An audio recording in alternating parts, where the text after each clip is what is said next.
Good morning, everyone.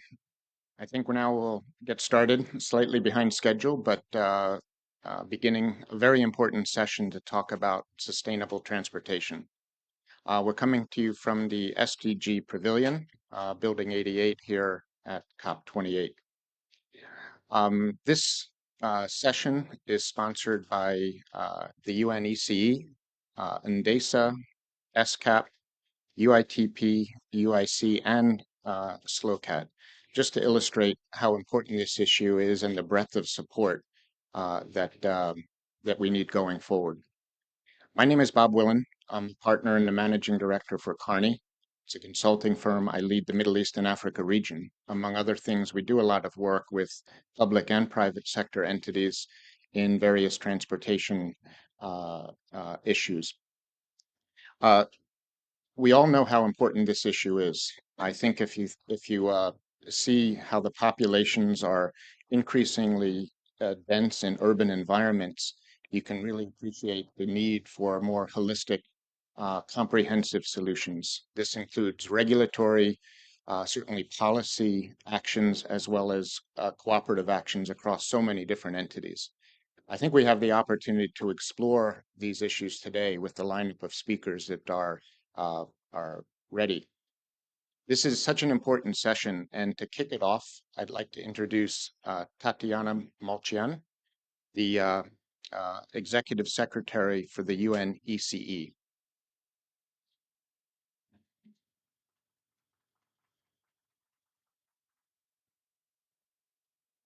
Good morning to everyone. I know we start with a slight delay, but I think for an early morning, this is already a great start. And I congratulate all of you and all of us for making it possible this early morning to join in discussing such an important topic, transport, and in particular, how we can really make it more sustainable.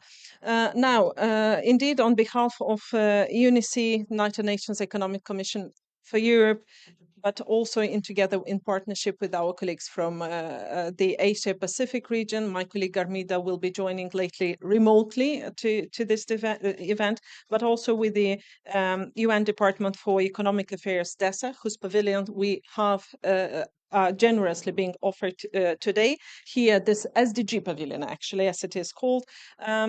We will be discussing together with member states, but also with our partners from the International Union of Public Transport, the International Union of Railways, and SOCAT, and the Partnership for Sustainable Low Carbon. Many important topics related to the transport sector. As we are sadly aware, the global transport sector remains to have the highest reliance on fossil fuels of any sectors. And whereas sustainable low carbon mobility is a high policy priority for practically all governments and central to delivering on sustainable development goals, and Paris Agreement, the road to achieving this remains really a big challenge for many of us. There are many obstacles along the way, and I think we have to really put an effort to see how we can improve the situation, because looking at the statistics, they're not good for sure. And I was in particularly looking at the International Energy Agency study that showed that in 2022, the rebound in passenger and cargo, mostly road-based transport activity following the COVID pandemic led to a 3% increase in transport CO2 emissions compared to the previous year. For me, it was important because this is my fourth day, I think, at COP, the last, but for me, and not for the all events. But I've noticed that in many of the events, we haven't looked at the COVID as much. We almost forgot about the impact. But it's interesting to see that how it increases also about after this. Not to say that from 90 to 22, transport emissions grew at an annual average rate of 1.7% faster than any other end-use sector except for industry, which also it wasn't high, but it was at the same level, 1.7. To get on track with the net zero emissions by 2050 scenario, CO2 emissions from the transport sector must fall by more than 3% a year to 2030. So today reality, however, is that a combustion engine dominated transport sector continues to rely on oil products for nearly 91% of this final energy, down only 3.5 percentage points from the the early 1970s. So I think that's not enough. Um, the drastic reduction in emissions that are needed only be achieved through a mix of policies and measures. And this is what I would like us to talk today and after this in this session.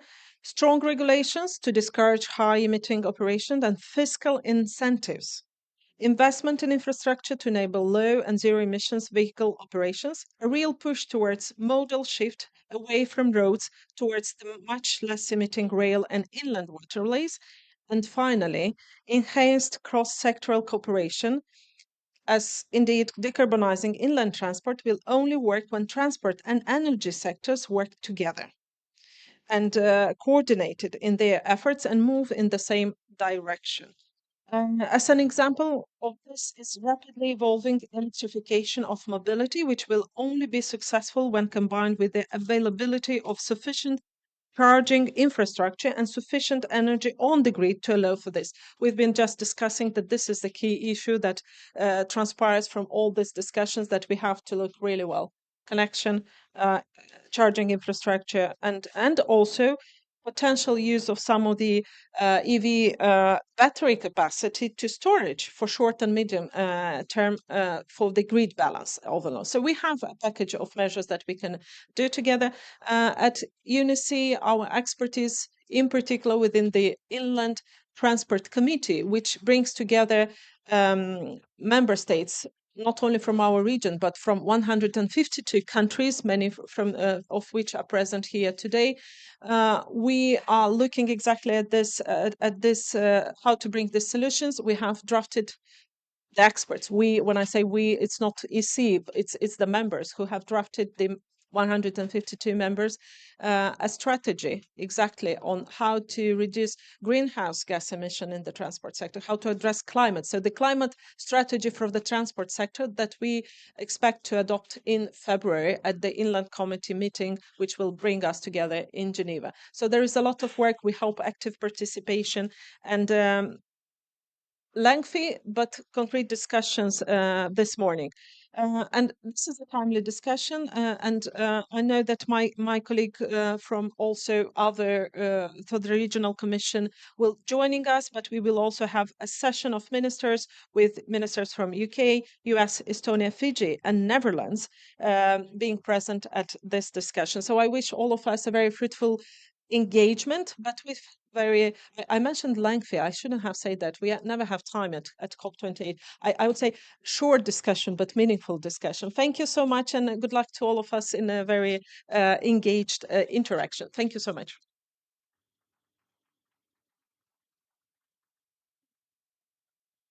Thank you very much. I think that's a great overview, which illustrates the breadth of the challenge, but also the opportunity that exists, and I think many aspects of collaboration which is already occurring. So next, we'd like to turn to a video message. That video will be delivered by Ms. Armida Salcia Al-Jabana, the Executive Secretary for the United Nations Economic and Social Commission for Asia and Pacific. So hopefully we can get the video queued up. I think we're ready to go. Excellencies, distinguished Both sides. delegates, ladies and gentlemen, pleasure to welcome you to the joint ECE SCAP DESA event today, which is a day dedicated to transport at COP28. We have also just celebrated the first World Sustainable Transport Day a little more than a week ago on 26th of November. The commemoration highlighted the need to enhance interoperability, promote environmentally friendly transportation, and develop socially inclusive transport infrastructure. Given the significant role transport sector plays in mitigating the impact of climate change and the importance of building resilient transport systems for sustainable development, it is critical to raise climate ambitions in the transport sector, while at the same time ensuring its inclusiveness and resilience. Transport is the largest energy end use sector with growing carbon emissions. Total energy use in the transport sector is responsible for 20% of direct CO2 emissions from fuel combustion. Transport is also oil dependent than any other sector, as more than 90% of energy use still comes from petroleum products in this sector. Improvements in fuel and vehicle efficiency are advancing fast enough to reduce overall emissions. This is especially true in Asia Pacific, where demand is increasing as a result of economic growth. Distinguished delegates, ladies and gentlemen, the transport sector has played an increasingly prominent role in the UN Conference of the Parties meetings over the past few years, signaling the shift in global climate governance to embrace multi-stakeholder engagement and a stronger representation of transport ministers in these important global climate movements. Transport stakeholders, including transport ministries, have a voice in climate change policy processes. And I hope this event today will further highlight the unique transport-related challenges and priorities across regions. Policies to decarbonize the transport sector already exist in many countries.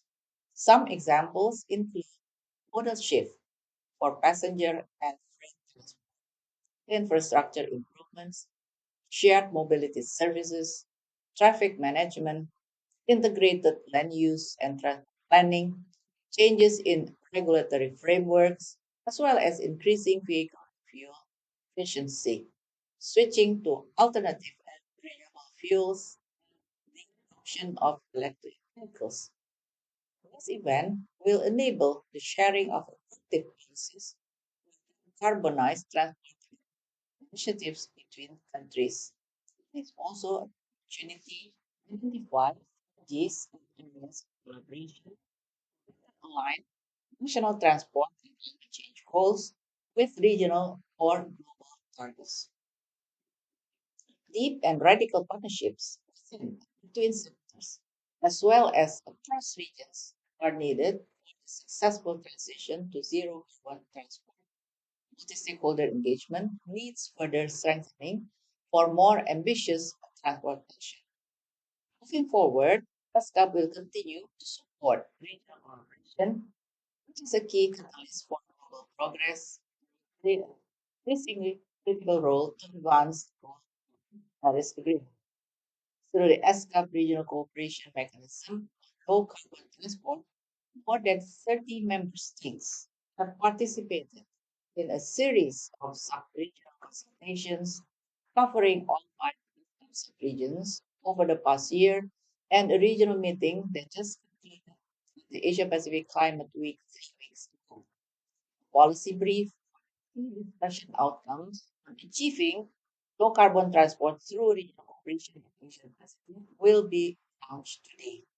Together with our partners, many of whom are present today, SCAP will continue to work closely with member states to bridge technical, institutional, and financial gaps to enable a successful transition to zero carbon transport. With that, I wish you all a very successful event and discussion that we can bring forward under key transport and climate change policy dialogues over the coming months. Thank you very much. Thank you very much for that important message. Now we'll turn our attentions back to the room here. With that, I'd like to introduce Dario Liguti, the Director, Sustainable Energy Division for the UN ECE.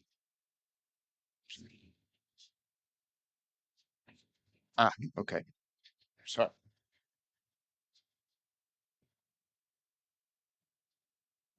okay. Slight change of programming. I apologize. So I think we will then instead turn our attentions to Mr. James Leather, the Director for the Transport Sector Office with the Asian Development Bank.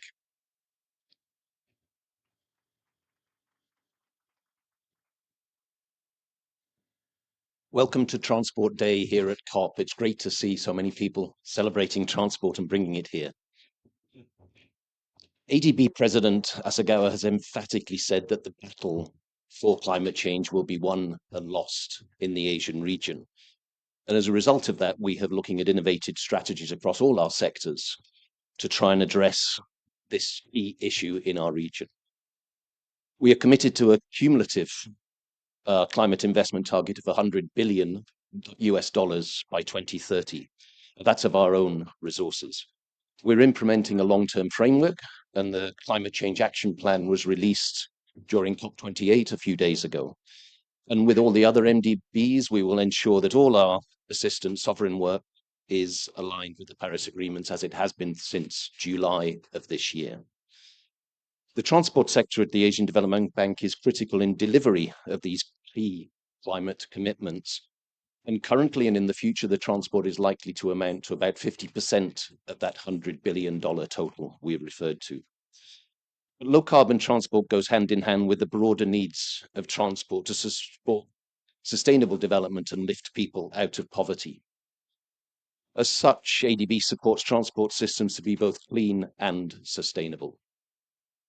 Transport is not an end by itself, but it's a mean for people, cities, societies, and countries to develop economically and socially. We all use and rely on transport on a daily basis, and it's not possible to imagine our world without the transport systems that we have come to know and we rely on. But at the same time, we must address a lot of the flaws in these current transport systems. We must strive for better and more sustainable transport. We must look for safer and cleaner transport systems. At the ADB, we're building a comprehensive and open data source to look at the transport infrastructure, the transport activities, and the transport externalities. This is called the Asian Transport Outlook. The ATO is also looking at transport policies in alignment with global agreements such as the SDGs or the Paris Agreement. And here, one thing we did find, which is a bit alarming, and hopefully we can work with our developing member countries to rectify this. We only saw around 10% of climate change related measures that were embedded within countries' transport documents were being taken across into those same governments, NDCs or LTSs. Only 1/10. So how do we ensure that the transport climate related activities are brought over to the climate document? So it's sort of a top-down, bottom-up approach. Our final assistant will have an increased climate focus, and we have broadened from very much a road-dominated financial support in the last decades to a much more balanced approach, with rail and urban transport now accounting for well over 60% of our financial support to our developing member countries. Our current lending volume is around $5 billion per year in transport, and we have about $30 billion under implementation, which may sound a lot, but what we do need to do is shift to much more programmatic type support, policy lending, results-based lending, in addition to the project lending. If we don't, having an impact at scale on SDGs, having an impact at scale on decarbonization of the transport sector will be very difficult. So we will continue with our project support, but shift increasingly towards results-based lending and policy lending to achieve that impact at scale. On e-vehicles, we have financed over 4,000 e-vehicles across 8 projects, about 3 billion in total, but it's a system reform as well as the vehicles themselves. We have supported around 30,000 e-paratransit vehicles, the 2-wheelers and the 3-wheelers that are so common around the Asia-Pacific region. Looked at a range of fleet renewal programs, as well as some but small support for e-vehicle manufacturing. One assistance we're quite proud of is the e-ferries on the Chai Phraya River in Bangkok. That was a privately funded, but please, if you ever do visit Bangkok, these aren't the cruise, the meals, but they're the passenger ferries that run along the river through the heart of Bangkok. But having said that, on the e-vehicle side, we must not forget that the broader sustainable needs of good transport systems. We can't oversimplify the discussions by just talking about e-vehicles replacing internal combustion engine, gasoline and diesel engines. We must look at changes to help address climate change, but also reduce congestion, enhance safety, and improve public transport systems to ensure we get equitable and inclusive transport services, particularly both in the urban and the rural areas. Again, from the analysis of the Asian Transport Outlook, we estimate that close to 2 billion people do not have good urban or rural access relating to SDGs 1121 and 911 for urban and rural accessibility. As part of this push for more sustainable transport, it was my honor to be part of the expert group on the sustainable transport ahead of the World Sustainable Transport Day last week, hosted by UNECE and UNDESA, a very good event. More importantly, the follow-up actions to that. How can we ensure that we make this very exciting time for the transport sector to address the SDGs, to address climate change? I hope COP28, specifically this day, Transport Day, and the discussions that we held during that and in the other days, is a unique opportunity to shaping a low carbon and sustainable future transport system for us all. Thank you very much.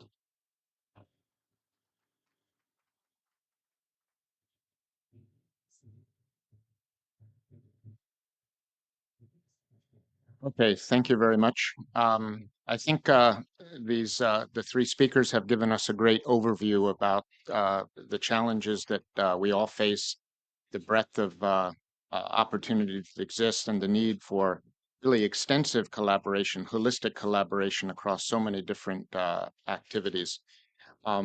With that, we will turn to our next segment of the program this morning.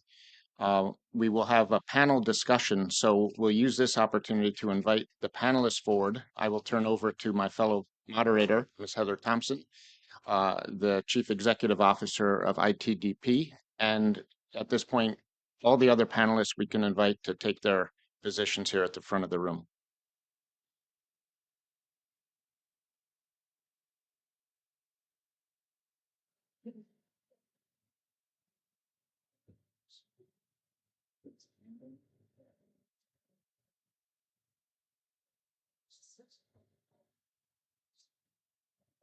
Good morning.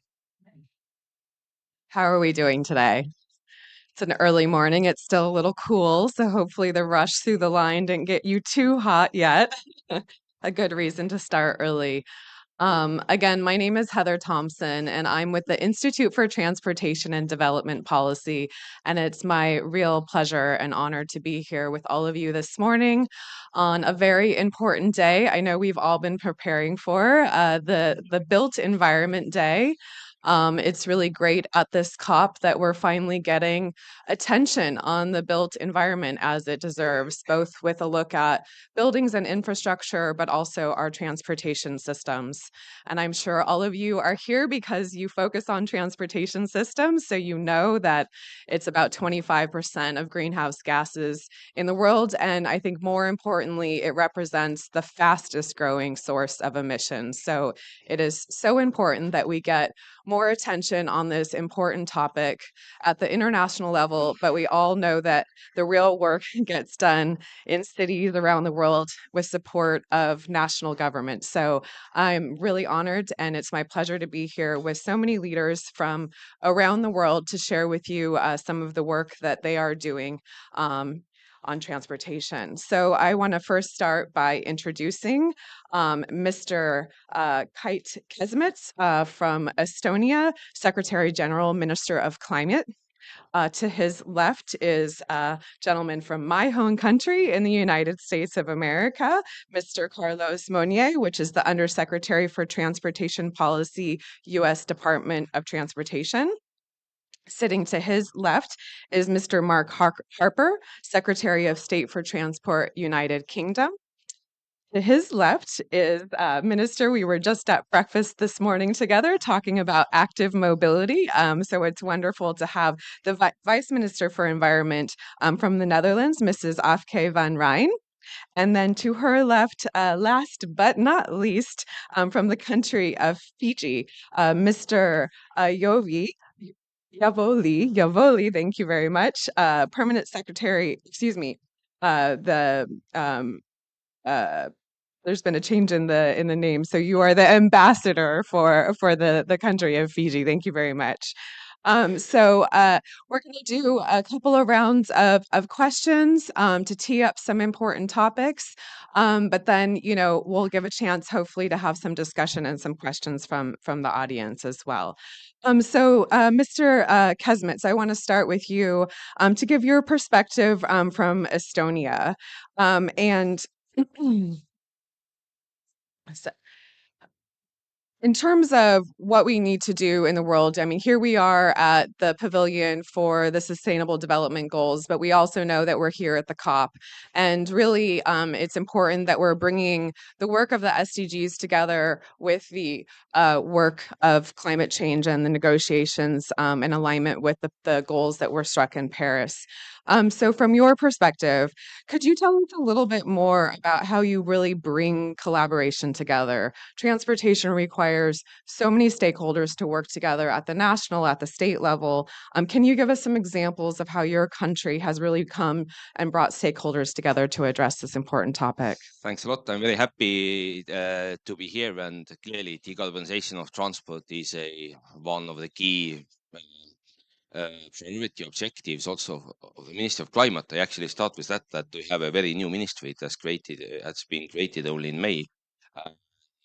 Many countries have the ministries of climate, but these are very different. Why our one is very special is that it's huge. It has energy, transport, maritime, construction, waste management, environment. So it's one of the biggest ministries in Estonia, covering 90% of the CO2 emissions. And what does it mean is also that it enables to create a lot of synergies, for example, with the city planning and transport. Also for the renewable energy, producing of hydrogen, and also using it in the transport. So these are actually our priorities that when we look to what Estonia does, and we're also very digital. Of course, we are very, very digital nation. Everything is in the phone. I think what to do is that to really try to phase off fossil fuels in transport and move to renewable energy. Mainly it's electricity then, yes. And we have some biogas and this type of things also, but mainly still renewable electricity and then hydrogen. So this is one of the big, this kind of task. And we are really trying to, now we're electrifying the railways. We are really developing I will maybe talk about it later also on electric cars together with our partners from different countries. We are also using now electricity more and more on inland ferries. Now we'll have a first inland ferries we have a lot of islands. So it's with these islands, we try to use electricity. So it can't be very long trip yet. So if it is like half an hour, 40 minutes, then it's fine. Some islands are more distant. So there we are thinking about hydrogen, which still takes some time. So our vision is to really go from fossils to electricity and hydrogen, and produce hydrogen then from renewable energy, mainly from onshore wind, to really make it work. And what could be very useful for other countries also is that we have a lot of digital solutions to motivate mobility in the cities.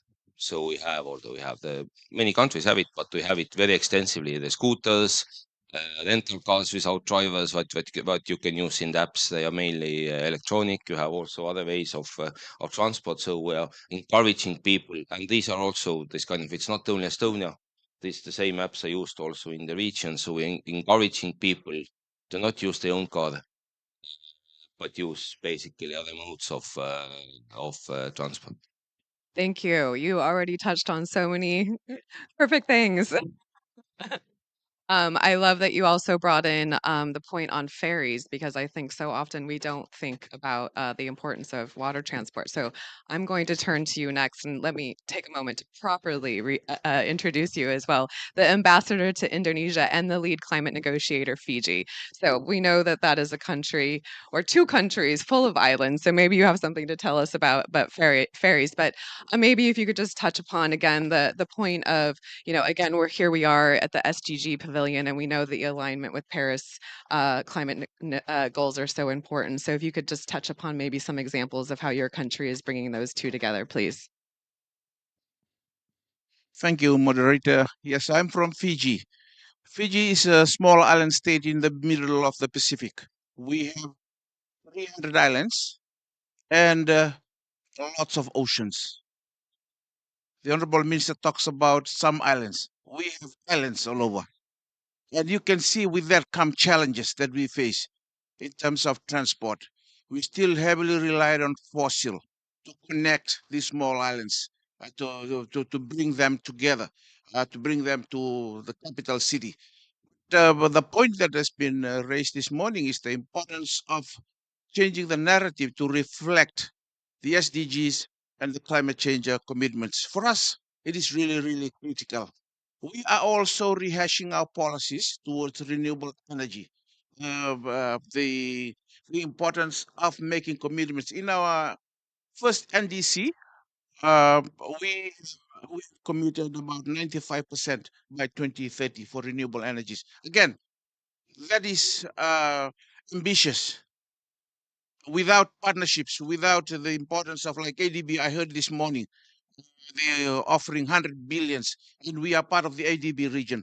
This is something that we will explore into so that to support our policy narratives in ensuring that transportation is sustainable, infrastructures are long term, and our peoples are connected. Because we are not only divided by transport, we're divided by other means. These are one people, one culture. And when we look at the impacts of climate change, it's really adversely affecting us as small island states.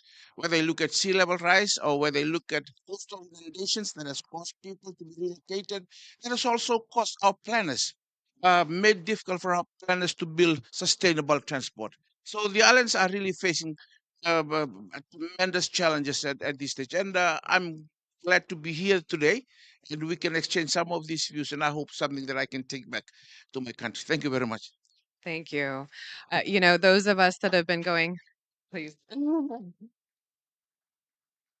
Those of us that have been attending COPs over the years, I think, have been so impressed by the island nations who were the first to really raise the red flag that, damage is coming. You've been feeling it more than any of us. I think other countries are now feeling it with floods and forests, and so conversations are getting more serious. We realize we really need to do something. So thank you so much for that. Let me turn next to Vice Minister Van Rijn to tell us a little bit about the Netherlands, which has been a leader for so many years on sustainable transportation. But if you could maybe address the same question about how your country is aligning the SDGs with the Paris Agreement. I have one here. Thanks a lot. And thanks for organizing the session as well. When you look at sustainable transport, it's really a lifeline for cities. I mean, it's not only for CO2 reduction, but also it's very important for clean air, for delivering environmental, but also health aspects. We talked this morning about active mobility. And active mobility as well, it's very good for a healthy lifestyle. And in the Netherlands, we see it also made elderly people or children more independent, and that's great as well. When you look at the urban development, then it's also we have a great opportunity concerning spatial planning to take the transport into account as well. So when you ask about stakeholders, you should really work with a lot of stakeholders in that one as well. It's not different sectors, it's not silos, just as you said. It's working together. And in the Netherlands, we have all different kind of ministries for all different topics. So with you, probably it's easier, but it requires a lot of cooperation between the governmental stakeholders as well. But then to really reach things, you need, first of all, policies. So zero emission policies are very important. Then you need the right infrastructure for the robust charging infrastructure. And as I just said, you need a cooperation between parties. And that's not just governmental, like I just said, but it's also with industry, so with inhabitants to hear what they want, and also with NGOs. So the collaboration is key when you really want to reach things and go further. Thank you. It's you touched upon again so many interesting points. I think so often we are planning systems and not necessarily engaging those that are using the systems. And when we listen to those that are using the systems, we realize we need to be planning our systems differently, especially the elderly and the children. At ITDP, we've done a lot of work on that. And if we say if you can move around babies and caregivers, then you're really designing the right kind of systems. I'm getting some shout outs here in the front, so I think we're on the right track. And this morning in the breakfast was also raised, not, I think it was you who raised, it's not only people, it's also goods. So to use bicycles for goods as well, I think that's important concerning CO2 and the rest. Yeah, I think we see more and more two-wheelers being used around the world because we are failing to build the transportation systems that are necessary. And so people are going to their own means, riding around in two-wheelers, which are extremely dangerous. I'm sure we all know about the road safety issues, and fatalities of children are the biggest cause is transportation accidents, which is really something we need to fix. Mr. Mark Harper, let me turn to you next. I think we all know that the UK really put transportation on the map for the first time at the COP in Glasgow, and we were so very happy to see that. And we're really happy to have your leadership since then. So maybe if you can answer the same question that I first asked in terms of bringing various stakeholders together, what has been your experience? Certainly, you did a great job of that at the COP in Glasgow, and I'm sure you've done a lot since. Great. Well, thank you very much. I pick up two things actually. So the thing that I'm very proud of as far as road transport is concerned is we've published our zero emission vehicle mandate, excuse me, which sets out our strategy to decarbonize cars and vans. It's an ambitious strategy. It gets us to 80% of new vehicles by 2030 will have to be zero emission. But the way we did that, we've done that in a way where we're confident that all of the vehicle manufacturers that are going to be impacted will be able to hit those targets in a way that they won't have to pay penalties. And we did that by extensive consultation. So we consulted on our mandate 3 times. We listened to vehicle manufacturers, to third parties, to environmental groups, to get the balance right between an ambitious target to decarbonize road transport, but also to do it in a way that was deliverable. There's no point setting targets that people can't hit, but also deliverable in a way that manufacturers could scale up the output of their production lines, but also in a way they could sell the products in a sensible way. The other important group of people that we consulted were the charge point companies that have actually got to roll out the charging infrastructure. And now that we've published the mandate, we've just taken it through Parliament to make it law. We had a vote on it in the House of Commons this week, which was overwhelmingly passed. Got to go through second House of Parliament, then it will become law, and it will take effect from the beginning of next year. And there's a very clear trajectory then to get to 2030. The charge point industry are then able to use that effectively as the directional guidance for raising capital, for rolling out the charge point network. So the certainty that that gives was welcome both by the automotive industry, but also by those rolling out the charge points. And it's also a good steer for our grid. So having talked to many colleagues, the big gating factors for rolling out the charging infrastructure are planning rules and access to grid capacity. And again, having a very clear roadmap that's well consulted, that all of the stakeholders think they can deliver, I think is very important to getting this job done. The final thing I'd say, we've got, I think since the beginning of this process, we've delivered 48% reduction in our carbon emissions. We've got very ambitious goal to get to 68% reductions by 2030, one of the most ambitious in the world. And transport is the number one emitter of carbon, as was said in some of the opening speeches. And we're not going to hit those goals unless we can decarbonise transport, hence our very ambitious zero emission vehicle mandate. Thank you. That's amazing. And again, we are so appreciative around the world of the leadership of the UK. And I think another thing that we are experiencing here at this COP is that there are so many businesses here ready to do the right thing. But we all know businesses have to take risks, and there's the question of first movers, and they're looking to governments to set the right regulations, set the right policies so that they know that they're acting within a certain environment and that there's long-term goals that they can help meet. So, business and policy really go hand in hand. And I think too often we separate those two, but they really need to go hand in hand. And you gave a great example of really listening, making sure that we're not only thinking about the vehicles, but also the charging infrastructure and the electricity grid, which is such a limiting factor. I think you also brought that up. Let me now turn to you, Mr. Carlos Monnier. Again, very proud to have you here since you're my home country of the US. And I think in the US, at least, maybe I can speak for the rest of transport experts in the country. We were very embarrassed for a long time that not much was happening. But in the last couple of years, we finally put some good policies in place.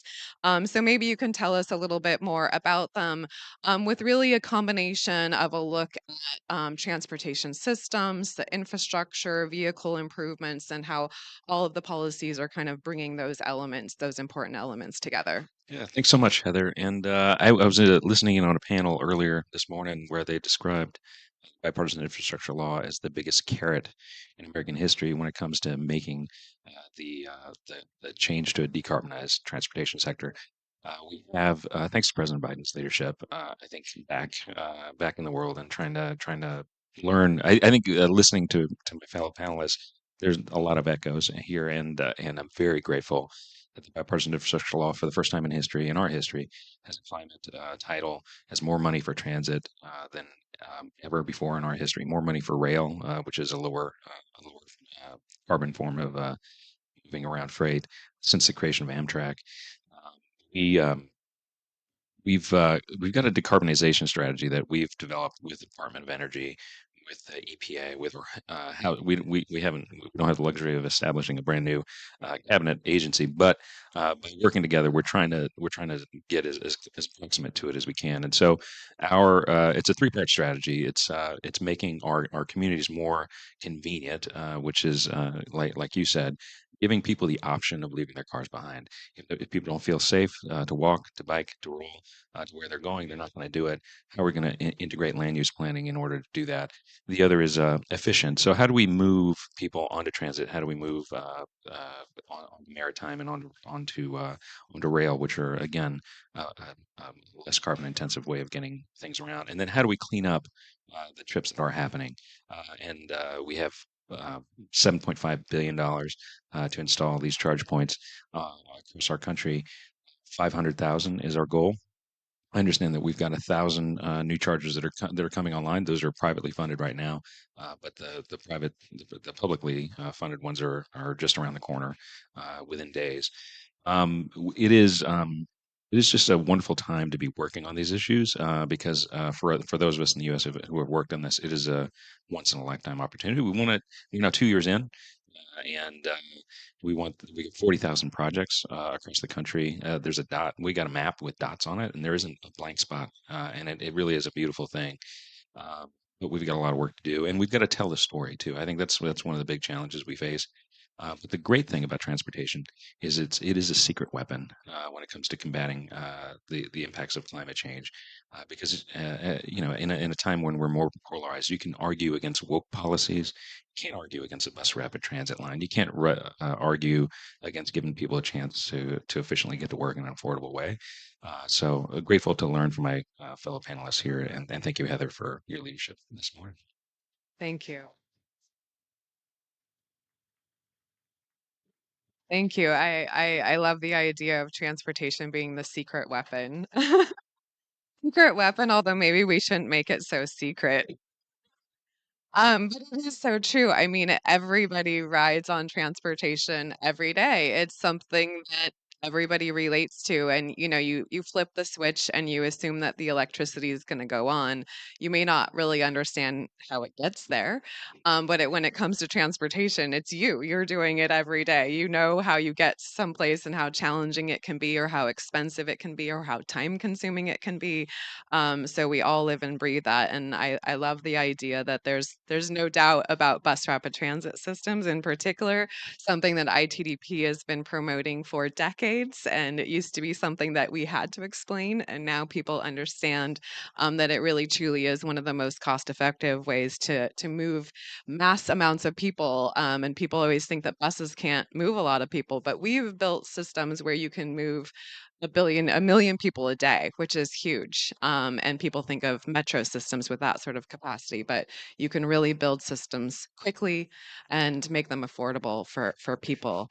I want to turn back to you, Mr. Kesmitz. You brought up so many elements of the transportation system in your first comment, but maybe if you could talk a little bit more about the specific policies that you're doing to, again, address vehicles, infrastructure, all of those coming together. You mentioned so many elements, including ferries and other things. What are the policies that you're pushing to make that happen? From the policy design point of view, what we do also currently is that we are putting together the carbon neutral transport sector roadmap, and it's mainly done by companies together with the think tanks, with the government support to really have this overall vision in place. But to highlight maybe some components, and I would like to also raise this cross-border perspective. Estonia is quite small, and in the cities, yes, of course, everyday life you are mainly using the mobility only in Estonia, but still the people have a tendency to travel a lot and actually work in other countries, etc. So we are also working with this kind of with our neighbors to really have the common strategy together. So it's inland and cross border. So, and I will draw brief examples. Um, this is not now road transport, but we are building with our Baltic countries, Latvia, Lithuania, and Estonia, and we will talk about that more in detail in Estonian Pavilion at 2 o'clock. Who are interested, new railways, high-speed railways from Tallinn to then Riga, Vilnius, Warsaw. So we are the only region in Europe there which is not connected at all via the railway. So, and what we hope now the construction has started 2030, it should be ready.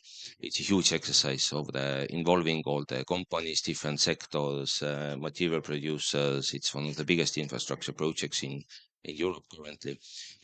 So we're hoping to have it ready 2030, and it should really decrease the actually use of fossil ways of transport, both cars but also rate, because currently it's mainly trucks which have been used to really transport goods to the Central Europe. So this is one of the big policies. A second one is what to do together with Finland, which is our northern neighbor, is that we have agreed on the green corridor of seas. So which is basically the ports, Finnish ports, Estonian ports, the ferry companies, again, many stakeholders have taken the joint commitment with the help of the governments and with the cities also where the ports are situated to have a climate neutral green corridor for 2030. So, and the third is more this kind of practical, which has been raised here quite many times also, is the infrastructure for the electric cars. And this is quite a challenge, I need to say, because Estonia, even it's small country, so geographically it's quite big. We have just so many people. So, which means that there is a lot of countryside. And to really, this is one challenge. Another is that in the urban areas, you have big buildings where there are many people, and when they all have electric cars, which is our aim, that to reach at least European average or even higher, than how they will really charge, and how it will be done in a way that when they go to Finland, Latvia, Lithuania, Poland, that they can still charge the car there also. So we are using city planning and also discussing both with the energy companies mainly, who are installing mainly the charging stations, and also with the urban communities, and also with the banks who should finance it, on how to really build this kind of usable and affordable and convenient framework. That this is, I think, one of the key points for pickup of electric cars, at least in Estonia also, that people know they are still okay, but we have this gasoline station, it's so easy, we will go there. And now when we have electric car, how we can really charge. And so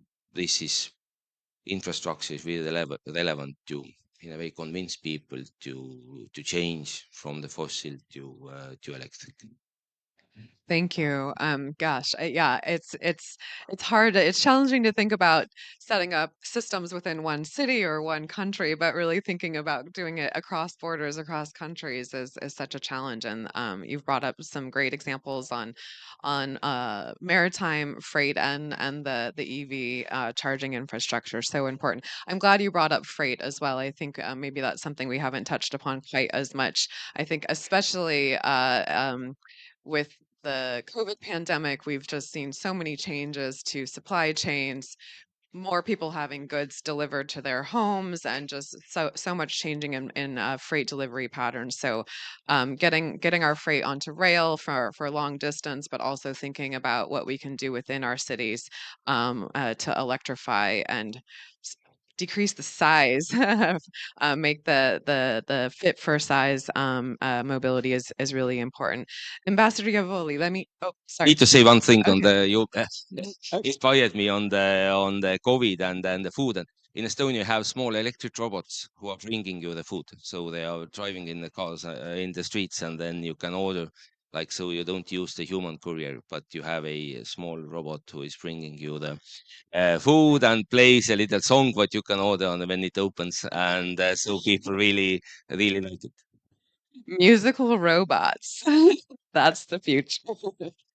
Ambassador Yovili, let me turn to you as well. Again, you mentioned how you're a country of many islands, as is Indonesia. I mentioned that BRT system moving more than 1 million passengers a day. That's in Jakarta, one of the biggest bus systems in the world. But yeah, maybe you could answer the same questions and tell us a little bit more about the policies that you're bringing together to address infrastructure, transportation systems, the vehicles, all of those things. Yes, thank you for that question, and I think it's very very relevant. And I like the example of the UK, where policies and legislations bring certainty to the private sector in order to open up investments, and particularly to address sustainable transportation systems. In Fiji, we are also doing the same. We have passed Parliament have passed a climate change legislation, but it remains to be enacted. I think what we will need to do is the community participations and stakeholder, consultations that you mentioned earlier, sir. It is really relevant in this regard. Um, in terms of other policies that we are putting in place, as I said earlier, we have invested in renewable energies so that we are able to meet our NDC commitments, and also promotion of electric vehicles, sorry, the EVs. Um, we are also working on that, as a small island state. It will be really, really critical for us to start looking at that. We have challenges in terms of recharging and all those things, and I hope technology will become, much more usable, put it that way, in our part of the world. Infrastructure development for non-motorized transport. This is enhancing infrastructure for those, including development of cycling lanes and those with disabilities. I think this is important for us to recognize that they also have the same human right like anybody else, to walk and to use public spaces for that matter. Integration of technology for efficient operations. We also doing that. You mentioned Jakarta. I'm also always impressed with the transport system in Jakarta, even though the vehicles just outnumbered everybody else. It's just a lot, but the integrated system is amazing for such a country with lots of people moving in one day. with like 20 million cars moving to Jakarta in one day. So it's amazing. Um, as I said earlier, we are islands. And to move from one island to another, I wish we are like Estonia, we can just do cross border. For us, we are islands and we are far apart, and we depend on shipping. So we have a blue shipping partnership called Pacific Blue Shipping Partnership, that is in coalition with the Pacific Island countries, to be able, to transport commodities, goods, for us, to connect the islands. And lastly, my last point is the resilience planning for climate change.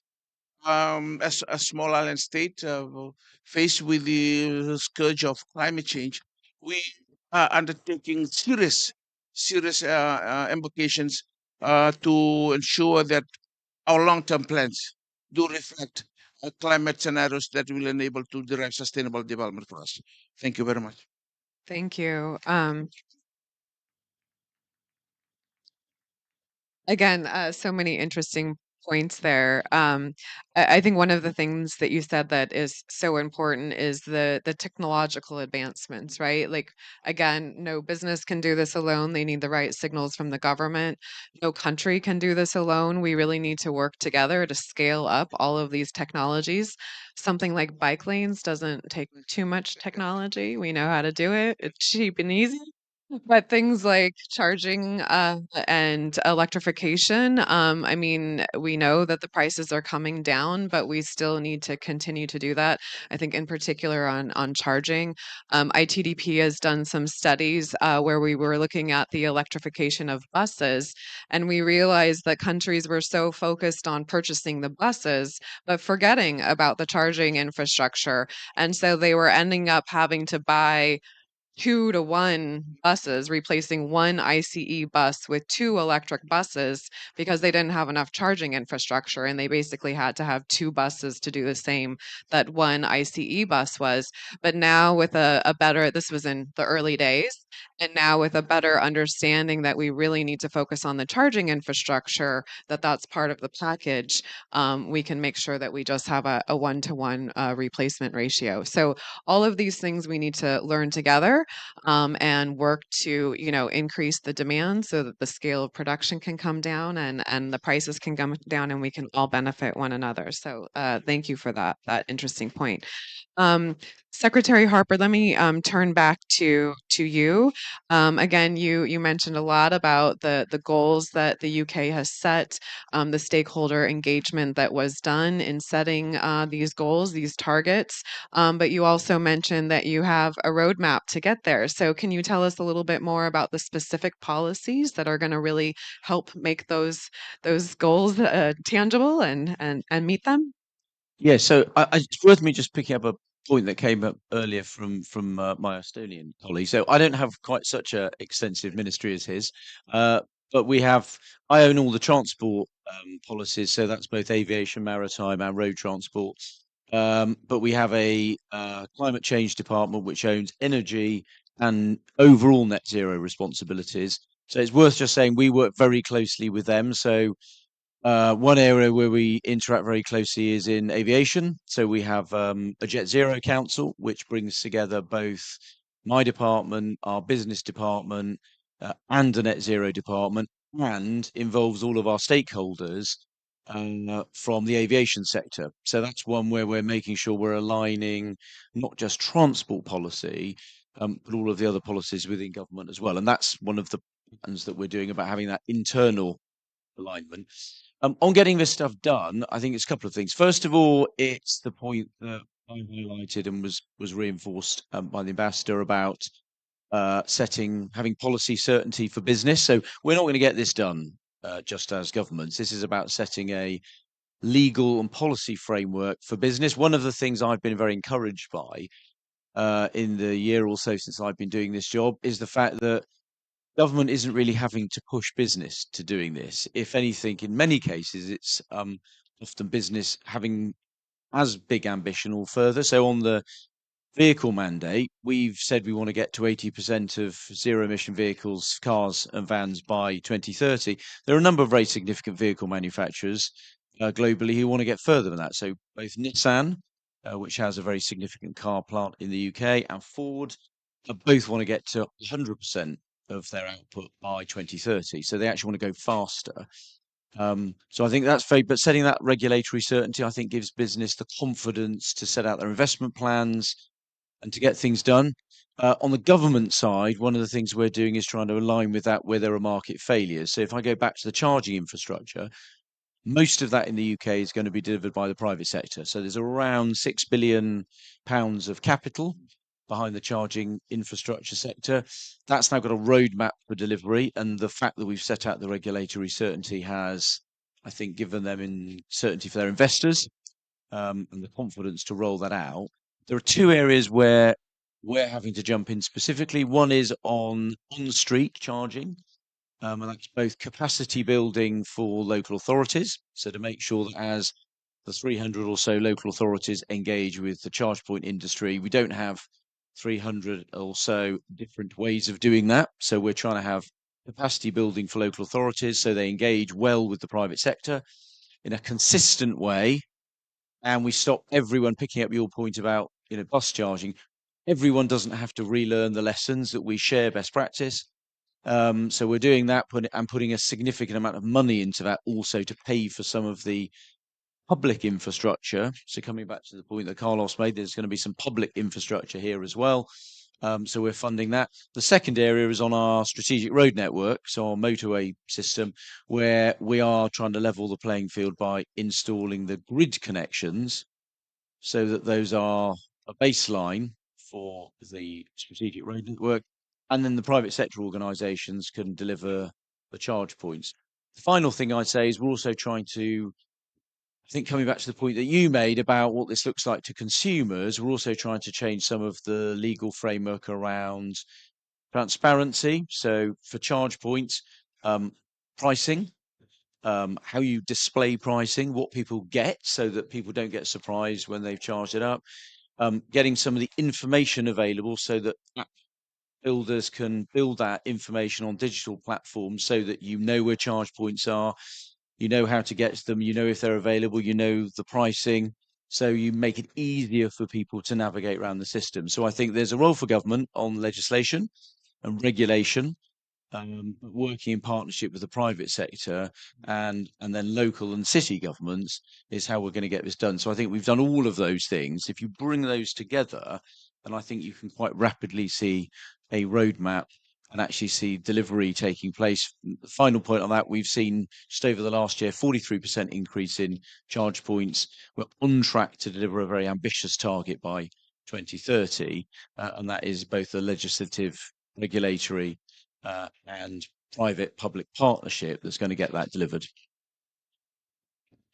That's amazing. 43% increase so far. That's really tremendous. And it sounds like you're doing exactly the right thing with the roadmap, really looking at what the market failures are and addressing those so that the private sector can really act. I know personally, as an early adopter of an EV, I know that challenge. I'm lucky enough to live in a place where there is some charging, but you go to a place and you plug in your car and you're not really sure how much you're going to get charged to the point where I remember the first time I did it, I actually had to look at my credit card bill later on to see what the charge was. And there were like 3 different charges from the different entities that were part of the charging system. So, lesson learned for me. Early adopter, I was willing to do it and not care. But we know most consumers won't do that. They want certainty. They want affordability. So it's so wonderful that you're thinking about that and capacity building at the local level. I know also there's just the question of what does the charging actually look like? Do we have a uniform system around the world? We know that we don't yet have that. There's lots of Tesla systems out there in the world that don't work with some of the other systems. So really making sure that we also have uniform standards, not only within country, but around the world. Mr. Carlos Monia, let me turn to you next, and maybe changing gears a little bit. And again, my home country of the U.S. where I live, so I know that this has been quite a topic in the U.S., but really everywhere, which is the question of a just transition. And this is a question that is not only an issue between countries, are we treating countries fairly, but also within our countries, are we thinking about how everybody can rise up as we increase mobility, physical mobility, but also hopefully socioeconomic mobility. So maybe you can touch upon that with the U.S. Yeah, policies. thanks so much, Heather. The conversation in the U.S. has um, sped up so quickly. I was this is my second stint. I was here at the end of Obama uh, at the department, and then our secretary, who's formerly the mayor of Charlotte, was trying to tell the story about how how important roads are to equity, and people made fun of him, and they said, you're saying highways are racist. It's not the concrete that's racist. It's the decisions that were made that reflect the values of their time. And so we've gone, fast forward 7 years, and we have at the department an equity action plan that is built on a number of pillars. Number one is, of course, the public engagement that you heard about. If you don't have access to decision makers, it's not an accident of where highways were put in the 50s and 60s. It's people who didn't have access to the system. And so, how do we make it easier? How do we require it? How do we provide those best practices? Um, Workers, and I think that's something that undergirds everything that we do. Is wealth creation has to be part of the process. I'm from New Orleans, Louisiana. When they desegregated the teaching ranks in that city, it created an entire class of African American middle class folks. And we have the opportunity, because of the billions that we're putting out here, to get jobs for building maintenance operations that don't require a college degree, but that are a sure path to the middle class, and also contractors, and making sure that we're increasing um, the share of folks who are from disadvantaged business enterprises. And In the transition, part of the just transition is making sure all these electric buses, they have fewer parts, all these electric cars, they have fewer parts. How do we make sure that the workers that are there first in line to be able to take the jobs of the future, that we're upskilling them, and we're involving them at the table as we deploy not only the vehicles, but the systems behind them. And then finally, the projects. The projects um, have to provide better opportunity, and the transportation costs are number two for American families buying housing, and the decisions that we make. That concrete's going to be there for 50 years. In some places in the Northeast Corridor, 150 years, and it has a tremendous impact. And so, the bipartisan infrastructure law has $1 billion that's dedicated to reconnecting communities that were split up from these past decisions, and our electric vehicle investments. I mentioned 7.5 billion that we have. 1.25 billion of that is dedicated to urban and rural areas, to filling those gaps. We have a 10% set aside. On top of that, it's figuring out, all right, we built out the networks that give people that range anxiety that's a potential barrier to buying an electric vehicle. How do we get to those multifamily housings where people don't have a driveway? How do we make sure that they are participating? And it's because that's part of the credibility. I think one of the things that is um, an exciting and scary part of this moment is that President Biden is looking to us, all of us that are implementing these laws. It's not just about putting infrastructure on the ground, but it's restoring Americans' faith that their government can work. And Part of that is ensuring that you have the trust of the people that you're building to. Thank you so much. Yeah, it really has been again a reason for me to be proud because it's such a comprehensive policy that really looked at the just transition, looking at equity. And again, this is something that is so common around the world, but I know it so very closely in the U.S. that just the structural, truly structural racism that has been created from our highways. And I'm proud that in the last few years we've seen highways being taken down, like literally taken down, and giving more space, taking down those physical separations that make it so hard for people to move around, and in doing so, creating better systems that give more jobs to the right people. So, again, I applaud you on all of that. Um, Sure, please, please. It's not always about taking down the highway too. Sometimes it's about creating transit connections through them, reorganizing the on ramps. There are many ways to accomplish the same goal, and it's not just highways too. It's ports, rail lines. Too many communities turn their backs to the water. It's a tremendous asset. How do we make sure that we are including these fence line communities in the economic development that can happen? Sorry, sorry. No, feel free to say more, please. That's it. Yeah. Okay, okay. Yeah, it's easy to simplify a very complicated equation. So thank you for adding that. Let me now turn next to Vice Minister Van Rijn. And maybe you could answer the same question from a very different perspective, I'm sure. But yeah. I don't know whether it's so different in perspective because we just made a new policy on mobility, and in which we put accessibility at the center. We talked about it yesterday. So it's the right for all of access to vital social and economic functions. So think of schools, hospitals, food stores, jobs, whatever.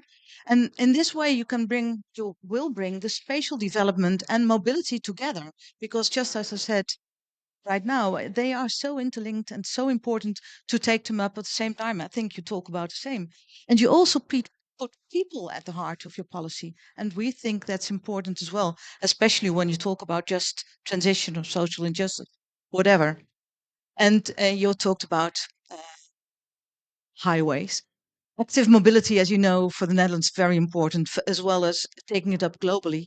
But just as we talked about, we put down cycle highways. I mean, that's also a frame you might use to put cycling on the same level as car transportation. And maybe I'd like to put in one more thing into the discussion, that's behavior.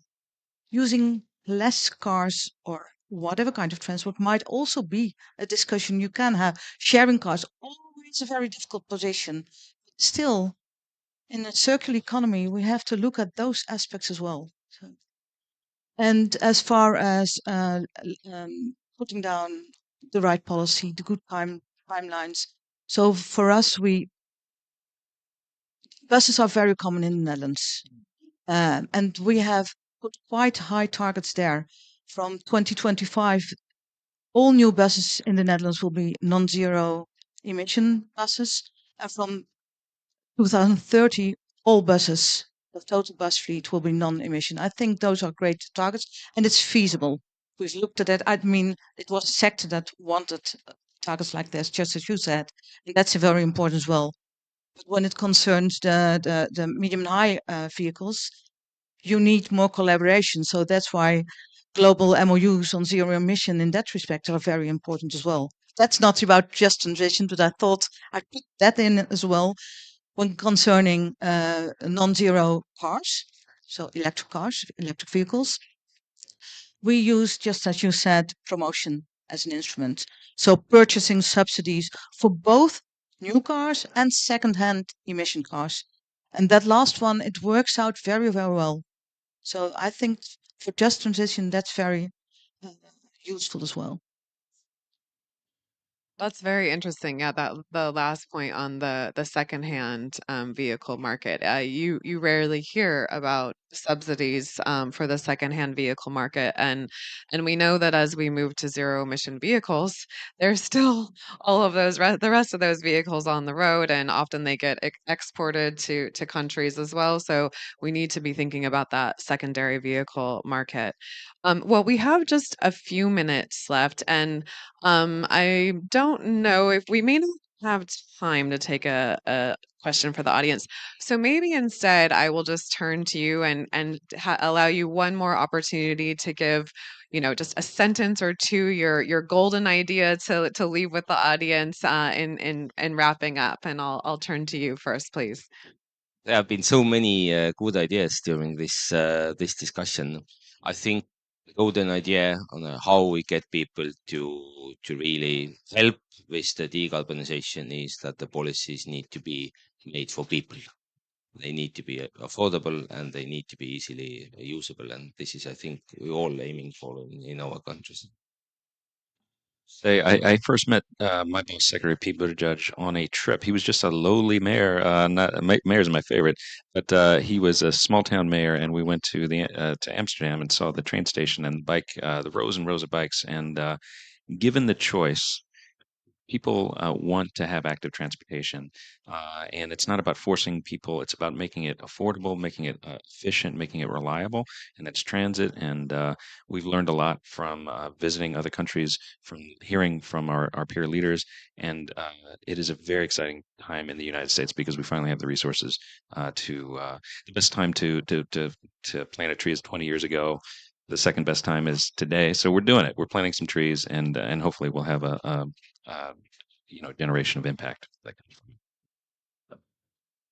I'd say a couple of things. First of all, you mentioned the pandemic. Now, for me, that was a very good test of people wanting to travel. So you do hear some people talk about delivering sustainable transport or dealing with climate change by basically telling people they can't travel. Now, the lesson I took from the pandemic was people want to travel, people want to meet each other, whether it's locally in their communities, but they also want to fly. There are many reasons why people want to travel and meet other human beings around the world. Our job as policymakers and the job of the private sector is enable them to travel in a way that is consistent with protecting the environment. So we should be about getting people to travel in the right way. And that should be about giving them better choices, not about telling them they can't use certain modes of transport. So I think I'm a very big supporter of active travel, but it should be done in a way that gives people more choices to get around, give good public transport systems so that they want to use them, not we try and make it so difficult to use the private car that they feel like they can't. So it's about giving good choices to people, but remembering that we should try and facilitate transport, enable people to travel both locally and globally. Bringing people together and enabling them to interact with each other is a good thing in itself.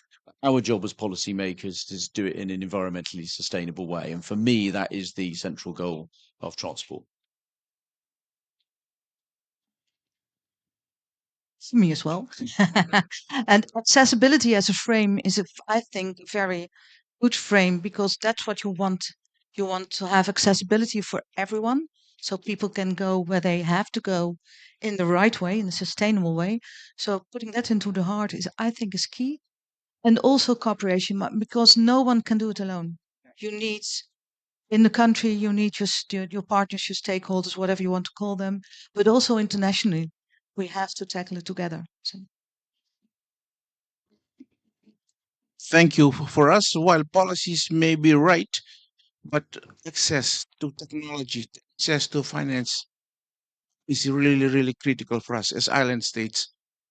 We don't want secondary vehicles being dumped into the Pacific or into Fiji because that will multiply itself into other problems, other challenges that we do face.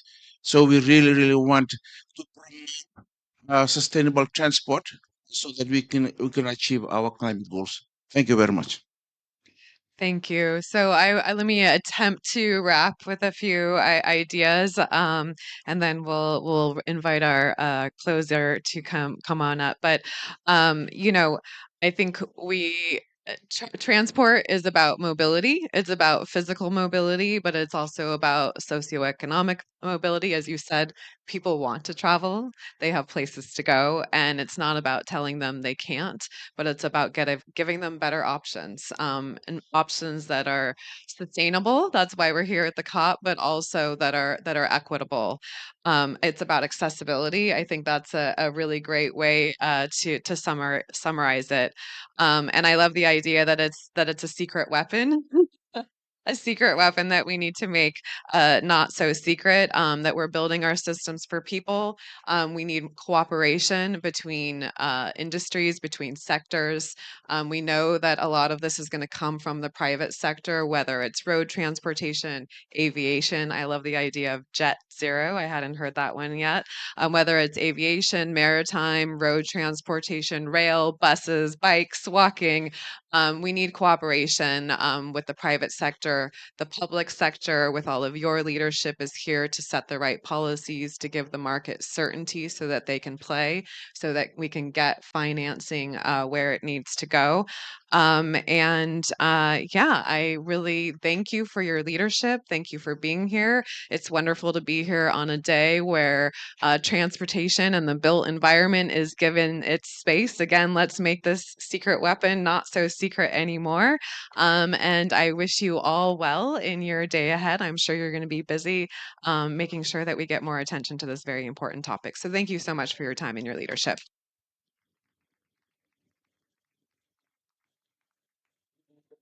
I'll invite the panelists to return to their seats in the audience. Oh, first we're going to do a group photo. Stop, wait, stop.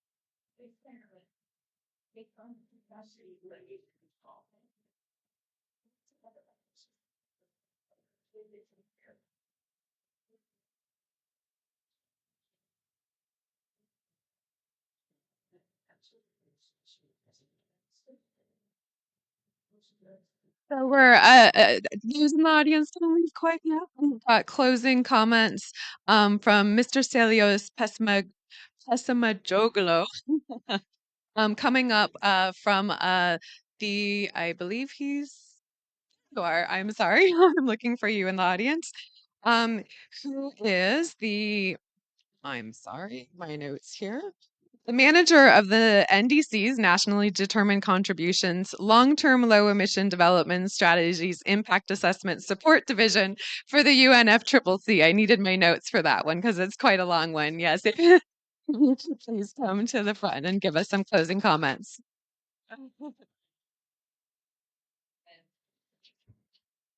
Thank you. Good morning, everyone, and thank you very much for the invitation. On behalf of the UNFCCC Secretariat, I would like to welcome all of you to Dubai on the occasion of the COP28.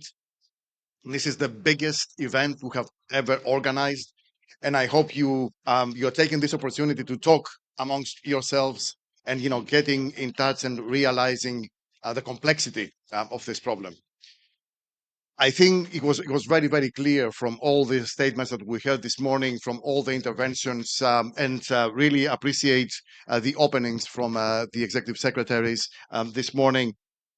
Transportation is a very critical aspect of our lives. At the same time, the way we have gone about the development of technologies is creating a problem. Is contributing to greenhouse gas emissions, and we heard more than once that transportation as a whole is responsible for more than a quarter of global greenhouse gas emissions. Under the UNFCCC, we are looking CO2 emissions from all different sectors. And we have a specific work stream which is looking into mitigation. And under the mitigation, we have the coming from a decision from last year from COP27. We have already organized a number of events, but the latest one we did was on transportation, and that was in October this year in Abu Dhabi. And so during that event, we addressed a lot of the issues that you are also facing and are also mentioned during this event. And there are challenges and there are opportunities. How you go about looking into different modes of transportation, how you go about looking the infrastructure, the urban infrastructure, how you go about producing the new fuels that you need. And at the same time, when you are doing that, and we heard also a number of comments on that, you also have to take into account what kind of resources you will need for the new batteries, for example, critical minerals. Where are they coming from? Are they coming from the countries where the technology is produced or somewhere else? And what kind of cooperation you need to have on a global scale to make things happen in the future? Also, when we're talking about batteries, yes, batteries, of course, they go in the right direction, but where does the electricity come from? And what kind of linkages you need to look at into the how you produce electricity and how you consume electricity. And there is a host of issues, and it was mentioned also from developing countries about technology dumping. What happens to the used electric vehicles when they are eventually may be exported into developing countries? Will these countries have the technology? Are they going to have the capacity to reuse, repurpose, recycle those batteries that need to be recycled? Need to take all these critical minerals out of them eventually and reuse them somehow because of the environmental impact for their production in the first place. So it is not, there are no easy solutions. It is a very complex problem. There are a lot of different moving parts to it, and we all going to have to look at it from a lot of different perspectives. And a number of things that I picked up, from the discussion was the need for national coordination. You're going to have to look at this problem not only from the transportation sector. It's not just the Minister of Transport or the Agency of Transport, whatever it is. You have to take into account the energy infrastructure, your energy mix, agricultural impacts. If you're talking about biofuels, for example, in the future, where are they coming from? What kind of impact they have on your planning, on your agriculture, on your forestry? You're not going to be clearing out forest in order to produce sustainable fuels or sustainable aviation fuels if that is the case. And transportation is aviation, it's maritime, it's road, it's rail, it's across the board. And we have to look at it from all these different aspects. Another important element is that solutions that may work in one country, in one region, not necessarily apply in others. And that's what we need to learn from each other. Sharing experiences, learning from each other, having regional cooperation in order to ensure that we don't repeat mistakes of others, and also put forward our own experiences in order for others to learn and just move forward in a way that is sustainable. And on the sustainability, it is not a choice. I'm addressing climate change or I'm moving into sustainable, way of life. The two things, they go together. They enhance each other. They are not competing. And this is something that, has to become very clear and embedded into national policy. Because in a lot of quarters, this is not, clear yet. We need to address climate change in order to have a sustainable future and the other way around. Now, in relation to the UNFCCC working with our other UN organizations, I would like to just to make a few comments in relation to where we're going to go in the future, and really looking forward to working with all our partners. UNFCCC is not an implementation agency. We don't have an implementation mandate. However, we are here to set up, to assist governments to set up the framework under which everybody else is working. And we definitely welcome all the efforts have been made over the years from from all organizations, but specifically working with the secretariats and working with the local offices. I don't know how many of you know that we have what we call the regional centers, where we are small institutions which are embedded in regions, trying to assist countries in the region to take action on a multitude of issues. So the UNFCCC working also with the RCCs, we are able to provide support in all the efforts from the UNFCCC and ESCAP. And of course, there have been already a number of examples of how we can work together. One of them is the regional cooperation mechanism on low carbon transport. I also need my notes, some of those things. And we have already established a number of formal links between the UNFCCC and the UNEC, and a number of activities will start, very, very soon. Also, we have seen that, and this is something very encouraging, across different regions. There have been collaboration and cooperation. So the ESCAP member states across the Asia Pacific region, they have shown different priorities and challenges. And again, there is a lot of commonality that we have seen also from what is coming through the UNFCCC process in terms of how you go about addressing this issue: connectivity, sustainable maritime transport, aviation. It's a lot of issues across the board. I also would like to note the UNEC Inland Transport Committee strategy that hopefully will be adopted very very soon.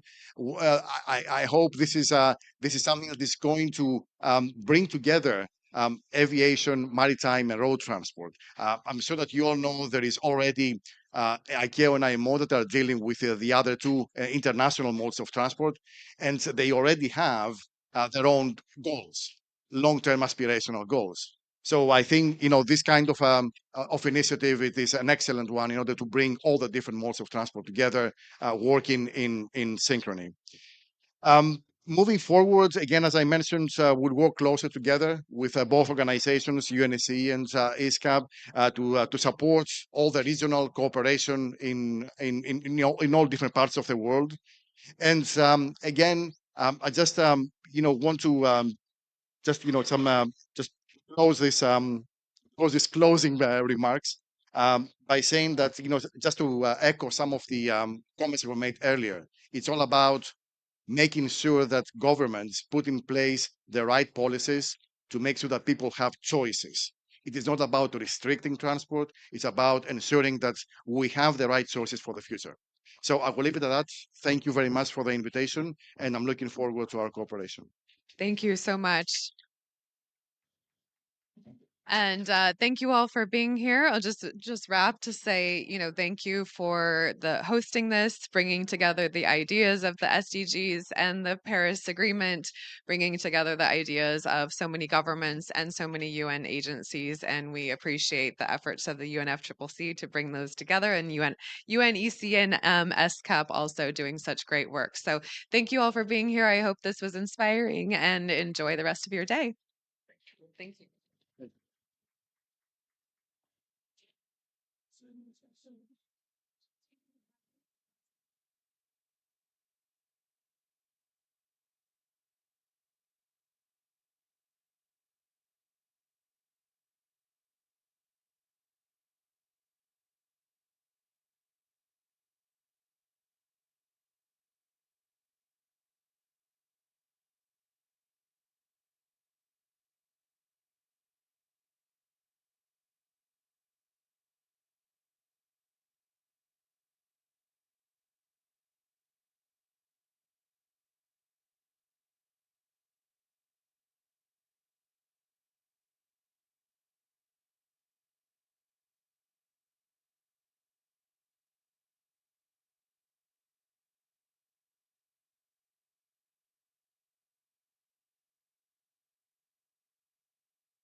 Good morning. Welcome back to this SDGs Pavilion session on sustainable transport program. My name is Dionisio Gonzalez. I'm a Director of Advocacy and Outreach at UITP. And it's my pleasure to welcome Mr. Rama Al-Shamshi from the COP presidency to give the opening remarks of this second part of the panel.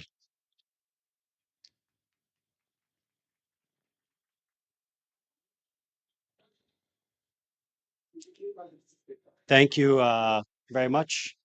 Muchas gracias, Mr. Gonzalez. Thank you all for being here today on day 7 of COP28, Transport Day. This is the big day we've been working all year for. And it is a tremendous honor to be here amongst friends and colleagues. I'd like to thank UNDESA, UNECE, UNSCAP, SLOCAT, UIC, UITP for arranging this and for being a tremendous support throughout the year for the transport outcomes for COP28. For me, it really is an honor being here. Number one, because my first job was actually working on SDG 4. So SDG is very close to my heart. My second job was actually working for Etihad Rail, the UAE's railway network that actually started commercial freight operations this year. So it's a big honor to be here. And I promised my former colleagues in Etihad Rail that in my new job at COP28, I will still push forward the transport agenda for sustainable and low carbon transport. At the COP28 presidency, we have been given the tremendous task of conducting the global stocktake, which we all know is in its, I think, third draft now. But we know that we're definitely off track from where we need to be for the Paris Agreement. We cannot achieve the goals of the Paris Agreement without achieving and realizing the 2030 Agenda and the Sustainable Development Goals as well. They go hand in hand. So in order to keep 1.5 alive and 1.5 within reach, we need mutually reinforcing efforts towards all of the SDGs and at all levels, right? We need multilateralism, we need international work, we need national work, regional, and at the local level as well for all of this implementation, and they need to also work hand in hand. Transport can either be a joint success for climate and sustainability, or it can hinder it, right? I think we can all see that in day-to-day examples, right? Especially here in the UAE, which is what I'm going to be using for my own examples. We see the effects of non-sustainable transport, right? It is a car-dominated society. A lot of our freight is moved by trucks that are inefficient, that spew out a lot of pollutants, cause a lot of car accidents, and we see the negative effects of that. But at the same time, we do see the possibilities of positive low-carbon transport. We are in Expo City 2020. This city, we didn't build it for COP28, for those of you who don't know. This was built for the Expo. And it was built as a car-free environment. This is something that no one in the UAE has seen before. But it is an example that we've been using to really develop and further push forward the avoid, shift, and improve framework for sustainable low-carbon transport.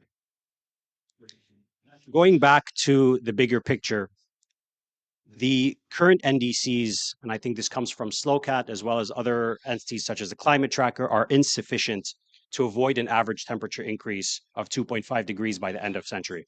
So we know that we need to do more. For the next round of NDCs, we can do better, especially in the transport sector. I believe it was also SLOCAT's own report that showed us that not enough NDCs have transport within them. And not enough of them show what you can do in order to bring down emissions from the transport sector, as well as the interlinkages between transport and energy. We know that those linkages are there. We had our transport energy ministerial yesterday, which I believe was the first one in history, that really shows the interlinkages between both. It's essential to scale up those forms of passenger and freight transport that are the least energy intensive. Things such as active mobility, public transport, and railway freight that can play a central role both in the decarbonization of transport, but also in the wider energy transition. Once you bring these two sectors together, it makes the business case for each one much simpler, right? If you have transport that essentially provides a baseload, I think this is something Lucy is very passionate about. If you have electrified rail, you have essentially a baseload to justify the build out of renewable and clean energy as well.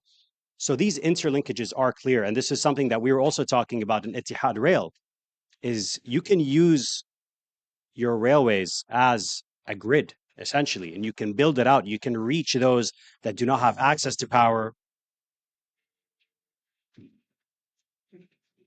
Sorry about that. It wasn't me, but I don't know why I'm sorry. Again, this is a very important topic. Bringing together these cross-sectoral ways to address, one, the energy transition, climate action, and ensuring that we meet the goals of the Paris Agreement and keep 1.5 within reach.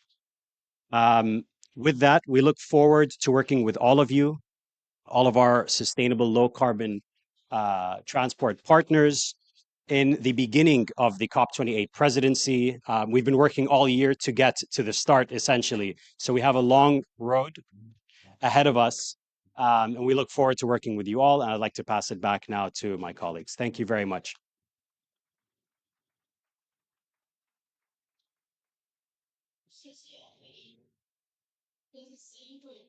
Thank you very much, Mr. Rama Al-Shamsi. Very inspiring words, and showing that this collaboration have just started. So let me continue by inviting our distinguished panelists to take part into the next panel. As Mr. Al-Shamsi mentioned, we are off track. And if we would like to achieve the transformational changes that we need bold policies, and we need to put people at the heart. And this is what these organizations are doing. Allow me to invite to the scenario to Ms. Lucy Anderton, from Head of Sustainability from UIC. Please join us.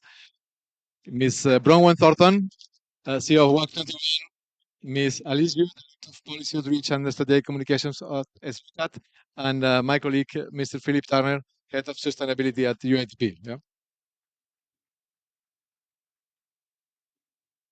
Thank you very much. Thank you very much for being here. I have one general question for the three of you, and if it's okay for you, it would be great to develop your ideas during 4 or 5 minutes each. Questions are the following ones. How well is rail, public transport, and walking active mobility reflected in their national determined contributions? In 2025, this is something that we have already mentioned, countries need to update their NDCs. What needs to be improved? There is some development in the past, but there are many opportunities in there. And what role can updated NDCs play in meeting also the Sustainable Development Goals, as Mr. Al-Shamsi make also the link. Maybe we can start with you, Lucy. It's okay for you? Thank you. Okay. Hello. Yeah. Yeah. So at UIC, we've been looking at the nationally determined contributions that are out there at the moment, and of course we did the usual sort of searching for the word trains, rail, things like that, to see what we could find, and about 1/4 of the NDCs are now mentioning rail. So that's 75% of them are not even thinking about railways as a climate solution, which seems like a real missed opportunity for us. You know, for both freight and for moving passengers. It's clearly the most green way to move mass numbers of people and freight. So there's a getting to talk about the solutions, often talking about where the problem lies is unfortunate. So I think we really want to. So we're talking to lots of countries and here in the COP to really sort of try and boost the idea that in 2025 that they can really increase the level of rail in more NDCs and really talk about it as a climate solution.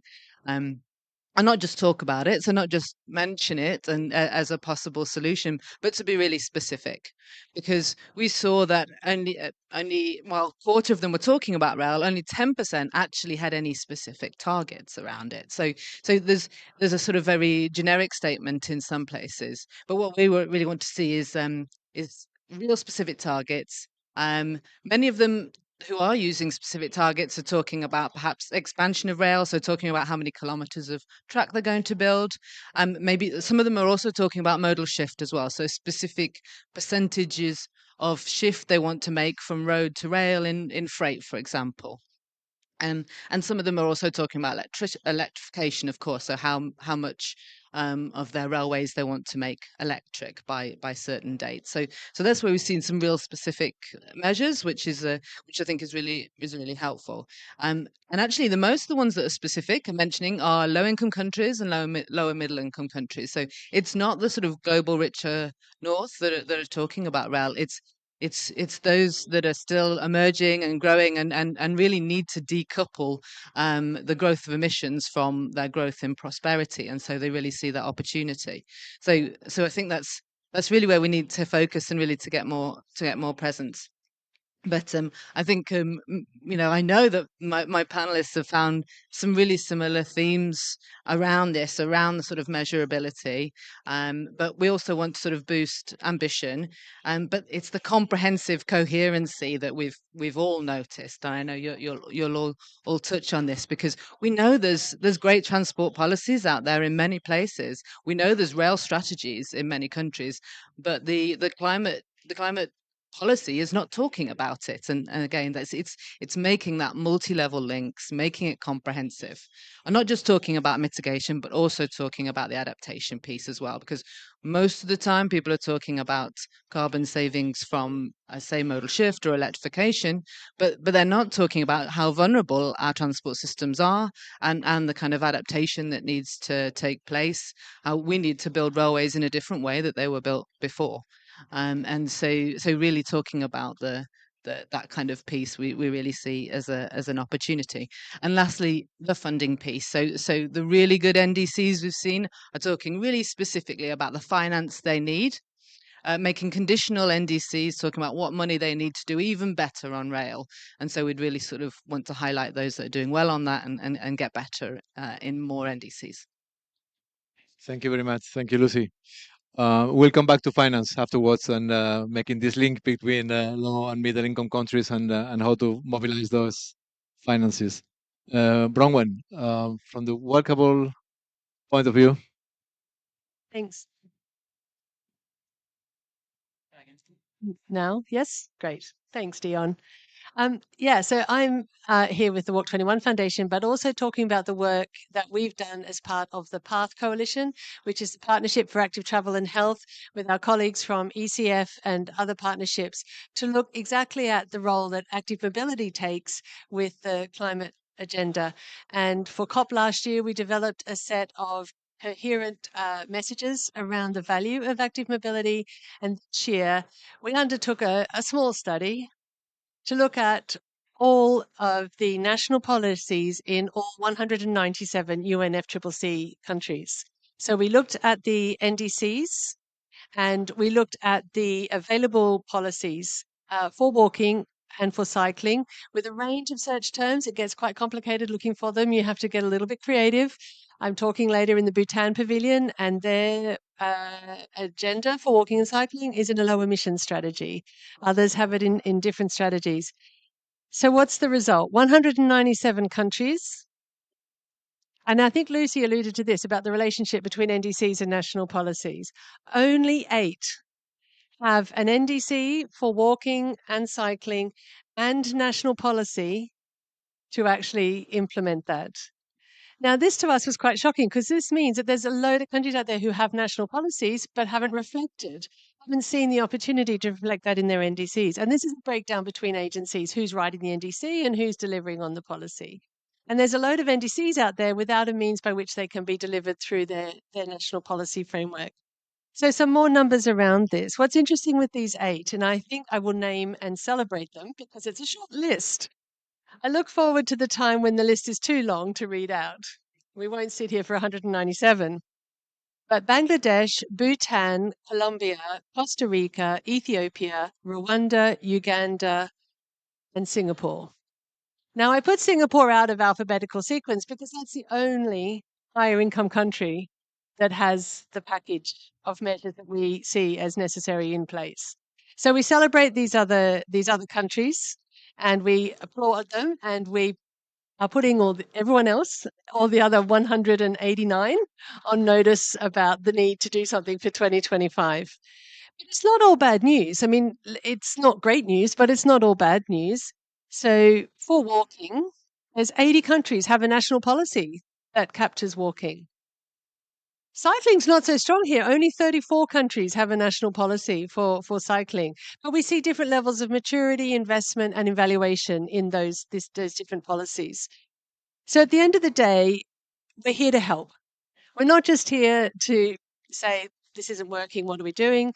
And so we, having reported on this, and you can find this report analysing all of the NDCs and all of the national policies. So we've analysed all the policies, not just done a quantitative analysis, but we've done the qualitative analysis about the status of the policy, who's leading it, how long is it for, what's its ambition, what are the actions, what's the investment behind it, and what's the evaluation underway. Unfortunately, if I had a slide and a barometer for each of those, it's all low. But it's a baseline, so we can only get better. So this is not a bad thing, because next year, in 2025, we can see movement out of this baseline from these different countries. And so we have a template NDC for active mobility, and we're working with public transport because this is a critical link. And this is where I loop back to the SDG question that you ask, because walking, cycling, and public transport is the ecosystem we need for our urban mobility to meet climate targets and to meet our livability targets, to meet SDG 11.2. And this is a big focus for us. We have an app to support cities to manage and deliver on those catchment zones. So it's all about being here to help. The template has a target of 80% of trips by these modes, and 50% reduction in emissions can be realized if we achieve that. So that we're not shying away from setting some lofty targets, but we've got to aim for this. If we're not even aiming there, how are we even going to hope to get halfway? And we have 20 actions. It's very hard to come up with a concise set of actions. So 20 is as concise as we could get. And so we're going to be working over the next year with working with countries and campaigning around the active mobility template to support the development of the next round of SDGs. So if anyone is here from a country who wants to work with us to bring that to their ministerial attention, then that's what we're here to do, is here to help on that. Thanks. Thanks to you. Thanks to you, Bronwen, and thank you very much for this positive and optimistic mindset. Yeah. Ali, what's your point of view? How can we improve the situation? I mean, hello. Whenever we talk about this, I feel like I'm also not striking a very positive tone, unlike Bronwen. So not bringing the best news, but we know that strategies for climate and sustainability, again, not reaching the ambition that we need for the Paris Agreement and the SDGs. And SLOCAT's analysis on the NDCs find that with the announced policies are implemented, we will still contribute to an average global temperature increase by 2.8 degrees Celsius by 2100. So without more ambitious policies, it will still contribute to an increase of transport emissions by 50% by 2050. So in terms of transport in NDCs, as of 2022, only 23 countries have set transport emission targets in their NDCs, which is far below than the necessary global commitment that we need. And among these 23 countries, they only contribute to 5% of the global transport CO2 emissions. It really shows the other 84% of countries that their complacency to neglect setting these kind of targets. And in NDCs and national transport planning alike, there's a lack of comprehensive balance of approaches among national government, with a very disproportionate focus on improved measures Current plans focus mainly on passenger transport, so a lot about electric cars, electric vehicles, and it really lacks the attention to the hard-to-abate sectors like shipping and aviation and avoid and shift measures. And even among the improved measures, we see that there are overwhelming there's a lack of government to implement ambitious policies with that sense. And a wider agenda is much needed to broaden that perspective to electric two to three wheelers, to public transport, to freight in low and middle income countries, and of course walking and cycling as well, in order to really effectively reduce the energy demand in transport. And so let's not forget, echoing with Lucy, that SDG 13 also covers adaptation. And natural hazards contribute to huge financial losses, leading to an estimated 15 billion US dollars loss, direct damage to transport systems worldwide. And among that, 8 billion US dollars happened in low and middle income countries. So the adaptation is still largely neglected in transport policies and in NDCs as well. There's hardly any targets and specific policy measures. And because we're at the SDG Pavilion, while we discuss the NDCs, we should also talk about voluntary national reviews of the SDGs submitted by countries since 2016.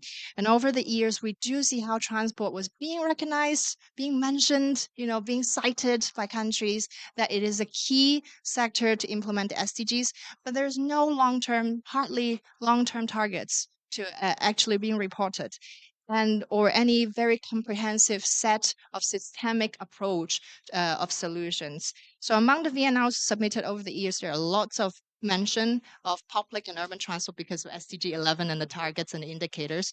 There are lots of mentions to high volume transport like rail and aviation because of SDG 9. But the measures to walking and cycling, again, largely overlooked. So transport measures reported in VNRs also remain the usual suspects, and it doesn't really collectively present a diverse and systemic view of solutions. And a lot of times when we look at measures are being presented in the VNRs, they also neglect the policies that have long-term impacts to livelihoods, like integrated transport planning, transport-oriented development, etc. So, what can we say more from that? We know, again, it's a very sad tone that I feel like I'm striking here. But we know that the actions and the commitment and the policies are exposing complacency. And so we know that active and public transport mobility, it's really indispensable. And we have been repeating this same key messages for more than 2 and 3 decades now. And we know that incremental and marginal actions is just simply not enough.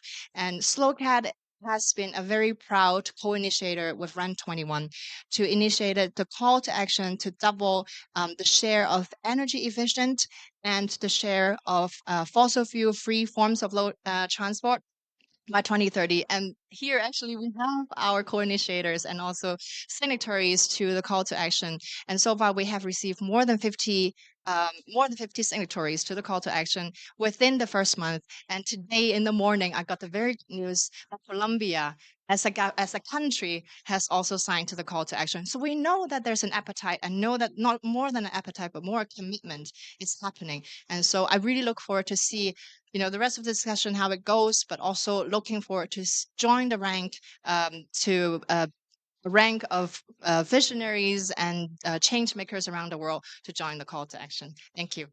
Thank you. Thank you very much for this call for action. And thank you for reminding us that it's not a question of technology, but a question of geometry, yeah?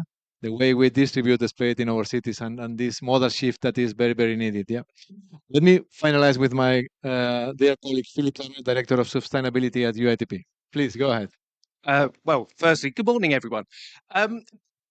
I've got some really good news, so I'm not going to be grumpy. So 68% of NDCs actually include public transport, and that's a doubling compared to the first round.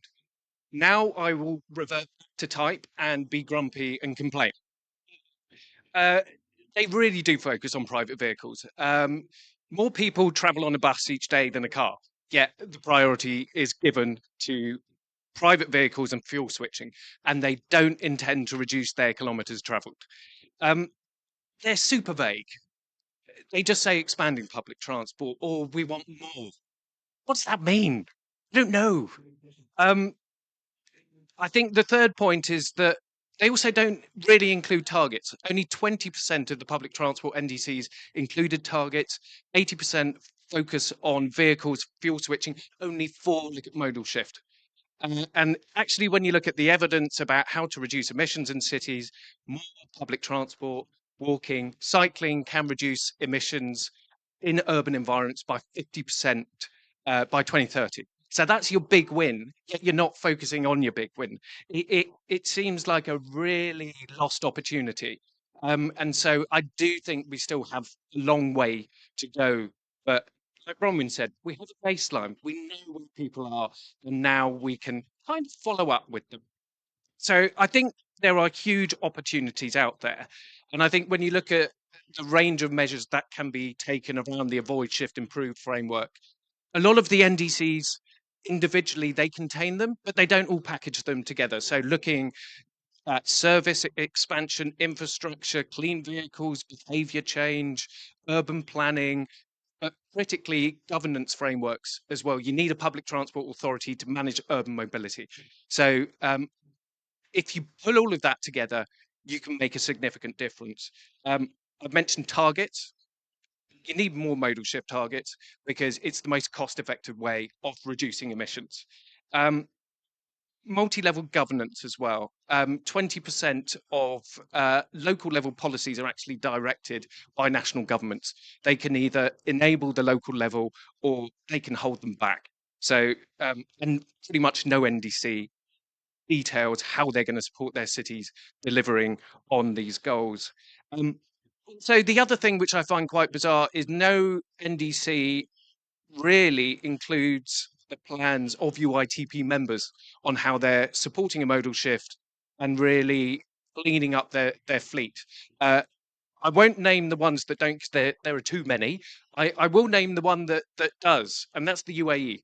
They include all the plans happening here in Dubai within their framework around cleaning their vehicles and supporting the modal shift. I think that's a really good example to highlight. I think the other point that's been mentioned about building capacity, there's a massive global north-south split. Expanding public transport infrastructure is really focused in the global south, and they say that they need to have capacity building to deliver that. This is what we do as an organization. We need to better connect with that. And lastly, it's around measuring the impact at the local level. And actually, if you look at the SDGs, sorry, the NDCs, they really make the link with the SDGs. I think a third of the public transport NDCs make that connection, and they don't really focus on emissions. They 80% focus on the SDGs, so be it around health, infrastructure, cities, sustainable consumption and production. They make that specific link, and I think it's incredibly important because when you do, you're actually looking more than just a technology solution. You're actually looking at better urban mobility, and I think this is really where the NDCs need to focus on is achieving that goal. Because at the end of the day, it's about people. We need better urban environments. So that's all from me. Thank you very much, Philippe. Alice, Bronwyn, Lucy, and thank you very much for your time and for your very inspiring notes. We have to move now to the second part of the panel, which is on finance, by the way. Yeah. Thank you very much. I would like to invite to the stage Ms. Merle Schmidt-Blum, board member from Finance and Sustainability from Hamburg, please, and Ms. Cecilia Anderson from UN Habitat. Yeah. We'll be discussing now on the pillars, one of the main pillars to boost this transformational challenge. Nice seeing you. Thank you. Thank you.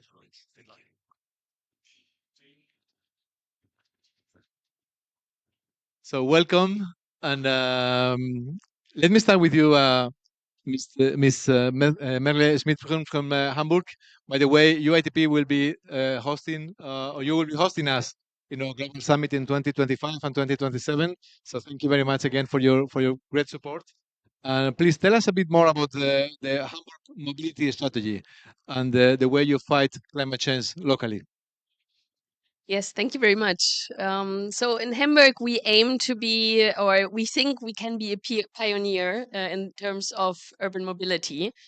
So what we do is we act with foresight. We try to provision for future generations, and we do that by two things.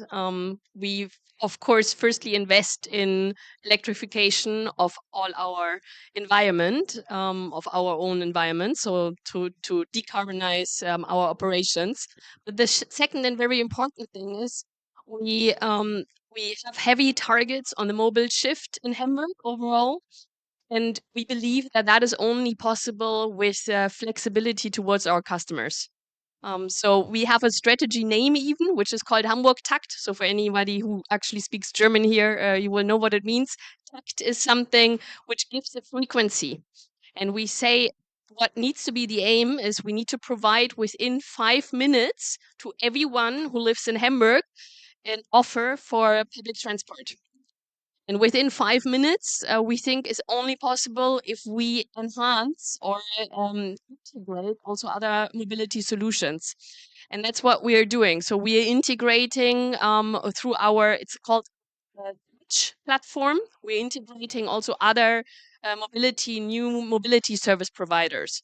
So we are integrating, for example, the scooters that are on the streets. We're integrating bikes that can be rented by the city. And we are now, that's the next step, integrating autonomous shuttles. So we have cooperations there with the industry, with Volkswagen and with Bentala, so very big industry partners within Germany to provide autonomous shuttles. And yeah, we think this two-folded strategy is the way to go to be able to get the mobile shift done that we want to. Thank you very much, Cecilia. We have been working on a number of projects, trying to fill those gaps in relation to how to deliver the transformation that the sector is needing. And how do you think that these investments in public transport and should be increased? Public transport and active mobility should be increased. Yeah. No, thanks a lot for that, Dionisio. And I actually don't come from a financing background, but maybe more from a planning background. So I actually do think that it's really important how we can actually use planning to maybe try and increase that investment into sustainable walking, cycling, and public transport. And we actually have seen that, and also from the city level, we've seen a lot of investment has actually gone into serving the needs of cars.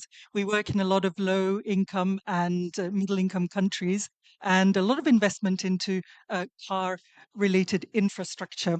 So it's about maybe changing a little bit how governments actually then invest and invest more in those sustainable modes. And I think there's been great opportunity now for cities to actually leapfrog. And I think COVID was one of those where we actually saw that mobility options actually changed and people chose to cycle, to walk, and maybe not take public transport, but they actually chose ways of moving around in a different way. And I think we need to actually support those cities to continue to invest in that kind of infrastructure and actually to the benefit of people.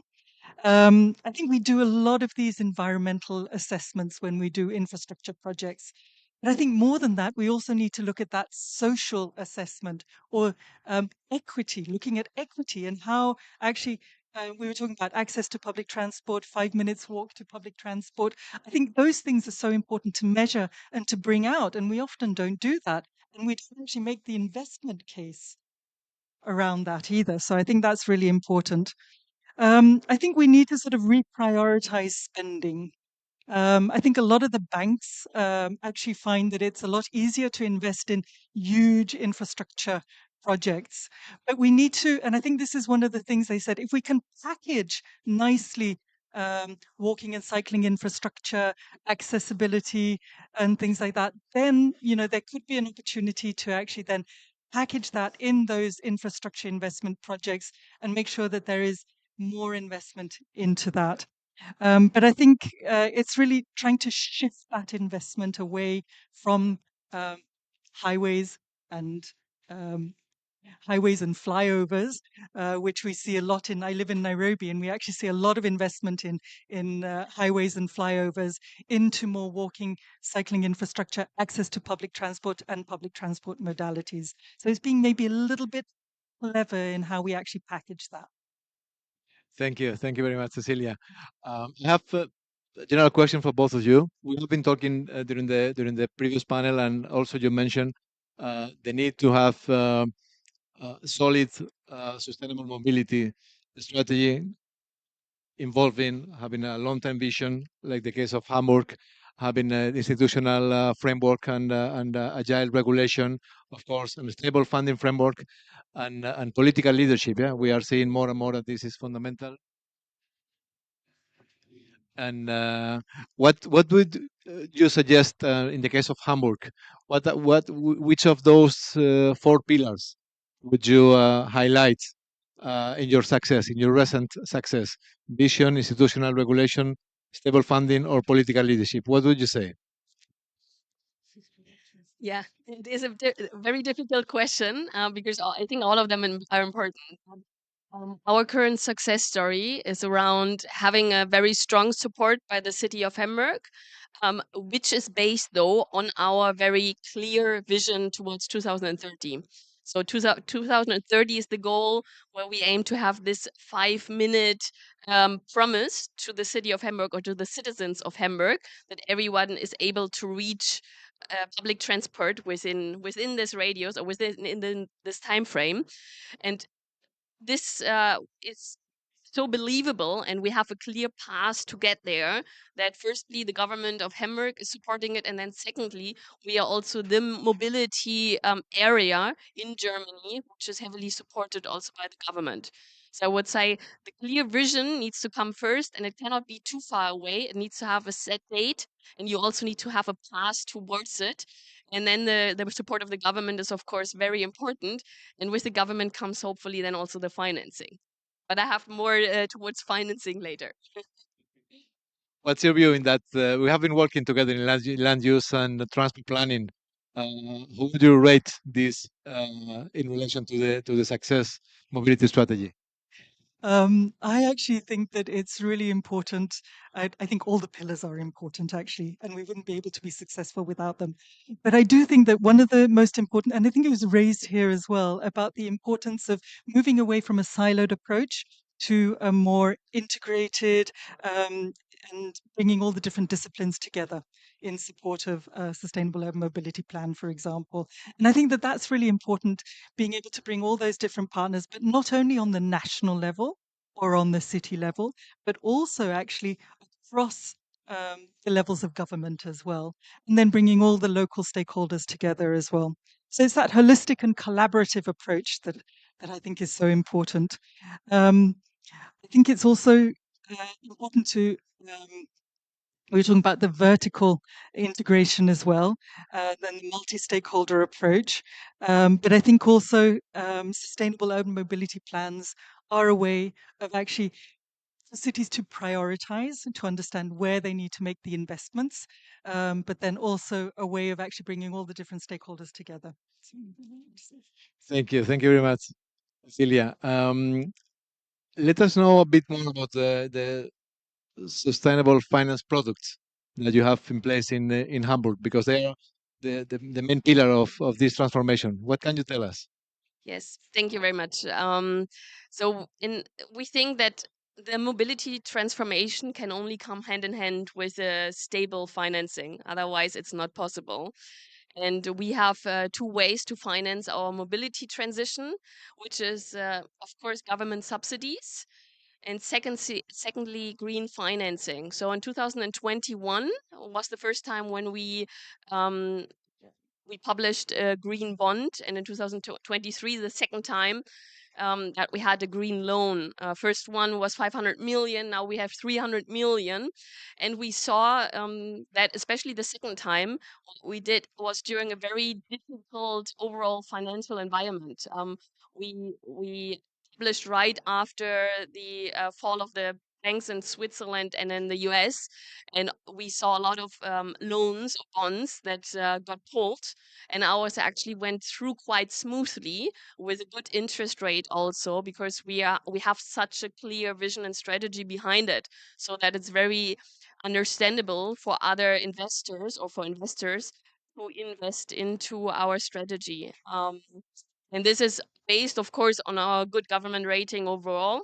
But secondly, also, and this is really important for green financing, that you get a green financing or green rating. So we use Cicero for that, which is, I think, one of the biggest rating agencies for sustainability. And we get dark green, which is the highest level at the moment.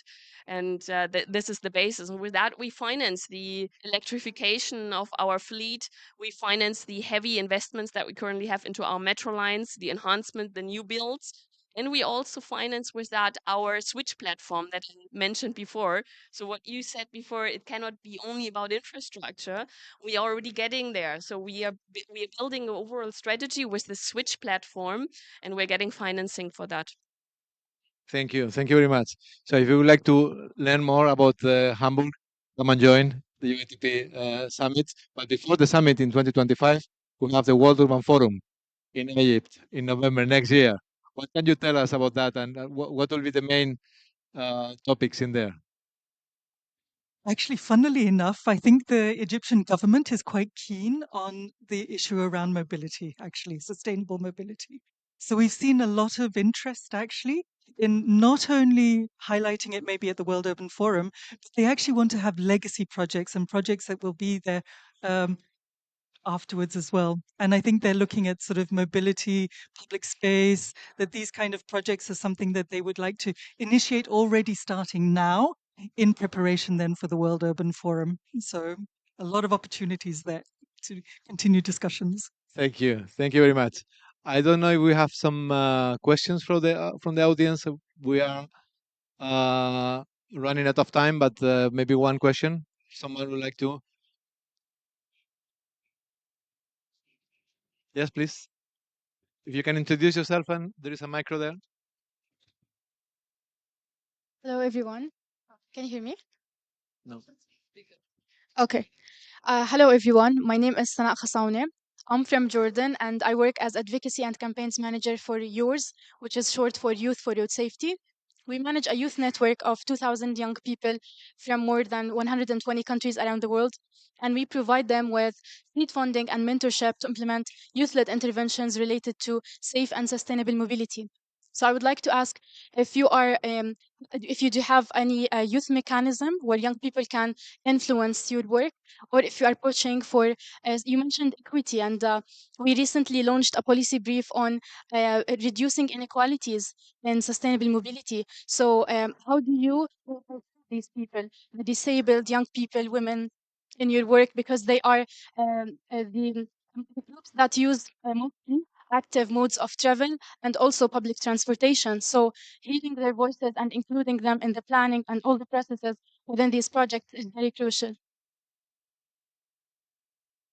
Yes, thank you very much for this great question, because that is actually a focus topic that we have had on the radar, or have on the radar now since this year. We call it mobility for all. Mobilität für alle. I don't know if anybody speaks German here. And we started more or less when I joined the company, which is less than a year ago. And I said, what about toilets in our platforms? There are no toilets anywhere. And I went to Japan just shortly before that, and there you have clean and nice toilets just anywhere. And in Germany, we don't do it. No, the engineers told me it's too expensive, it takes too much work. We don't really want the hassle of it.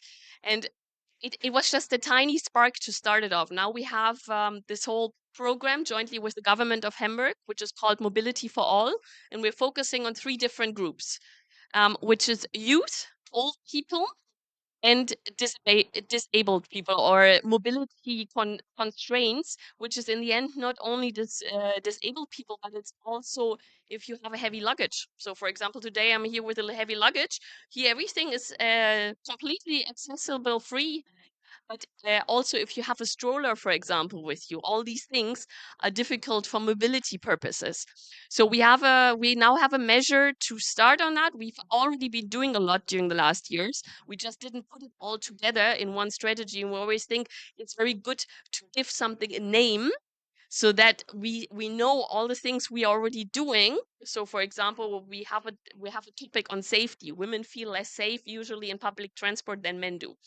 So we already have a lot of safety measures, but we're now putting it all under this one umbrella, which is called Mobility for All. So thanks for this question. I think it's super important, and we cannot do it only by, in the past, very male-dominated company leadership.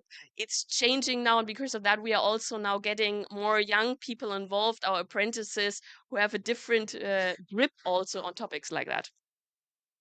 Thank you. I don't know if you would like to complement. Yes, no, happy to do that actually. And actually it's really quite exciting how to engage young people.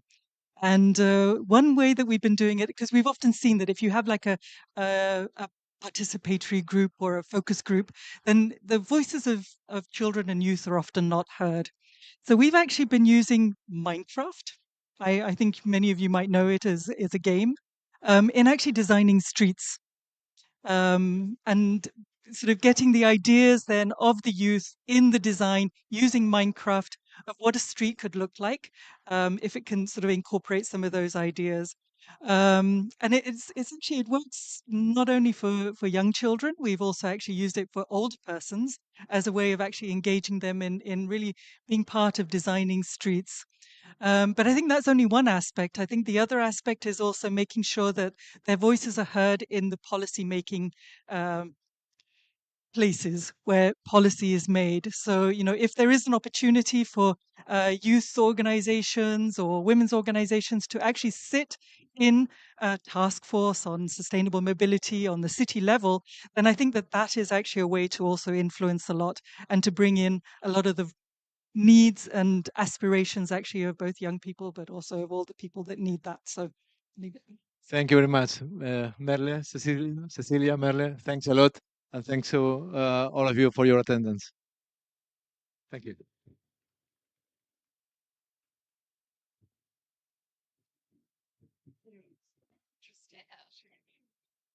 Thank you. We're going to move on to the next panel.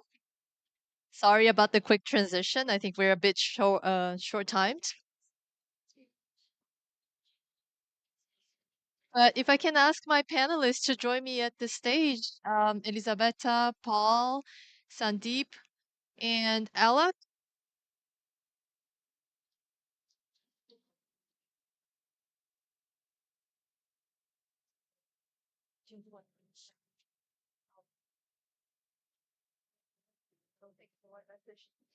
Okay, cool. Thank you so much. We're going to move on to the second panel, in which we're going to focus on technology drivers, so how innovation is also driving climate action. And we are here with 3 speakers. We had a 4th speaker. I'm hoping he can join us at some point, but well, we are left with the rich people, so that's fun for me. My name is Ju. I work with the International Union of Railway, so very convenient for us. We're going to be talking a lot about trains and how great they are. I want to start with Elisabetta because ladies first. You are head of sustainability at CSR, sorry, in F&M Group, and I was wondering if you could tell me a little bit more about what F&M Group is doing in some of the examples of the immediate innovations in the transport sector or the quick wins required for achieving 1.5 degrees. Thank you. Thank you. And good morning to everyone. Yes, a few words about F&M. Ferrovie Nord Milano is the leading integrated sustainable mobility group in Lombardy, and is the first organization in Italy which combine railway, management, infrastructure, road transport, and motorway infrastructure management. It is one of Italy's leading non-state investors in the sector, and FNM is developing an innovative model that optimizes mobility flows, environmental and economic sustainable. In this context, is implementing an Italian hydrogen-based project, which aims to decarbonize public transport services and encourage the transition of more sustainable transport system. In detail, a few words about this H2O project. This is the name of the project. Aims to develop in hydrogen valley in Val Camonica. Val Camonica is a World UNESCO heritage, and this is important, the location of this project, along the non-electrified Brescia-Iseo-Edolo railway line. And this area is the gateway to the Milano Cortina 2026 for the Winter Olympic Games. So the aim of this project is to decarbonize a very, very important sensible area. The project will be carried on by FNM, the group, in collaboration with Ferrovie Nord, that is a company of FNM that manages the rail infrastructure, and with Trenord, that is a joint venture with FNM and Trenitalia. So is a highly innovative project covering social, economic, geographical, and environmental dimensions, with three main targets. The first one is developing an economic and industrial district, then develop an economic, a geographic district based on hydrogen, and third, but not less important, is the decarbonization of the main component of local public transport. So it's a very combined project, and this will involve the purchase of 14 fuel cell hydrogen trains that are Alstom Coradia Stream regional train, and maybe Paul will talk about more specifically about the train themselves. Then the commercial service will start at the end of this year, and to replace the diesel power trains, which will explain Paul. The project includes, is not only rail, but includes, moreover, the extension of hydrogen solution to road transport, starting with approximately 40 vehicle buses operated in the same valley, in the Val Camonica, by another company of FNM Autoservizi. The first production plant storage and distribution will be located in Iseo, and with the steam methane reforming technology, and the power with the equivalent installed power of 2.8 megawatt. A second and the third production, storage and distribution plants at Edolo and Brescia from electrolysis with the equivalent power, installed power of 5 megawatt. The total investment of the project is estimated around 392 million euros. The project itself obtained 97 approximately million of euro from the PNRR, the National Resilience and Recovery Plan, a contribution from Lombardy region of approximately 80 million euro, and FNM is contributing directly with 70 million euros. So you can see the project is quite big. Then the remaining 150 million will be financed by other contribution. Considering the buses is a little contained, and the investment is approximately 30 million euro. So this is, I think, the most advanced project that we are, FNM is carry on at the moment. That's wonderful. Thank you for sharing that. I think, yeah, I mean, obviously, for railways and in terms of climate action, it is so important that, you know, we electrify our lines, because those are not direct emissions, but that doesn't make sense everywhere in every line, and hydrogen is an alternative way for you to power those trains and still get the environmental benefits. And it's great to see that those projects happening more and more.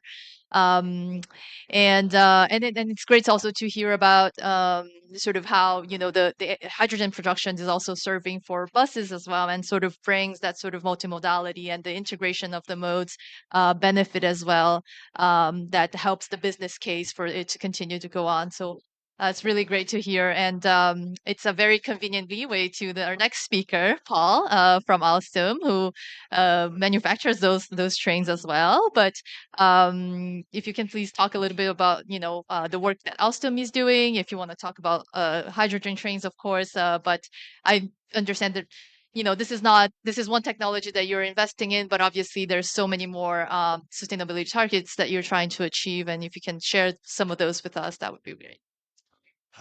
Thank you, Drew, and good morning, everyone.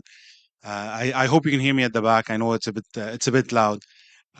So at Alstom, smart and sustainable mobility is at the heart of what we do. So today I'm going to talk about the intersection of technology and sustainability.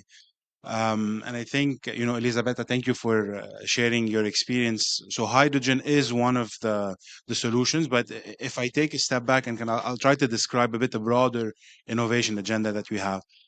If I focus on rolling stock, so basically trains or locomotives for freight, today, you know, we have a wide array of electric solutions. And what we've been committed to do is to improve the energy efficiency of those trains.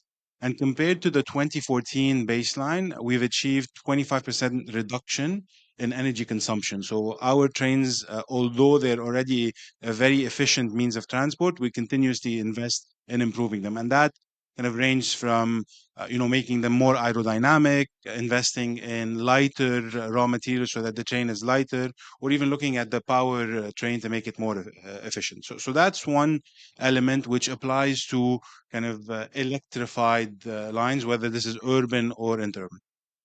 Now, for The case of where there's no electrified lines, we have multiple solutions. One of them being the hydrogen train, which is fuel cell powered, and it is effectively, it has zero emissions.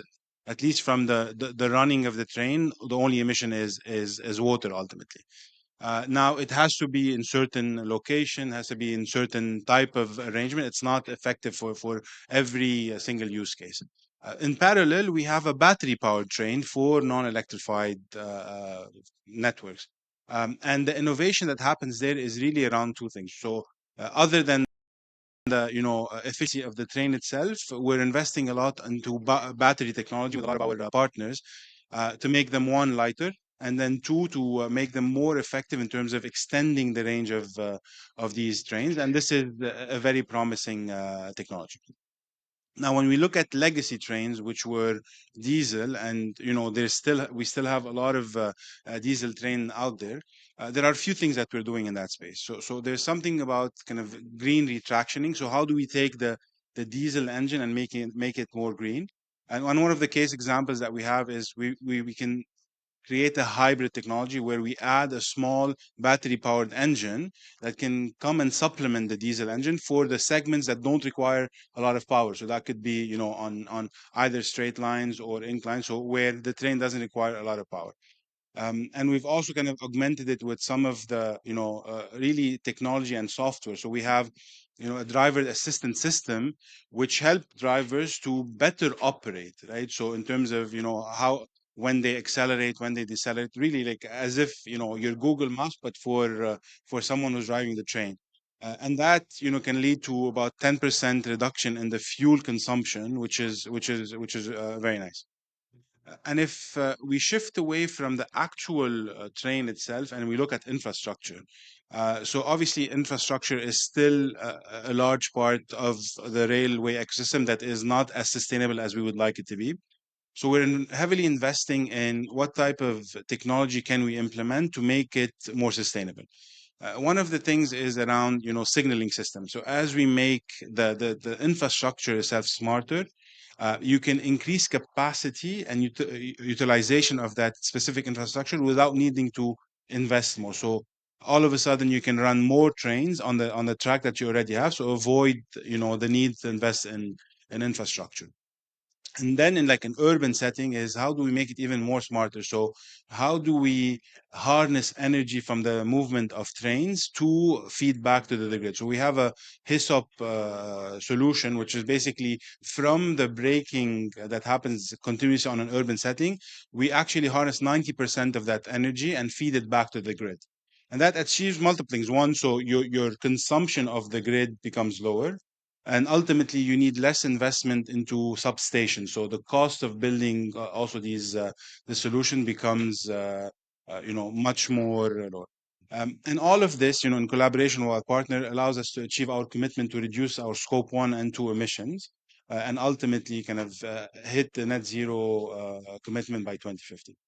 That's a kind of a broader view that I want to share. Yeah, thank you. Thank you. I mean, I mean, obviously in the rail community, but also a big piece of our advocacy work, and at UIC we have the mantra that rail is the most efficient mode of transport, is the greenest. 8% of passenger transport, 7% of freight, but only 1% of emissions. And I think it's important to highlight that's because of constant work from companies, from operators, from everyone in the ecosystem in driving that sort of increase in our energy efficiency. It is the only mode to have actually reduced its emissions, and it's a lot of it is due to these efforts in innovation and in technology. And a big piece of that is the question on digitalization, which our next speaker is an expert in. So Sandeep, can you share some of the work that you're doing with UNESCAP on rail digitalization and how that's driving climate action? Yes, thank you very much, and very nice to be here. Greetings from SCAP. I work in SCAP leading the efforts to strengthen international railway transport throughout the region. Just to context, already you have mentioned about some numbers. The Asian transport outlook data suggests 3% comes from rail, around 60% comes from heavy duty trucks and light duty trucks. So that the rail is a solution for climate friendly transport is no brainer. But as the question we need to ask is, over last decade, a lot of investment in rail has happened, but it hasn't led to proportionate increase in reduction in emissions. And the part of the reason is rail are not that competitive as road has become. Now, how we can make rail more competitive? Some of the answer was given by my co-panelist. You increase digitalization in all its operations. For example, one of the example which he gave about increasing the capacity utilization of existing tracks by automatic signaling systems. So these are practical measures, but at ASCAP, being an intergovernmental body, we have a diverse range of countries. We have one hand India, Russia, and China, which are biggest railways with very advanced digitalization. But we have Myanmar, Laos, PDR, and other countries which are just taking baby steps on digitalization. So we are trying to understand how we can bring them also in this digitalization of rail. And that is why our member countries work together under Trans-Asian Railway Network, which ASCAP is a secretariat. We have developed a strategy 2030 on accelerating rail digital transformation. So this is it brings together various pieces how you can actually, because you can talking about digitalization, unless if you want to put into practice, you need some strategies, some plans, and making them sure they work through, particularly for LLDCs and least developing countries. So this is what this strategy tries to do. It brings together, it has 6 objectives, 8 priority areas, and 5 enabling conditions. So it brings together all of the pieces of digitalization together. And we believe when we start to implement during next 7 years up to 2030, it's going to bring some change because it's going to be dealing with a lot of things. As our colleagues have mentioned, there are various strands of digitalization. Uh, so important thing which we are doing under this is to set up a real digital and innovation fund as implementation mechanism for this strategy. And this fund will attract uh, seed capital and provide low-hanging projects which can deliver good results to countries like Nepal, Myanmar, Laos, PDR, based on their needs. Because you cannot push the digitalization narrative or, for example, automatic digital coupling to countries which don't know how to do basic things, right? So the digitalization in rail has to match their competencies, their communication structures, because many of them don't have well advanced communication systems like 5G, which needs to support. So last, just because we also have talking about, and I believe rail has to be promoted right from local, urban, national, regional, national, and global level. And that's what we are seeing. If you follow, the trains have been from China to Europe have been increasing. At urban level also, there is a massive improvement in the metro network across the countries. And another good thing has happened is particularly to get hold of inter-city travel in urban areas. Recently, India launched I think Alstom provided some rolling stocks, this rapid rail transit system, which just started its operation last year. It's a $4 billion project, 100-kilometer long line. It will pull around, I think, 100,000 vehicles off the road. And some numbers I have calculated, some 250,000 tons of CO2 emissions and regenerative braking, making use of it. And then increase of modal share for public transportation will rise from 25% to 65%. It's a great project, I mean, to meet the demands of transport in a sustainable way. And let me conclude by saying that transport is at a very important junction in its evolution. It has propelled prosperity, but now the externalities of transport have outgrown its benefits. And rail is one of the modes of transport which can meet these contradictory objectives of meeting the demand for transport while keeping negative externalities check. I think there is a golden era for rail, and that is a message we should go to countries from COP that push rail. It's not going to be easy, but we as international organization can support and see that it delivers its promise. Thank you. Thank you. Yeah, so many pieces that of your speeches are very inspiring because I'm a international relations major, so I know I love all the stories of cooperation and working together and seeing all these countries collaborating in even if at different stages of rail development they are able to somehow collaborate and grow together in that sense. And thank you for also bringing the aspect of externalities on like how rail is providing all this public good and hopefully those will start to be captured by the different economic models but also in the financial modeling so that we can see more and more rail growing from now on, and especially convenient here at the SDG Pavilion where we're having this conversation. But yeah, I know we are late, a little bit behind, but I didn't want to leave I don't want to let our panelists leave without saying a word about what you expect for as an outcome from the transport community here at COP28. What do you want to see be highlighted, and that will support your work as well in growing rail everywhere. Should I start? Answer? Okay.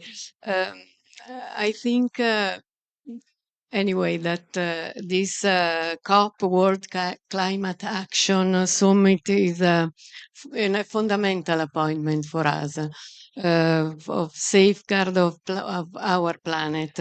But even though sometimes COP doesn't, the results are not very satisfying, no, are not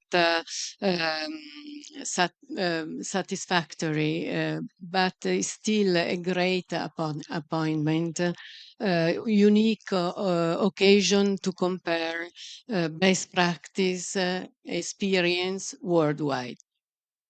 And for us in the transport sector, of course, public transport sector. And I think it's also an opportunity for us to raise awareness and importance of the transport sector specifically in containing the climate change, of course. Building also resilience, promoting community and to effective actions. And it is also a great occasion to share our work. For example, as chair of a Sustainable Development Committee of UITP, we did a very interesting report and work on renewable energy and energy transition in the sector. So I think is a unique time to occasion to share this. So I think that is very important. Thank you.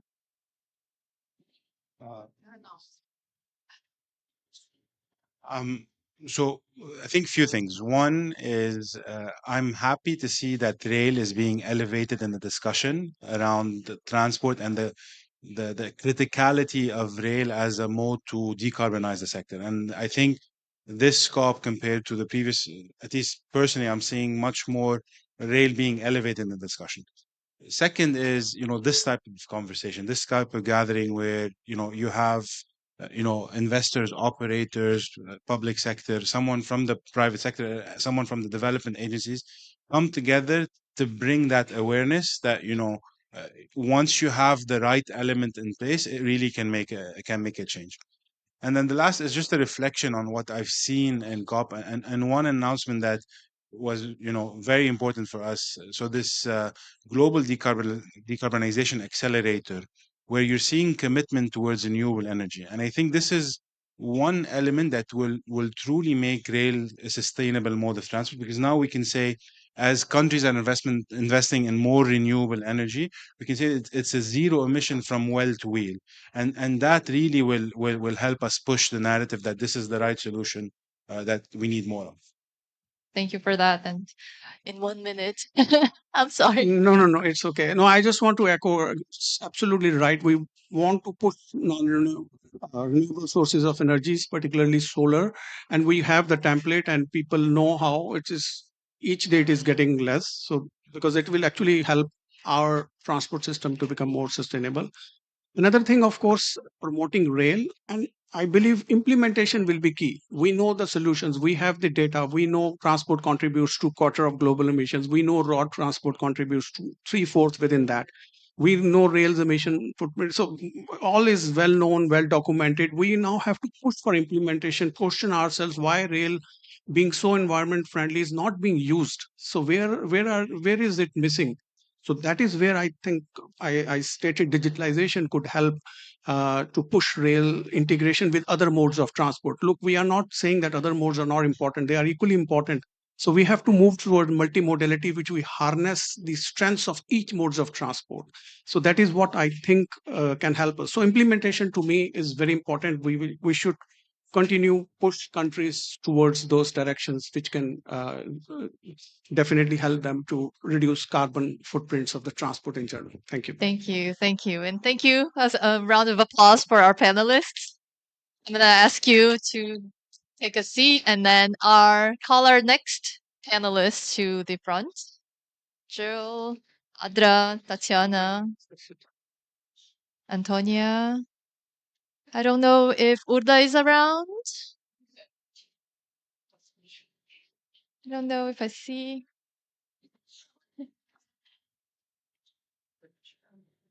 Ah, she's here. Sorry. Did we get it?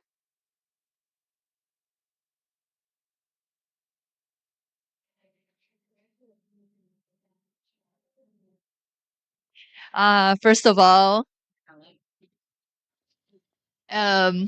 yeah, so we're going to start the second panel of this part, which is on all about solutions on the ground. So we want to learn for what's actually being done out there. And I couldn't start this panel without saying something about having all ladies in a transport panel. That's so really, really beautiful and something that we see kind of rare, unfortunately, at COP. So all ladies. um, So we heard about like the technology drivers in the previous session, and coincidentally, we had all rail speakers, and we have two rail speakers here in our panel today: Tatiana from FH Chile and Adra from Etihad Rail. So I will start with you, and then I'll let everyone get off the train and go into explore other modes. But if you could please just share a little bit of the experience of your own companies in Chile and here at the UAE, our host country, and yeah, tell us what's how are you driving further achievement of the SDGs?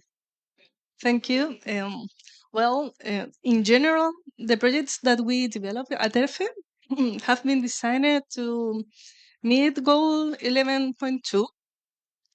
We expect to triple the number of passengers transported in the next 6 years, reaching 150 million packs in 2030. But independent of the big scale project, which allows us to increase the number of passengers transported, we are implementing local services from small town to regional capitals. Today, for example, in particular, I would like to highlight some projects and services that we carry out and that benefit, I think, very particular communities. Yeah. So, as a public company, we serve and provide an essential services in communities where private public transportation services usually do not reach. So, an example of these services, it's one we called Talca Constitution branch, and which runs 88 kilometers in a very restricted accessibility conditions for towns located around. So we transport 100 foot passengers a day. A very small service, and it's but it's a high impact on the community. They need the train to go out, and given this condition of isolation, we receive a subsidy from the state that allows us to cover part of the transportation costs. Uh, whose main objective is to help communities that live in isolated places to be able to access cities. If required. And another example that allows to bring communities together correspond to a service we have in South Chile that connects a small city, uh, maybe 25,000 inhabitants, with regional capital, and between these cities there's a school, and we enroll there have approximately 1,500 students, and last year we provided stock in that school. So the students could attend class safely and reliably. And with this stop, we improve travel times and the quality of the student trips and facilitating access to the education. And finally, this year, we implement a rail transport service in the south of Chile between this capital, original capital, Temuco, and a small city called Petrosquén, where they live there's a lot of indigenous people live in this city, a very small city, but with a lot of indigenous people. So for us, in closing, the message is to achieve the 11.2 goal is not enough to implement the large scale passenger services, but we must also look for these small communities and that benefits from the presence of the train. Youth, indigenous people, and isolated communities also matters for us. Thank you for that. Adra, do you want to share your views? Well, thank you first for having us on this panel, and really excited to be my first panel discussion with the SDGs. So I'm here to talk a little bit about Etihad Rail, which is considered the UAE National Railway Network. Actually, the company itself was established in 2019 because of the need that we do have to have a more sustainable mode of transportation. Many of you already know that we have great roads. I'm sure that you went along the highways. A lot of people already enjoy driving. It's easily accessible for all of us. But it was the time that we actually start having the National Railway Network. And we actually started with a very unique business case with ADNOC, where they came and told us, we need to move sulfur from a very remote area to be shipped across the sea. And we managed to do that and made it operational in 2016. So the impact of that project was actually to create a full-fledged of a new community in that area, which is a connection between Shah and Habshan and Ruwais, very remote areas in the UAE. Now, in that area, if you visit, you can see a lot of shop, retail areas, and people who actually move to this area. It's became a very beautiful city, actually. So, fast forward to now, this year is a very special year for Etihad Rail because we inaugurated the full-fledged network across the 7 Emirates, starting from the border of Saudi Arabia all the way to Fujairah. And right now we are moving a lot of heavy industries, so it's a freight business that is being impacted. So you move steel, raw materials, and sulfate and limestones, and one fully loaded train is equivalent to 300 trucks removed from the road. Now, we also have recorded or calculated the economic impact that the railway industry will have. And we estimated that by the year 2050, the railway industry in the UAE will be contributing to 200 billion dirhams in terms of economic opportunities and growth. And when it comes to the CO2 emission, we believe that we will be contributing to a major reduction in the transportation industry, specifically by 21%, which is equivalent to 8 million tons annually. So a lot of opportunities for Etihad Rail. When we discuss these kind of numbers, it is new to the UAE, but it's very important as well. And maybe lastly, I do want to talk a little bit about how we care about conserving the environment. We have done a lot of environmental conservation project, and we want to support ecotourism in the future as well. So there is a huge collaboration between us and our partners to have the same kind of goals, because we don't want to work alone. We want to work with the transportation industry, the cities, and most importantly, the people. Thank you. I think both of those stories really reminds us that it's all about connectivity and creating that access that will bring those further multiple benefits as well. And but moving on from the rail sector, I want to go to another type of transport, bikes, which I'm particularly a fan of. We have here Jill Warren from the European Cyclist Federation. And Joe, I wanted to ask you a little bit about on the policy measures. How do you see them? What kind of policy measures are out there that are worth replicating and scaling up for the cycling sector? Okay, thanks very much. There's a lot that you can do policy wise to encourage more cycling.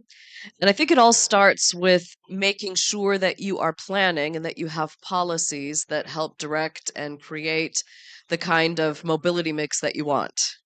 And that also starts with a prioritization, if you ask me, of active modes and the funding to match. And we often get asked, well, how much funding? How much should countries be spending on cycling? And we say 10% of their national transport budgets. And usually their eyes get huge and they say, you've got to be kidding. And we say, no, 10% of your national transport budget, if you put that into cycling, you will get so much in return. There is one EU country at the moment that does that. They have it anchored in their coalition agreement. That's Ireland. So, and then if you look at other countries, we think that the Netherlands probably is also around that level when you count it all up. But otherwise, most countries have a very long way to go. So, what other kinds of policies can you have? Policies that encourage cycling to work, for example. So many countries have all sorts of subsidies, incentives for company cars, for example. Why not company bikes? We're seeing more and more of that, but it's still the exception rather than the rule. What else can you do? Purchase incentives can be very helpful in getting more people on bikes. So, not only for families and private individuals, but also for businesses to get them to consider, maybe getting a cargo bike and doing some of their last mile logistics by bicycle instead of, by polluting delivery vehicle, for example. And even if it's an EV, then it could be contributing to more congestion. So there's a lot you can do there as well. I think we need to think about level playing fields because we have so many incentives out there right now for the switch to electric vehicles. Why not make those applicable to the purchase of an e-bike, for example? France has done that. Yay, go France. So, they will provide up to 2,500 euros as a purchase premium for an electric bike. But its neighbor, Germany, for example, put in their Recovery and Resilience Fund something like 3.5 billion as purchase incentives for electric vehicles, but these are not applicable towards e-bikes, for example. I think another thing that can be done, allow for reduced VAT or sales tax on the purchase of bicycles. So the EU recently made that possible to have reduced VAT on all types of bicycles. But so far, only one member state, Portugal, has actually implemented that and made that possible. So there's a long way to go for 26 other member states. I think we can't talk about all of this without also talking about policies that are effectively disincentives to private car travel. So that's everything from reducing car parking to making it more expensive, congestion charging, reflecting the real costs to society of automotive travel, and redressing that balance of public space. And also just sending the right message with policies. So, in the neighborhood where I live in Brussels, for example, and in Brussels in general, 70% of public space is devoted to cars, whether moving or parked. So that's the current balance, which they are trying to change. But I can get a permit to park my car in my neighborhood for 27 euros a year. If I want to try to get a space in one of these Velo box bike parking things, um, there's at least a 6-month waiting list, and it costs 60 euros a year. So explain that to me. I'll stop there. Thank you. Thanks so much. I mean, you put it so well that it is there is a whole lot of push and pull measures that we can take to just really incentivize people to get on this low carbon modes of transport. It's just where is the willingness to do this? Where is the political commitment to actually put your money where your so-called commitments are or pledges are, right? Like EVs are not going to solve the problem. And um yeah, yesterday I just wanted to comment on this because the mayor of Utrecht was saying how they built this huge like bike parking under the train station, and that's actually been like super successful in discouraging people in using their cars and actually taking their bikes to the train station. So that's a really nice like multimodal story that we want to see more and more. But I want to stay on the policy topic and move on to our next speaker, Urda. Could you introduce yourself and a little bit about your work with NDC-TIA, and also, yeah, talk a little bit more about what are these transport policies that you see out there that can be replicated and scaled up? Sure. Thank you. My name is Urda Eichhorst. I work with GIZ, the German Development Corporation, and I lead a regional project in Asia called the NDC Transport Initiative for Asia. We work with China, India, and Vietnam on NDC formulation to some extent, and also implementation with a strong focus on emission measurements as well to build the basis, and on e-mobility deployment. Unfortunately, not so much on bikes. So I would like to share a story from Vietnam, one of our partner countries. And in Vietnam, we work both on the national level together with the Ministry of Transport on really supporting them in their development of breaking down the national target of the net zero by 2050 for the transport sector. They have developed an action program. It's called Green Energy Transition Program for the transport sector. Is looking at both carbon and also methane emission reductions. And we are also supporting them in developing the national e-mobility action plan. And we work on city level in Ho Chi Minh City, and we've developed together with the city and other partners in the project, including the World Resources Institute, an action plan for electric mobility for Ho Chi Minh, which is second largest city in Vietnam. And it's the first time they have a city level action plan, and the city is actually looking to integrate this now into their master planning. So we did several scenarios of electric mobility uptake, both for private vehicles but also buses, obviously. And what does this mean in terms of the power demand and also the charging infrastructure needs that need to be looked into? And of course, when we talk about scaling things up and replicating things, even though e-mobility is not the silver bullet, is of course one of the big pillars that will help us achieve net zero emissions from the transport sector. If we also look at the energy sector at the same time, decarbonizing that as well. But even without, even in Poland, a high carbon grid factor, electric mobility is still more efficient simply because of the inherent efficiency of the cars. Unless they become very heavy, then this equation changes to a certain extent. But this is an 80% coal-fired power system. So we need to, of course, develop those in parallel. And I think there's a lot of potential for replication of really developing, on the one hand, the national clear target, sets the framework for city level action as well, to see how can the city level contribute to this target. And Vietnam has set itself quite ambitious targets also related to electric mobility. They have an aspiration to only procure electric buses from 2025, which is basically any procurement process almost starting now. So there's a huge push from national government to really go down that road, but there is a large dependency still at the local level to actually be able to implement this, both in terms of capacity, and this includes not just the capacity to invest in those electric buses. There are subsidies in Vietnam, and we're also looking into how do these subsidy models have to be adjusted in order to make a electrified fleet work. What does this mean? But of course, there's still this upfront investment cost in electric buses. That's a huge problem, but also operating an electric fleet.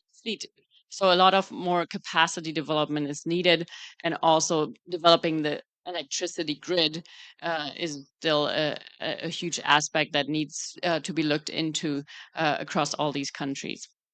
Thank you for that. I think yeah, it's so important to remember that vertical integration between cities and countries needs to happen, and it's something that we're starting to see grow, but it's not at the level that we need to see. And also thank you for bringing the improve aspect of the conversation as well, because avoid and shift, although personally I do believe that it should have a bigger focus, like improve is inevitably going to be a key part of the equation.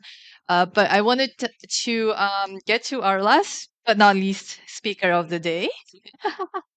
Antonia, can you well, you work for Keolis, can you share a little bit of what Keolis is doing, and how, well, transport clearly has all these SDG benefits, but why hasn't there been like a stronger focus in past COPs, and why is this modal shift that we're talking about not happening? Can you elaborate on that for us? I'll try. And first, listening to all these fantastic examples, my first thought, like, if we could just put them all together, and having both the Mayor of Utrecht and the policy of Ireland for biking, and having the vision about building states together in UAE, and adding on the cascading the way over to Vietnam, that would be fantastic. It's a little bit like if we could build this transport wonderland, that would be really cool. Next year maybe. And of course, so Keolis, we run operations in 13 countries on multimodal, including bikes. And of course, we do have active strategies, less on avoid than on shift on improve, because I would state, it's maybe sounds a little bit pretentious, but we're mostly on a transport I would qualify as a kind of everyday mobility. So that means going to school, going to jobs, going to healthcare.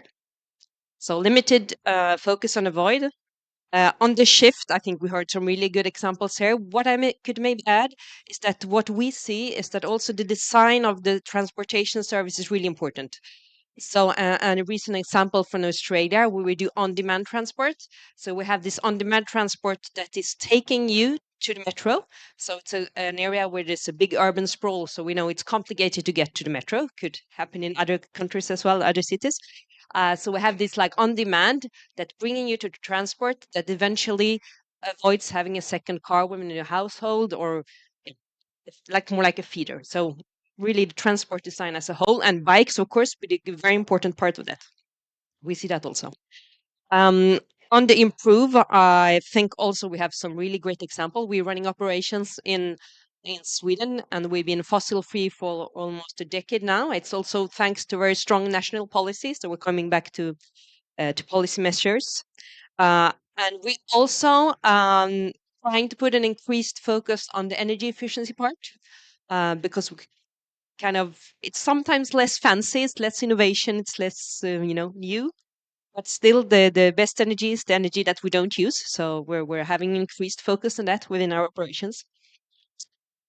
But having said all that, I still have this kind of frustration that we're not strong enough on the narrative on public transport. So I've been trying to say why, and I guess it is also linked to the way the sector is structured, with limited vertical integration country by country, with mix of public and private players. But I mean, sometimes I wonder if we have a voice that is strong enough. UITP and UIC are doing fantastic work, but I think we all should feel that we have this lobbyist is maybe not always a positive word, but I would love to see myself as a transport lobbyist, and we should all do that. And if you compare to, I mean, there's no brand for public transport, so if you compare with, so that means to me that we wouldn't have the strongest B2C relations, and that's maybe something that we should challenge. I should think about that. Thank you. Thank you for that. I want to live in that transport wonderland that you talked about in the beginning. I guess just put the ladies in the panel in charge, and then we'll have transport wonderland. But I think unfortunately we are at time. I don't know if there's any questions from the audience. Maybe we can take one, or I think otherwise I would wrap it up here. Thank you so much, ladies. I know this was tight. I know that we didn't have a lot time to chat and learn more for each other, but hopefully next year we'll get a similar opportunity to continue this conversation. Thank you so much.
Just one.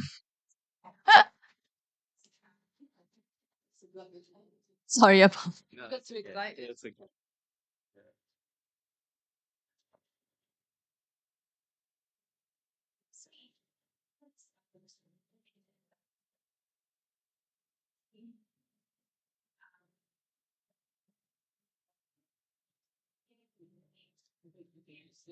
The lectern, yeah.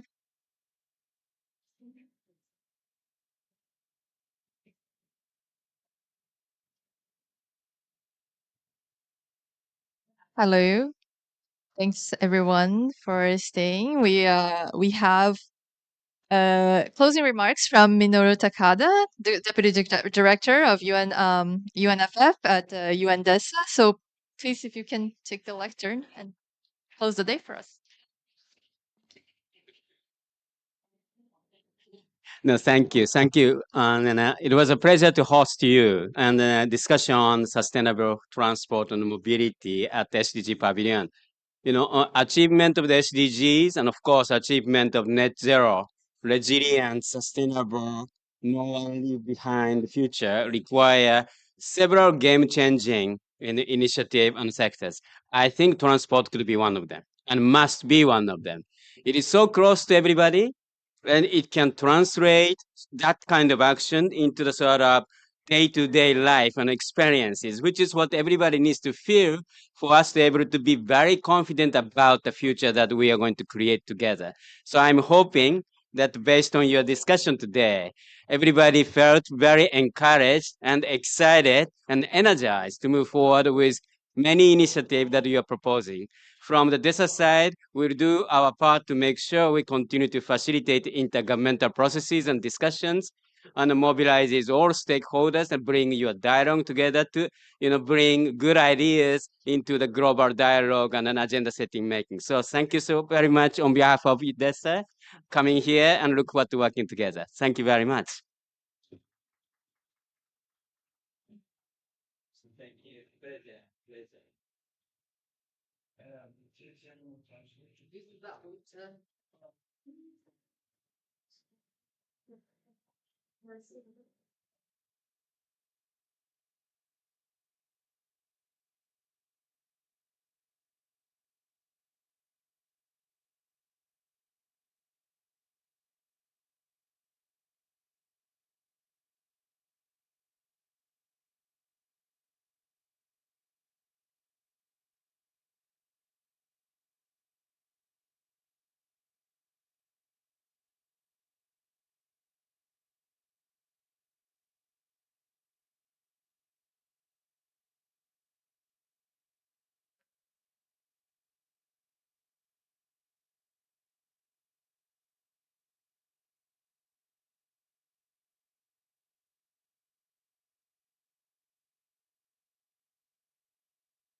Yes? Okay. Yes? Okay. Hello, hello, hello. No. All right. No more hello, hello, hello. Okay. You're counting down. All right.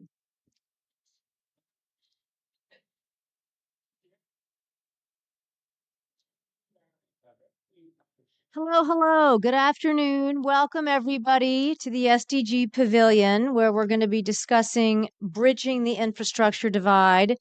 Let me welcome everybody. I know everyone must be out walking around and feeling a bit hot, so please feel free to relax, get some water, and let's talk about infrastructure. So I'm honored to be joined by wonderful colleagues and friends. British Robinson over on the far side is the coordinator for Prosper Africa. Anne Shikani is it Shikani or Shikani? Shikani, excuse me, is the Deputy Assistant Secretary at the Department of Transportation for Policy.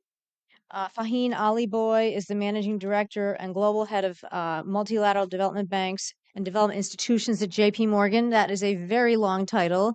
I don't know how that fits on a business card. It doesn't. Okay. You go swish. Okay. We have to all get with that program. And Heather Hansen, an MCCer, go Heather, who is our Managing Director for Infrastructure, Environment, and Private Sector at MCC. So thank you all very much for coming to join. Let me set the stage by saying just a couple of things about where we are and why we are here, and then I'm gonna come join you and we're gonna have some questions. So I think we all know that the infrastructure finance gap is huge, and it is estimated to reach $90 trillion by 2030. That is a big number. And of course, this represents an unprecedented challenge with regard to how are we going to finance the transition to a green economy and a green future. So if you think about all the infrastructure around the world that needs to be replaced, restored, reconfigured in order to reach a world that is more sustainable, think about all the dollars that it costs. So in some ways, underlying the climate crisis is a finance challenge, if not crisis. The US government is making unprecedented investments in essential infrastructure to meet these challenges. Just to give you all some examples, recently there's been passed the Inflation Reduction Act, the bipartisan infrastructure law, and of course, the President's Emergency Plan for Adaptation and Resilience, otherwise known as PREPARE. By the way, MCC and USAID are co-chairs of the infrastructure group, namely this gang over here. So we're very happy to be doing that. But we're very excited about PREPARE because it's a huge commitment to really focusing on adaptation, whereas there's a lot of other work going on around mitigation. So we will hear about some of these efforts today with our team. Let me tell you all a bit about MCC. Our mandate is to reduce poverty through economic growth. For us, MCCers and our country partners, the linkage between poverty, climate vulnerability, and economic growth are obvious, are real, and are now. So how do we do this? We focus on three things. First, delivering high-quality, sustainable infrastructure. Second, accelerating private sector investment in climate from the private sector, of course, and helping communities adapt. So you can see that financing high-quality infrastructure is at the heart of what we do. One of the things we did a few months ago, right around UNGA, is we mapped how all of MCC's investments line up against all of the MDGs. And it was no surprise that most of the financing that MCC has put forth lines up against SDG 9 on infrastructure. But what's interesting about that is when you begin to sort of unpack it and look at what it's doing, it's not just SDG 9, it almost touches every other SDG in terms of the impact of having better infrastructure. So let me close by giving you just an example of that. In April, we signed a very large compact with Indonesia. It was $649 million. The Indonesians put in $49 million. And it will finance a variety of things, but in part, their transition through the Just Energy Transition Partnership, and it's also a big part of PGII. So that is just starting to unfold, and I think it'll be a very good example of what we're talking about now. It also has a component on helping women and medium and small enterprises get better opportunities. And so we're very proud at MCC to be playing a role there, and it will be, I think, a great example of how infrastructure can help advance both the climate agenda, but a variety of others. So let's start our panel. I'm going to come join you and take turns asking you all several questions. So let me come over here. Okay. So I'd like to, is that working? Yes, it's working. Okay, great. So, Coordinator Robinson, Deputy Assistant Secretary Shikani, Managing Director Ali Boy, and Managing Director Hansen. I'd like to infrastructure is foundational for countries to meet their SDGs and climate goals. What role can the public sector play in facilitating finance for climate-related projects? So, I'm going to start with you. May I call you British? Okay, British. Great. Thank you. It's wonderful to be here with you all. I think in your opening remarks, you clearly identified the key challenge, which is there simply is not enough money. If we put together all of the ODA, we're at about $235 billion annually. That is inadequate. We have to change that current situation, and we have to fill the gaps. Climate financing, I mean, if you just take Africa alone and we look at climate finance, even though doubling of climate finance around the world has been happening, Africa, for example, is only receiving 1% of that. So there has to be a coordinated effort, not only between public, private, and philanthropic efforts to really improve investor comfortability and their risk return. And that means we really have to begin to engage more, look at all of tools and instruments and services to de-risk deals. So what can the public sector do is to really help de-risk the deals so that we can truly crowd in real private sector dollars. And we have those instruments within the US government, but I think we have to be even more aggressive about that.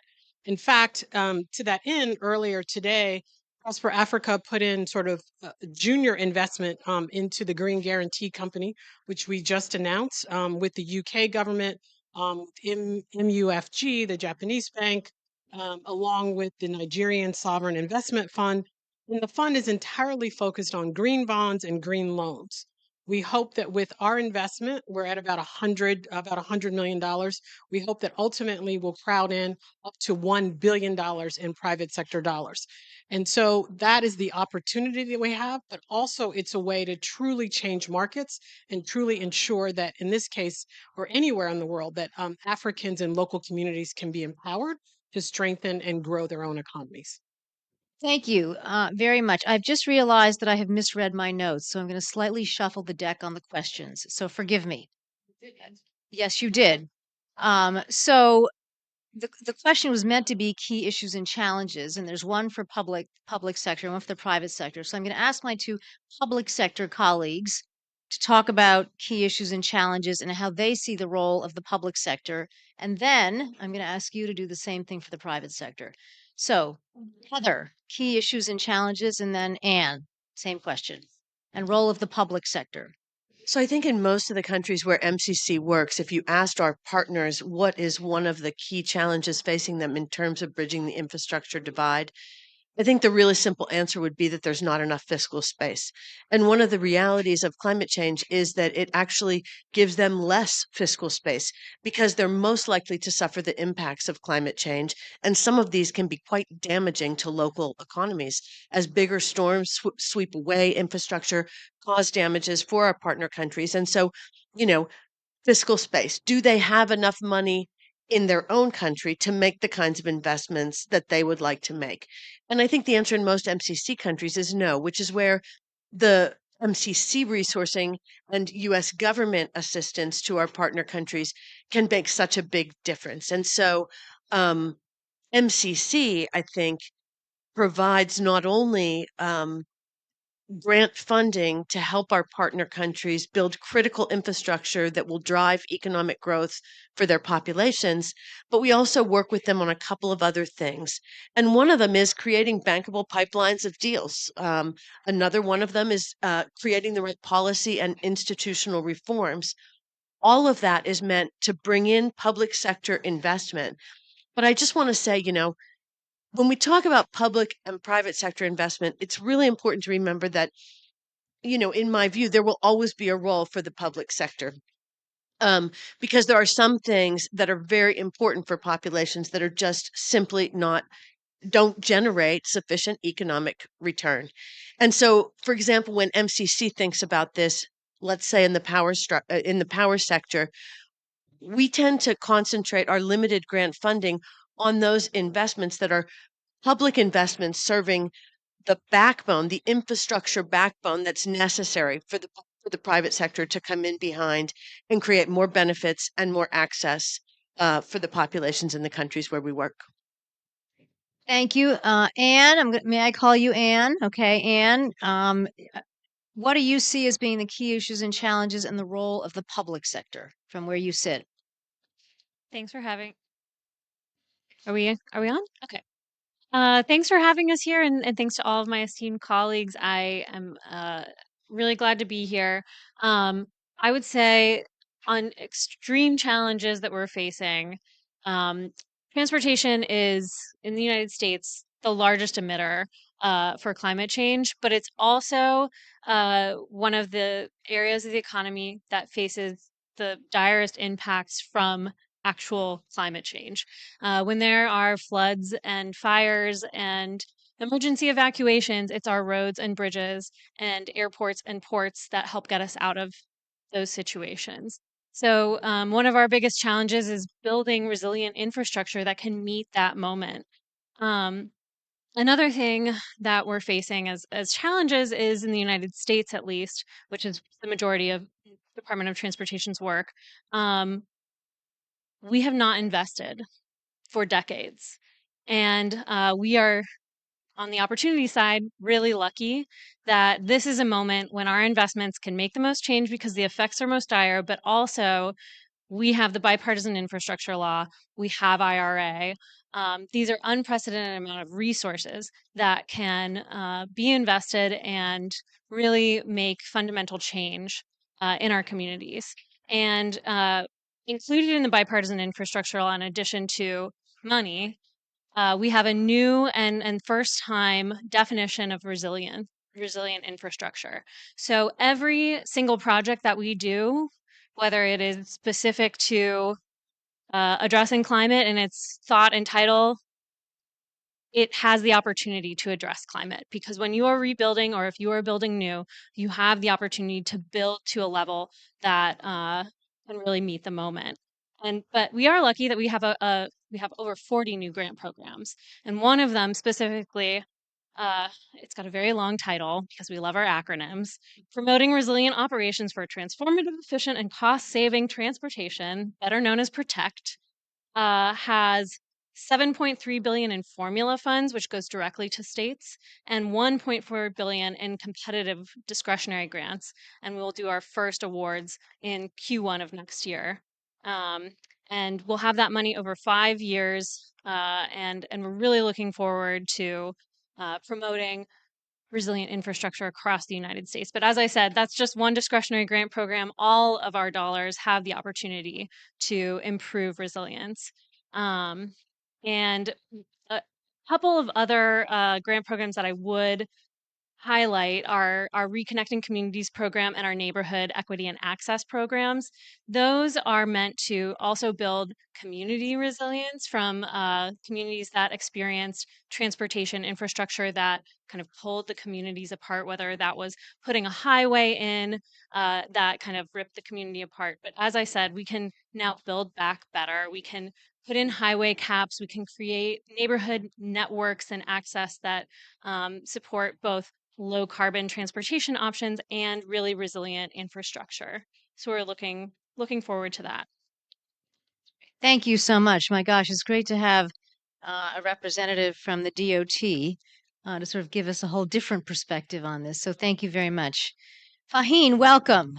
So you've heard from us sort of government gang about a lot of these challenges. Bring us the view from the private sector. I mean, you work at JP Morgan in an area that is specifically designed to work with multilateral development banks on a whole range of things, and you must be regularly in touch with all different, not only the banks, but investors, clients, about what issues they have and thinking about advancing their own investment activity in this area.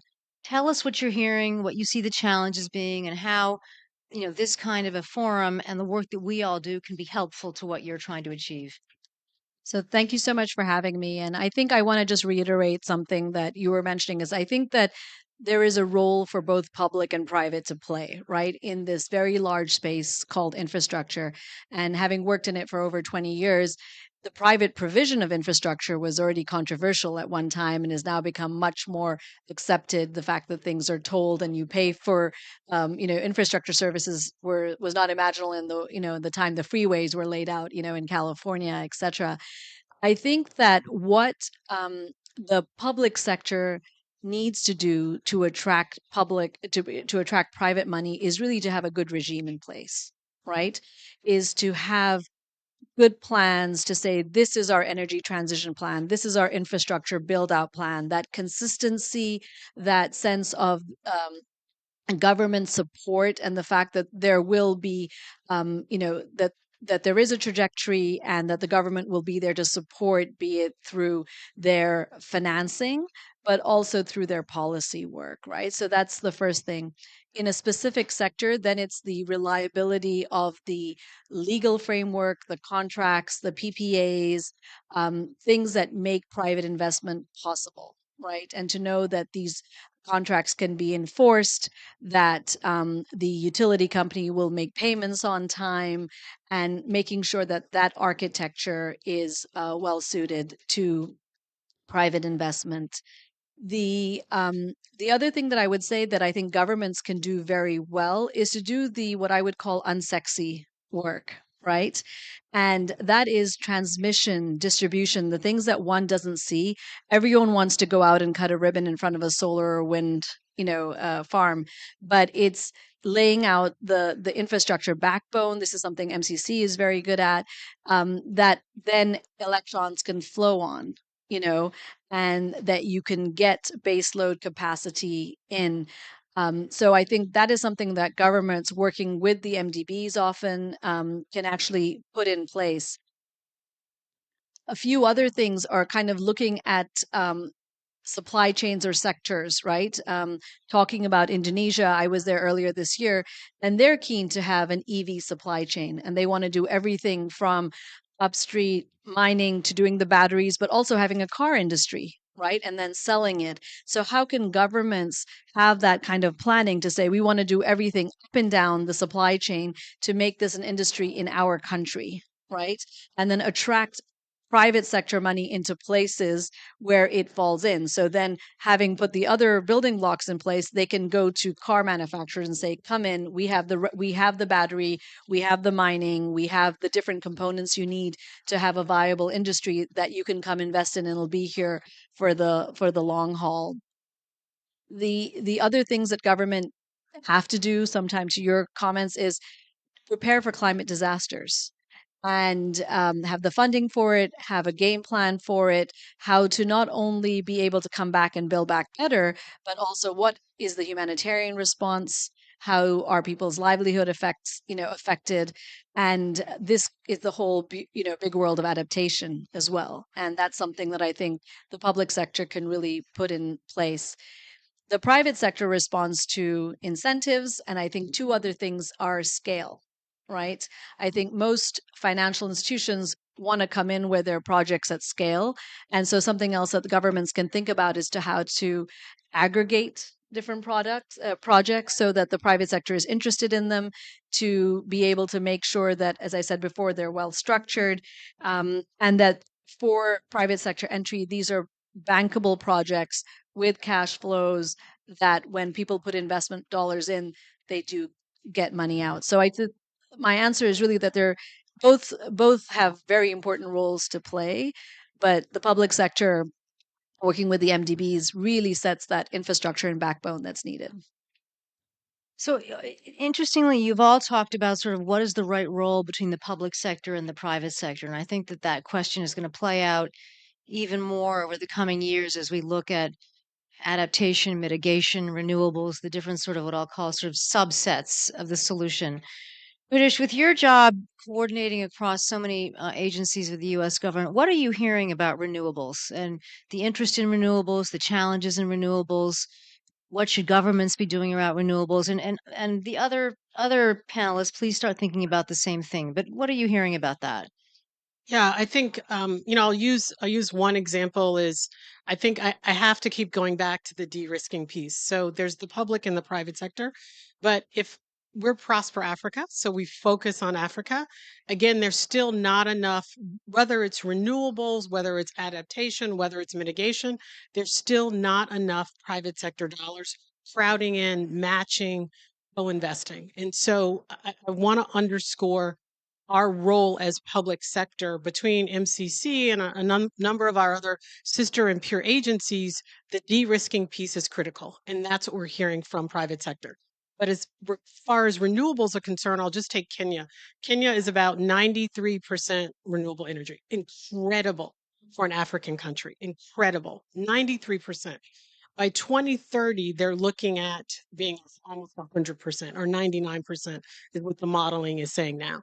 But that funding, because the government, back to your point, because the government actually has a plan, because that plan is about a 20-year plan, we're actually seeing more investment and more interest in renewables in Kenya because of that plan. So that's kind of what we're hearing, just to use that as one very concrete example. And we're seeing the private sector respond and react to that in a very different way than just, hey, do you want to fund renewables in XYZ country? They like the plan, they like it that modeling has been done, and that there's a strategy around it, but more importantly, that there's a return, and we can show that return. So I think that's a very good way of framing it in terms of thinking about the different roles between what the government should be doing and what the private sector should be doing. Heather, point to some examples, if you can, within MCC's work about how the work that we're doing sort of touches on renewables in terms of working with our partner countries. Sure. We had a panel at the U.S. Center yesterday where we had the president of Kosovo, President Osmani, speaking about our program in Kosovo. And so it's really top of mind, even though we've been at that program for several years now. And one of the things that she remarked on was the fact that without the sufficient battery storage, it would have been nearly impossible for Kosovo, which is, relying heavily on coal-fired power plants, to be able to make a transition to renewables. And I think this gets at the backbone issue. Similarly, in Benin, where we've done a large electricity project, we were also able to promote solar generation. And these are independent producers who come in and essentially take advantage of the MCC investments to be able to bring renewables online. Once that energy comes from a renewable source, it has to go somewhere. It either goes into a battery or it goes into a power line before it gets to your house. And so the role for government is really to be able to enable those transactions. I think it's a little deeper than that as well, though, because the policy and institutional environment, the enabling environment for the private sector, also has a big impact. MCC's first compact in Malawi also focused on transmission and distribution in the country. And what we've seen since that is just a real increase and uptick in private sector interest and investment in Malawi's power sector ever since those reforms were made. And so I think that's really a critical piece to create the enabling environment and then also to build those segments of infrastructure that allow for private sector to be able to be profitable in making investments in climate. Thank you. So let's shift gears a little bit and talk about mitigation versus adaptation. So increasingly, I'll call it in shorthand, the sort of policy debate, policy actions are somewhat divided between mitigation and adaptation. But we're here talking about how do we finance infrastructure. So how do all of you from your work see how we approach the financing challenge to take count of these two very different types of needs between mitigation and adaptation? And I know in some countries they overlap a little bit. So it's sort of a wide ranging question. Think about mitigation versus adaptation and how should we respond to those different challenges as we think about financing. So Anne, I'm going to call on you to talk about it first from a domestic perspective. Sure. So you're correct. I feel like within the federal government, we have folks who work on how to reduce carbon emissions versus who are, let's just build things that are resilient. But you really have to be thinking about them at the same time because if you're building out, let's say, a BRT, which is a bus rapid transit, lower emission transit option for folks, but you do it right in a flood zone or right on the edge of the coast and it falls into the water or gets eaten up in a flood, then it's obviously not going to be very successful at reducing carbon emissions. So when we do our long-term planning, we need to be thinking about how to overlay both solutions at once. And as I said before, any opportunity to rebuild or build new transportation is an opportunity to improve resilience. But we also have to think long term about how do we reduce overall emissions from the transportation sector. And actually, just the week before Thanksgiving, which I guess it was in late November for anyone who's yeah.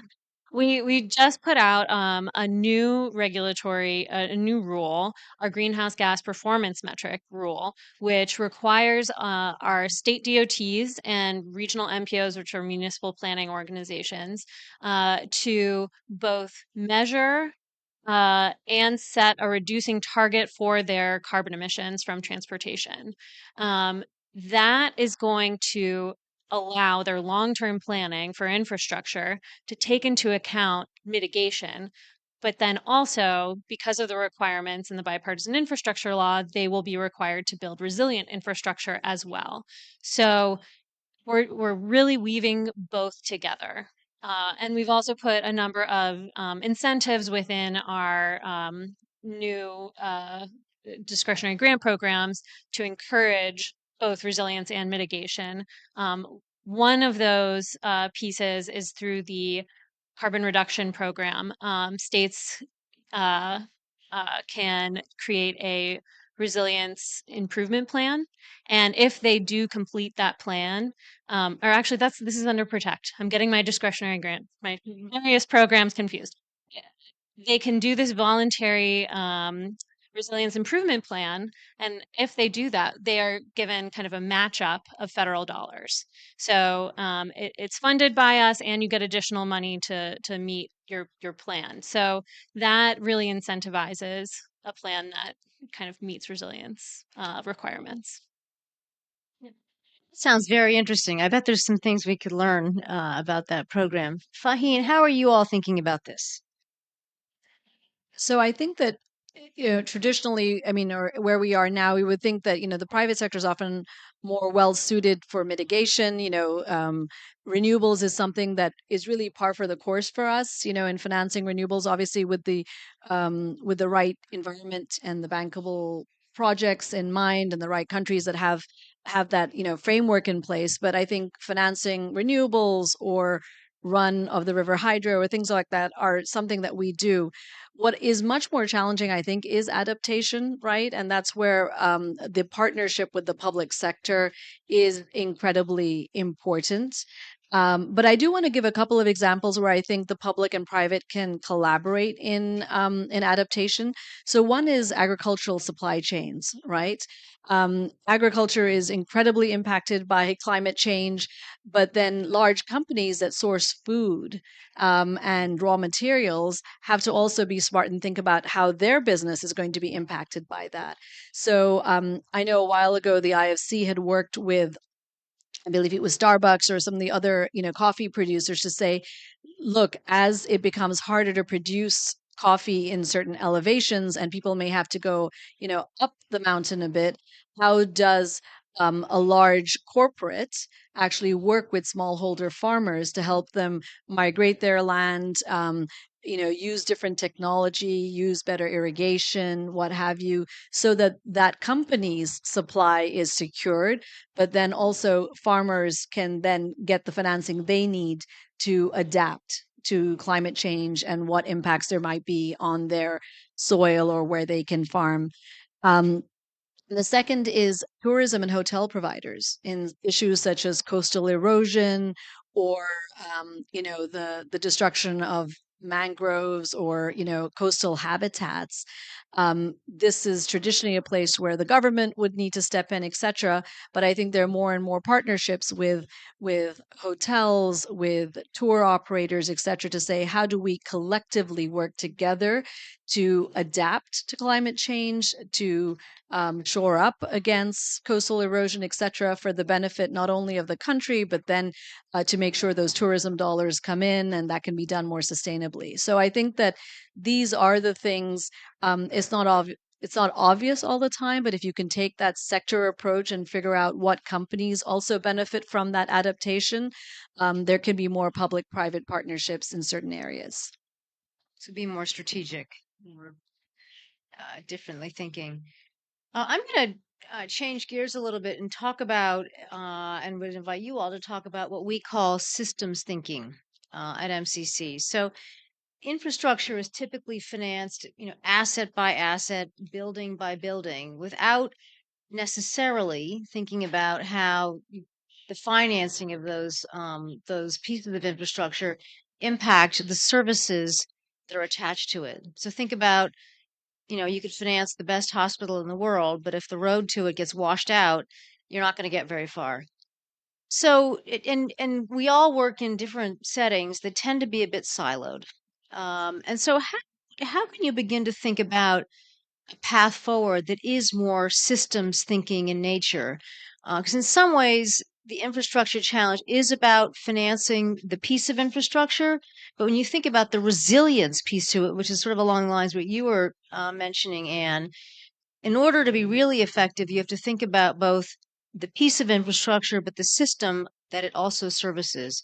So let me invite all of you to share with us your thoughts about how you would begin to get to more of a systems thinking based approach to this challenge. So, British, let me start with you.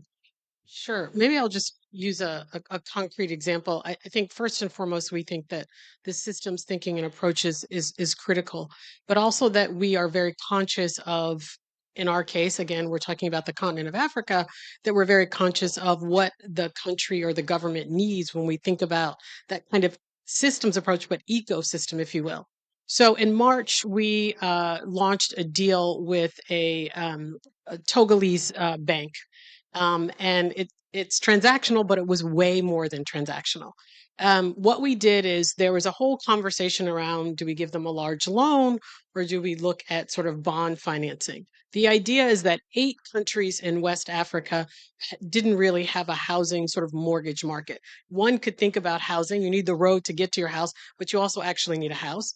So that market didn't exist. So by working with this particular West African financial institution, with Bank of America underwriting the deal, with DFC providing a $100 million loan guarantee, we're actually able to create cheaper financing so that ultimately this particular West African mortgage finance bank were able to continue to on lend at 4% at a very low rate, which they would have never gotten had we not done this particular sort of structure of this deal.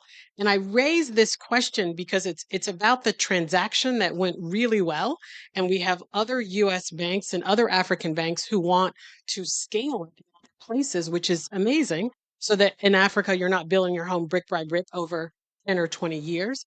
But more importantly, we've created a system that's there now for mortgages to thrive through capital market financing that didn't exist before. So looking at infrastructure in a slightly different way and sort of not only what are we leaving behind, but what's that system that we created.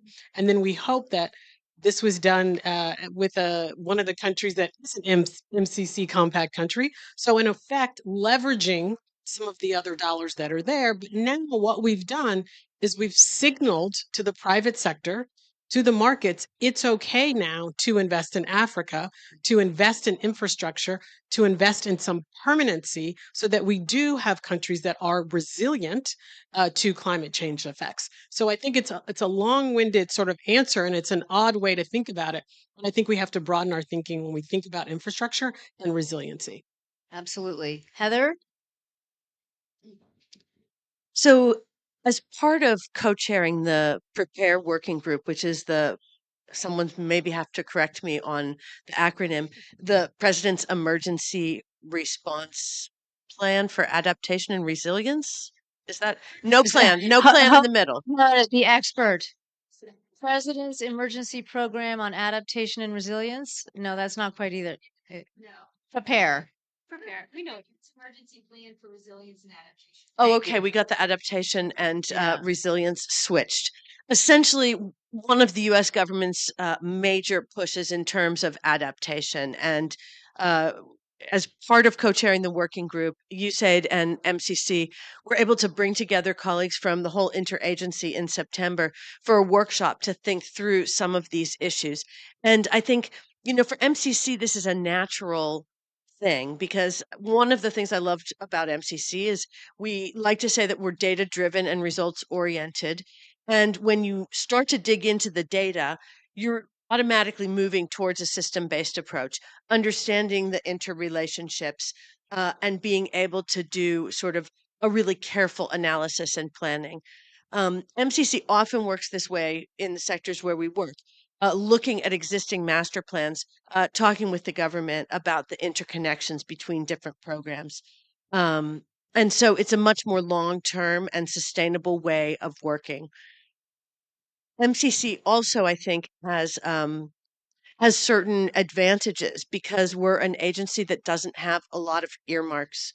And this is one of the things I think if we want to promote systems thinking across the US government, we need to think about how we build in flexibility. And all of us within our own agencies and with the administration sort of argue for the kinds of flexibility that allow us to break down silos, to work across the different agencies and also within our agencies across the different sectors so that we can bring more complete answers to the table when we're working on programs with our partner governments.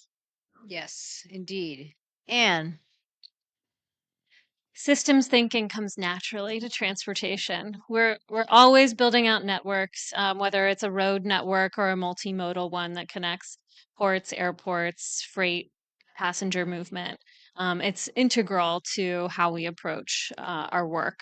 And when we bring in our climate change work, I feel like it's also important. And when we have a systems approach, we think about not just the piece of infrastructure, but the process for how it gets built. And that begins from, the very initiation and make sure to bring in all of the right components, all the right inputs. So whether that's community engagement, whether that's private sector financing, or public sector funding, we make sure that we have everyone at the table.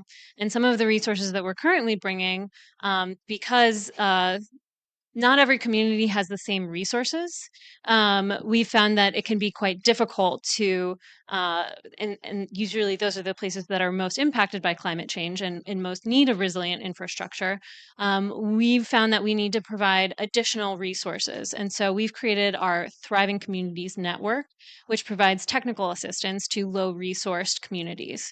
And that's actually a partnership across the government. So EPA and HUD, and I think maybe a couple of other agencies have adopted a similar approach where we have we hire consultants who have the time and energy to fill out a government grant well. And then any community who is interested in getting additional help with their federal projects can provide us a letter of interest, and then we can match them up with that professional help to get their federal projects over the line, whether that's applying for a grant or implementing one.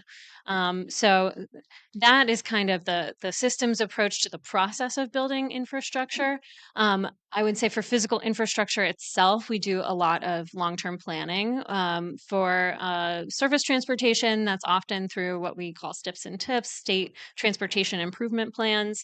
And that kind of takes this long-term approach to how are you going to build out your infrastructure. That process really makes sure that you've got a priority, that the whole community has the opportunity to weigh in on where are we spending our money, what does the 10-year outlook have in store.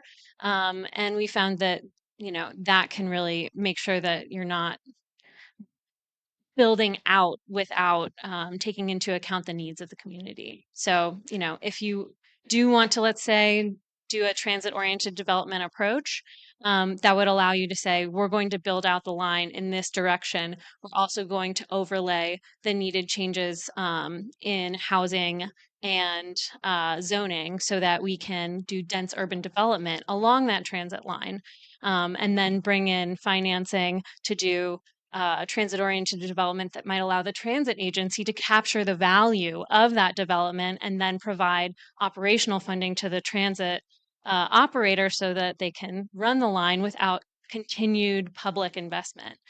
So, it's a very sustainable approach. And all of that hopefully is taking into account mitigation as well. So everything that we build, we need to build it to address the effects of climate change. So interesting how the approach that you all take domestically is very similar to some of the things we do working with our country partners at MCC. To be continued, that conversation. Faheen, so how do you all think about systems thinking? I mean, the way that I imagine the way that you all go about your work doesn't necessarily lend itself to as broad an approach as you've heard from your fellow panelists. But how would you all think about this?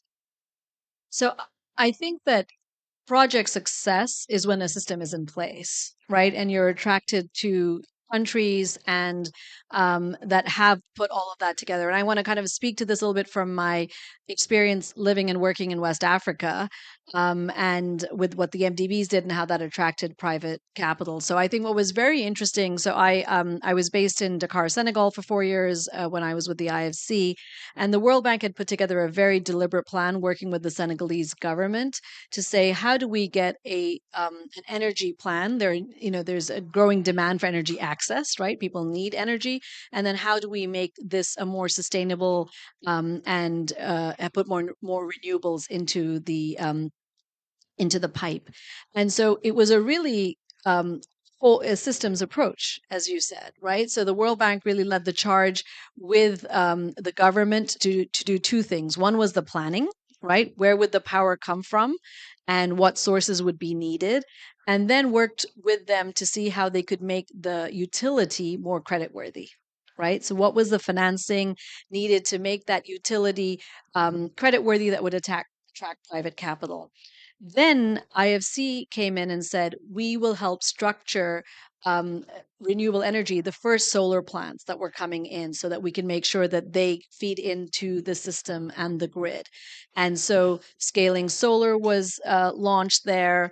Other solar projects came into being, and IFC helped with the design and execution of power purchase agreements that the private sector would be interested in.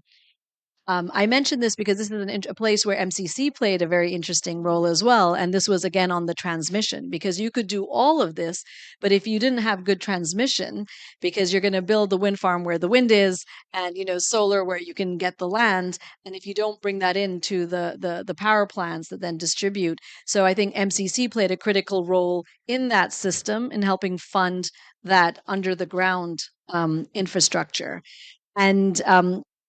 And then there was a regional component as well, because hydro is another renewable source, but that was coming from rivers in the neighboring countries. So how do you work with Mali and Mauritania with the Senegal River to say, how do we capture hydro-based power and bring it into that grid? So having that kind of holistic and systems thinking, right, allowed for there to be a good grid, allowed there to be good PPAs in place, allowed some of the MDBs to do the first solar and wind, farms, so that the private sector could feel comfortable coming in. And in the 4 years I was there, we saw the renewable penetration on that grid go from 10 to 20% in a growing grid. So it is interesting. It's a small country, but that kind of integrated approach can give comfort to a whole set of actors that are needed to make an energy sector work. Very good. So we have about just a little under 15 minutes left. So I'm going to ask you each to answer sort of a two-part question. The first one is going to be about risk. So all of you face different forms of risk in the work that you're doing. We all want to be as ambitious as we can, but we also go back to the office, here and there, and face constraints and risks, either constraints or risks, and they're not necessarily the same. So be specific as first question about what are the one or two biggest constraints that you're facing, and what would you do to fix it? If you could say, if I could only do this, comma, how would you end the sentence? And then second question is, if there's anything that you wished I'd asked you, but I didn't, or forgot to, or got my slides mixed up, please share that with us as well. So British, over to you. How would you finish the question?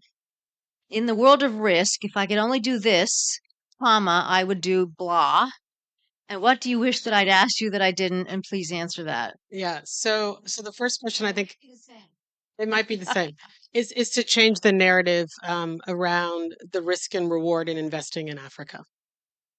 We believe that the perception is more real than the perception is much more perceived than it is real. That's one. The second piece is something that I just want to shout out to MCC. I'm just going to do this with you for a minute. I'm going to take a moment. In Morocco, we work with your team at MCC to do a $10 million grant. $10 million grant with a local, with a government-owned financial institution. This a little bit ties together sort of all of your questions. And by doing this $10 million grant, it was at the very end of the MCC compact. And we said, we really think they need a grant. And the grant was for the purposes of assisting them with their decarbonization goals, and specifically to support decision making, if you will, by SMEs, local small and medium-sized enterprises, so that they can then fund on their green and blue sort of investments. And so that's also how we as public sector and private sector are working together. But to have been able to have leveraged $10 million doesn't seem like a lot of money when you're talking about infrastructure, but it's a lot of money when you're thinking about, as folks have said earlier, supply and value chain. When we're able to, on the back end of a compact, support one, a government-backed financial institution, two, support SMEs who are all about the growth and the backbone of that country, help them then look at their goals around the blue and green economy, and then in turn help the government actually meet its decarbonization goals, is a powerful relationship and partnership. And I think in a way that sums up what we've all been saying in various different ways this afternoon. That's the opportunity as well as the challenge. And so when we talk about risk, it's a challenge to push the envelope, sometimes to say, is it a grant? Is it a guarantee? Is it a loan? And so we face that every day, but I think we have to keep pushing because I think that comes back full circle to the narrative. And the more success we have together and looking at this ecosystem and systematic approach, just in that one example of look at all the opportunities that we were able to effectuate. And hopefully we've truly left something behind is the way that I think we need to be thinking when we're thinking about climate finance, whether it's mitigation or adaptation going forward. Thank you. Heather? Well, this is an interesting and kind of a tough question in many ways. I think if I could change one thing that I think would make our work at MCC easier and more impactful, especially in the area of how risks are perceived in this sort of work we do in blended finance. I'll be honest, I think what I would do is snap my fingers so that automatically overnight, all of those of us who work in the development space would no longer think in a. There's some myths about blended finance that I would just like to snap my fingers and have them go away. And this is stuff like that when you're making certain kinds of, let's say, viability gap funding or something like that, this myth that blended finance is there to provide a subsidy to the private sector. And I think that can be very damaging, right? Because what's required right now is for us to think more creatively about how we blend finance and bring sort of new tools to the table and new approaches to the table. the financial challenges are so great, both in terms of the infrastructure gap, but also in terms of what the world is going to need to bring to the table to actually address what's going on in climate change. And so I think that requires creative thinking. I think it requires us all to be a lot smarter. I mean, some of us are going to have to learn new terms. We're going to have to learn how these deals work. People who've worked in the public sector have to understand how to work with the private sector. And I think I've seen a remarkable transition in this during my lifetime in development, but we still have a long way to go on that. The other thing I think I would change about the way we perceive risk is most of the time, and here in the few days I've been here, when we talk about risk, we're talking almost exclusively about economic risk or sometimes maybe political risk. But when we talk about climate change, we've got to think differently about like what risk means in the mitigation space and what risk means in the adaptation space. And I would have many more conversations around the very real social risks that come with climate change and put much more of that conversation firmly in the adaptation space. Because the risk that our partner countries face of loss of life, loss of livelihood, really severe economic damages that will be almost very difficult for them to recover from is not the same as the risk that a private investor faces and they just need somebody to take a first loss. Those are two completely different things. But I think when we're talking about climate, we have to actually account for both. Anne? So, I guess at Department of Transportation, we do plenty of financing as well as funding. But when I think about risk, I guess I'm in a slightly different situation than most of the other panelists here. We're not thinking about whether or not a loan will go through. Oh, we do a lot of loans. But I think more about what are the climate effects that are coming. How can we account for climate data and making sure that we're building resilient infrastructure to the right level? And one of the ways that we do that is through our partner agencies at NOAA, and we receive quite a bit of data and climate science from them. And one of the products that we're working to update is Atlas 15, which helps us look at rainfall and precipitation levels. And that tool overlays almost every single major piece of surface transportation infrastructure. And unfortunately, I don't think that we're going to get the Atlas 15 update in time for most of the dollars of the bipartisan infrastructure law, which is unfortunate. But in perceiving that risk and in talking openly about the effects of climate change and the risk of climate change, domestically, unfortunately, in the United States, that provokes that's a risk for us as well, politically. Being open about being proactive about climate and saying that we are going to build to a certain standard, this threat is real, this really is happening, can be very difficult. Thankfully, on resilience, we have less pushback. There is more support, especially because you can't deny it.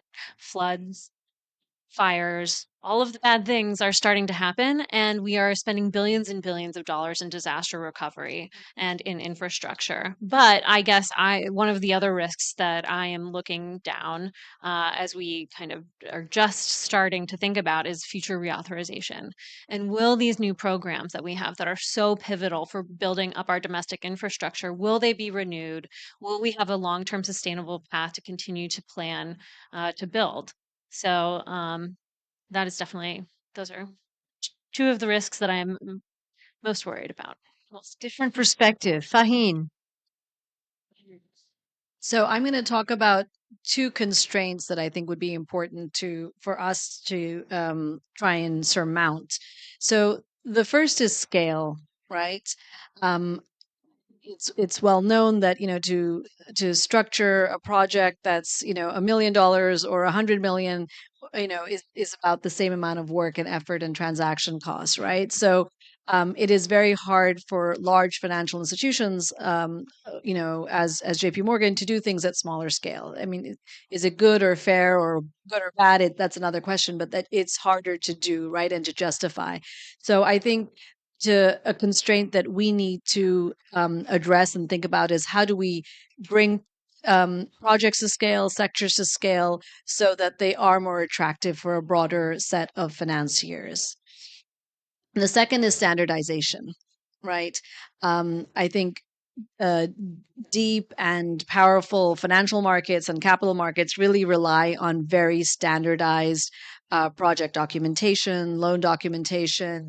And that's something that doesn't happen as much in the blended finance space. When things are very bespoke and very kind of tailor made, it's very they are often hard to replicate, right? And when you have things with too many bells and whistles and are complicated, it's very hard to translate from one area to the other.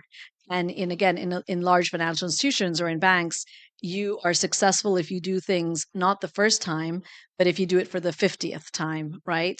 And I think so many things work at scale and standardize. The classic is the US's housing market, right? The mortgage market in the US is the deepest, most liquid. And the only thing that would be different in your mortgage loan and mine would be our names, the address of the home we're purchasing, and the rate because of our credit, profiles. Everything else would be standardized. And because of that, you can, do 100 closings in one day, and you could have because they're all similar contracts, all 30-year mortgages, you can securitize them, you can then create portfolios of them. So how do we standardize more in infrastructure so that you can bring in financing at scale? That's an excellent point. And I think it leaves all of you made some wonderful points, and it leaves us with, I think, given the different roles that we have, a really important question to ponder, which is relative risk. So you all have talked about, credit risk, execution risk, constraint risk. The larger risk is the existential risk of climate. So we have to begin to figure out how to handle some of the more what I'll call execution risks in order to put us in a better position to handle the existential risk. But let me end by thanking all of you for taking time out from COP to be with us. I know you all must have a million other things to do. It's been wonderful to spend time with you. Thank you for being so thoughtful, and thank you for joining us to talk about how we get there from here. So thank you. Thank you. Thank you.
of the UN Office for Partnerships, and I'm at the SDG Pavilion at the UN Climate Conference in Dubai.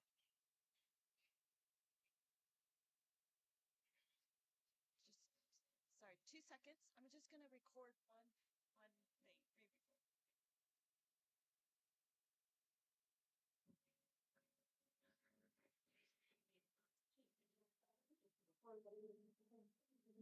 Hello, everyone, and welcome to the COP28 Dialogues. My name is Anne Marie, and I'm the Executive Director of the UN Office for Partnerships, and I'm at the SDG Pavilion at the UN Climate Conference in Dubai.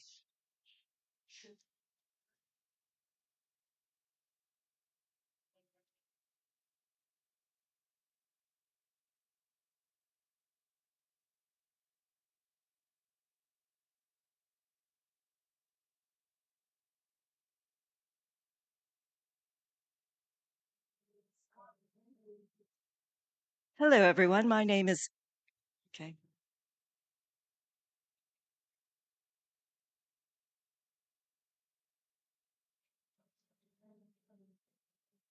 Hello, everyone, and welcome to the COP28 Dialogues. My name is Anne Marie. I'm the Executive Director of the UN Office for Partnerships, and I'm at the SDG Pavilion at the UN Climate Conference in Dubai.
Hello, everyone, and welcome to the SDG Pavilion here at the UN Climate Conference, COP28 in Dubai. I'm Ariel Alexevich, a Sustainable Development Officer at the UN Department of Economic and Social Affairs, and I will be your moderator for this UN DESA Global Policy Dialogue on Science-Based Policies for Climate and SDG Synergies. The event will highlight suggestions for improving the science policy society interface, especially those raised in the recent Global Sustainable Development Report 2023, or GSDR as we call it. This report offered evidence-based solutions to the climate challenge that would provide far-reaching benefits for other sustainable development goals as well. It was written by an independent group of 15 scientists appointed by the UN Secretary General, representing a variety of backgrounds and expertise. They collaborated for 4 years to prepare this report, which was released just ahead of this SDG summit last September. We will also bring into the conversation the United in Science 2023, which is a multi-agency report spearheaded by the World Meteorological Organization, WMO, that highlights the crucial yet often under-recognized and underutilized role that weather, climate, and water-related sciences play in achieving the SDGs. So one programming note before we get started, and that's to note for everyone in the in-person audience and our online audience that you can ask questions to the speakers using the Slido platform. You can go to slido.com/global goals or go to slido.com and just enter #global goals, and you'll be able to ask your questions and vote up other people's questions too. All right, with that done, now I'd like to introduce our keynote speaker, Dr. Bertrand Piccard.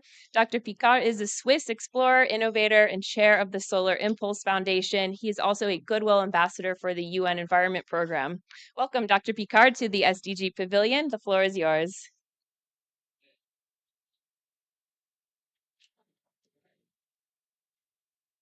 Good afternoon to everyone. We hear a lot that we need to follow what the scientists tell us. We hear that science is clear. We hear all the scientific proofs of the importance of CO2 in global warming. So why are we still having more CO2 in the atmosphere every year? Why are we still having more pollution every year? Why are we still fighting since 27 COPs to decarbonize? Probably because it's not enough to give scientific proofs to explain the problem. We need a narrative that is appealing and attractive to speak about the solutions. Because just look at what happens. At the COP, you have the entire world coming. Industry, economy, finance, politics, civil society, NGOs. And what do we say? We say there is a scientific proof that we have to decarbonize.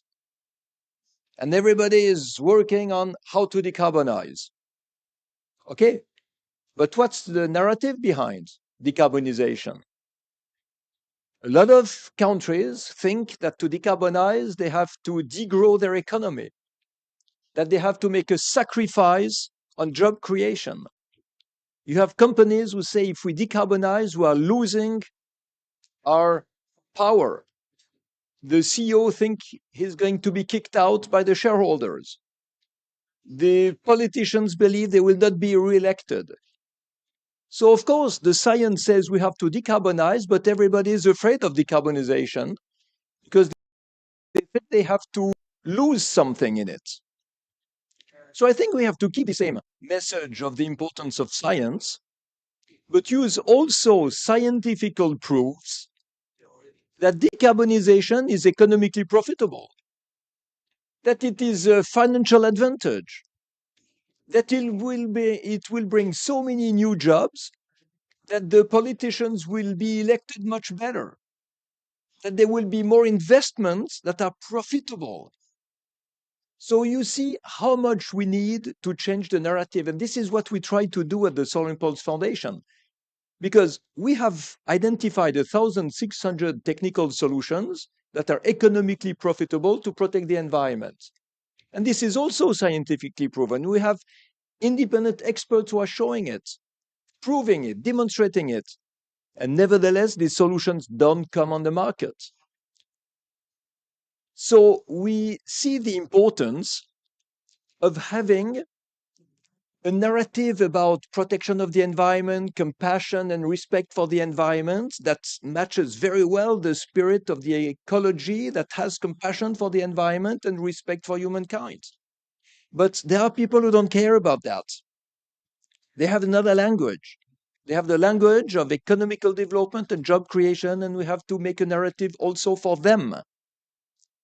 And when we speak of decarbonization, we make resistance, opposition from a lot of people. But if we speak of modernization, isn't it more appealing? Modernization. Why modernization? Because our world is in the past. Our world is still using systems, technologies, and processes that are 100 years old, that we use since the beginning of the oil era, which makes us completely inefficient. So it's not only the CO2 from the fossil fuels that are going in the atmosphere, it's everything that is wasted. We waste 3/4 of the energy produced in the world, 30% of the food, which is energy for the production, the harvest, the distribution, the transport of the food, fertilizers. We lose water, which needs energy for purification or desalination. We lose the waste, which are rotting in the landfills emitting methane, when they could be reused in circular economy. So basically, the real thing we have to obtain is modernizing our world to make it more efficient. So the triple up and double down initiative is extremely important. The triple up, because at the end, we have to show to the consumers that they can have a cheaper energy with renewable than with oil, gas, and coal, which is the case today in the world. But we also have to show the advantage of doubling the energy efficiency to reduce the waste and to reduce also the money that is lost. So it's true that science is showing the urgency for climate, but we have to show the urgency for the economy to stop wasting money as it is done now with a society of waste and a world of the past. And if we manage to modernize our world by raising the enthusiasm to be modern, which is really fashionable, to be efficient, which is really profitable, we will end up with a decarbonization that will be the consequence of the modernization, not at the goal, not as the end goal that is creating resistance, but as the logical consequence of an action that is entirely profitable. So when we have the logo here, act now for our common future, I would write, this is how to act now. Being efficient now, being modern now, for our common present.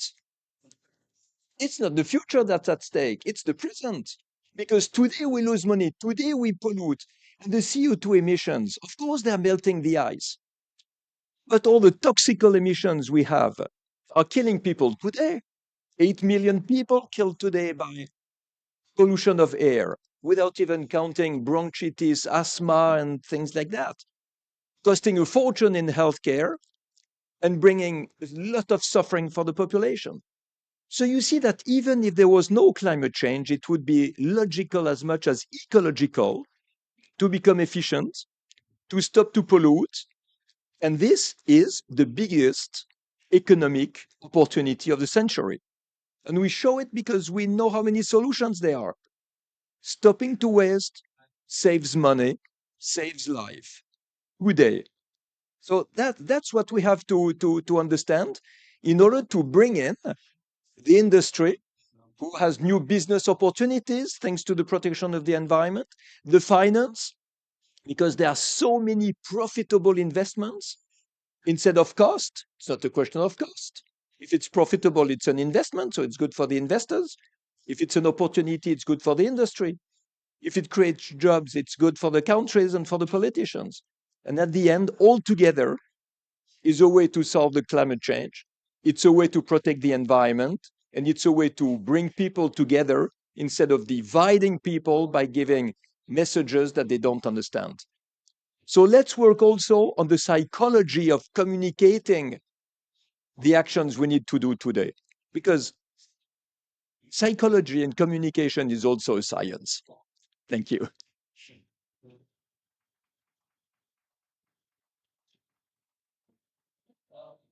Thank you so much, Dr. Picard, for your straight talk and your candid views of what we need to do, since the effects of climate change are here and very real. They definitely are present. So as we shift to our discussion and discussion of the GSDR, I would like to show a short video that gives us a little bit of context on how we will think about this discussion. So over to the video, please.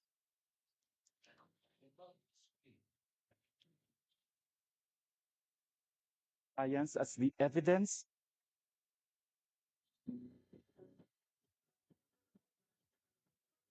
Out of this report, I hope that we impart a sense of urgency and that we also impart a sense of hope, because within us we have many, many solutions. The science and technology and people have solutions to help us move forward. The report is about not only documenting progress, but understanding transformations. Now, rather than describing transformations per se, the report places strong emphasis on guiding every reader on the understanding of these transformations.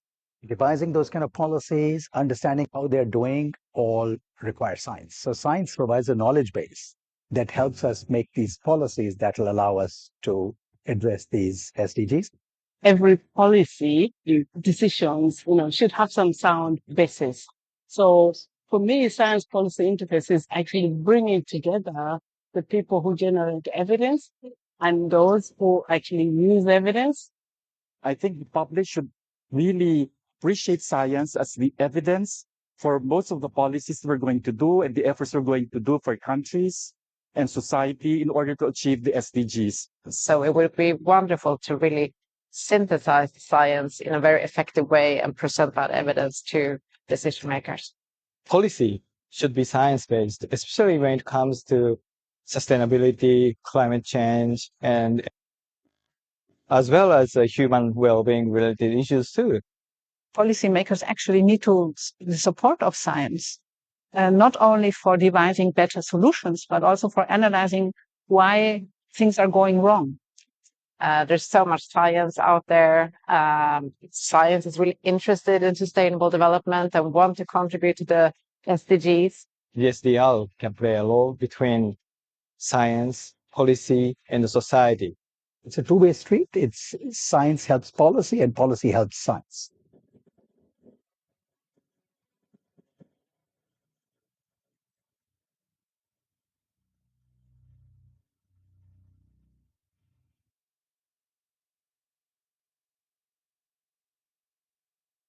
To introduce three of the co-authors of the report, I'm joined here by Jihua Pan, Director of the Institute of Eco-Civilization Studies and Professor of Economics at Beijing University of Technology. We have Åsa Persson, Research Director and Deputy Director at the Stockholm Environment Institute, and Ambuj Segar, Professor of Policy Studies and the founding head of the School of Public Policy at the Indian Institute of Technology in Delhi. And we are also joined by Claire Ransom, Assistant Scientific Officer at WMO. Thank you all for being here. And please let me note that we are limited on time. So as much as possible, if you could kindly limit your replies so we can get through as many questions as possible. So, all right. So we heard in the GSDR video that this report talks a lot about transformations. So the first question, and maybe I'll start with you, Jihop, please, is why is it important to work on climate and SDG transformations, and how can science help in guiding these? Thank you. The title of our report, Crisis, Times of Crisis and Times for Change. Climate, I think that it's the case for illustration. If we work on decarbonization, on renewables, on, electric vehicles, and then we have a chance. I think that The earlier Bertrand suggested that, the psychology, we have the chance and we make the transformation and then we win. It's multiple win. Energy security, well-being, and zero carbon. Multiple wins. So with decarbonization, with carbon neutralization, we can reach a prosperous and sustainable future. Great, thank you. And Osa, would you like to, can I ask you to also why in your view is it important to work on these climate SDG transformations? I think the keynote speaker, Dr. Picard, said it well, that it's we can look at it as modernization. Of course, you can think about modernization as a high-tech pathway, or it can also be about changing behaviors. But what I think what the way we approached in the GSDR was to talk about SDG synergies and trade-offs, or its multiple wins. And there are many between the climate transformation and achieving the SDGs. So we actually did new research for this report, a systematic review of all the science on SDG interactions, both the synergies and the trade-offs. And we found that overall, science has found that there are mainly synergies. So it's a this modernized world, it makes sense in many ways. Having said that, there are many synergies. There are still some critical trade-offs, and that's why we see these debates around just transition and leaving no one behind. So I think that's at this time we need to maybe focus a bit more also on these trade-offs and how can we resolve them. So we do discuss that a bit in the report. Okay, thank you for that. I think if I can just talk about some things that happen here at COP is we hear a lot of reports. A lot of reports come out all of the time. Some of them, Claire, from your organization, and they show pretty bad news a lot of times. And I wonder if we can talk about how first the United in Science report and then how the GSDR report, what do these reports offer that's different that we can pull from them that we can use as we approach COP negotiations, as we approach our climate action as different stakeholder groups? Yeah, thanks so much for that question. And you're certainly right, especially from WMO. Often a lot of what we get out of these reports is really negative news. I'm sure you've all heard already. 2023 is on track to be the warmest year on record. Just yesterday, we released another report about the decadal state of the climate that's really showing that climate change is accelerating.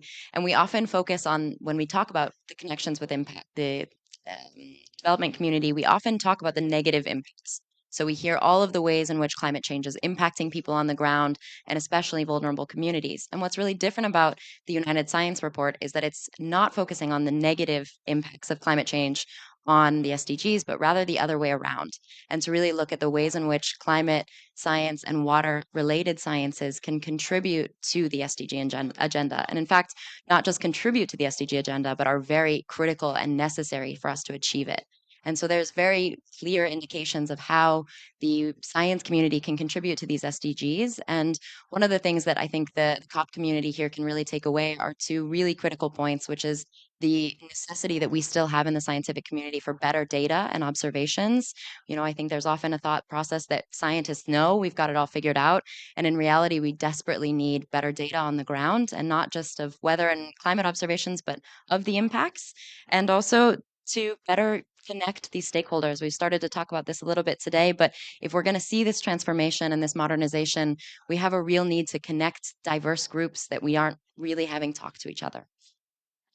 Yeah, excellent. Thank you. And then maybe Ambuj, I'll go to you to talk about what the GSDR offers that can be useful to this community. Yeah, thanks for that. I think I'll maybe pick up on the earlier points made by my colleagues. And since our report really focused on the transformation process, I think there are two ways in which science can really help. And that's why I think the positive message of our report. One is very much what Osa just mentioned. Science can help us understand how there are synergies between different SDGs, and therefore, and of course, there are trade-offs, but there are ways to manage the trade-offs. So I think a scientific approach can certainly help us maximize the gains across the various SDGs. And I think the second important part is how to manage the transformation process. Because while we're engaged in this transformation, there is a kind of an urgency to it.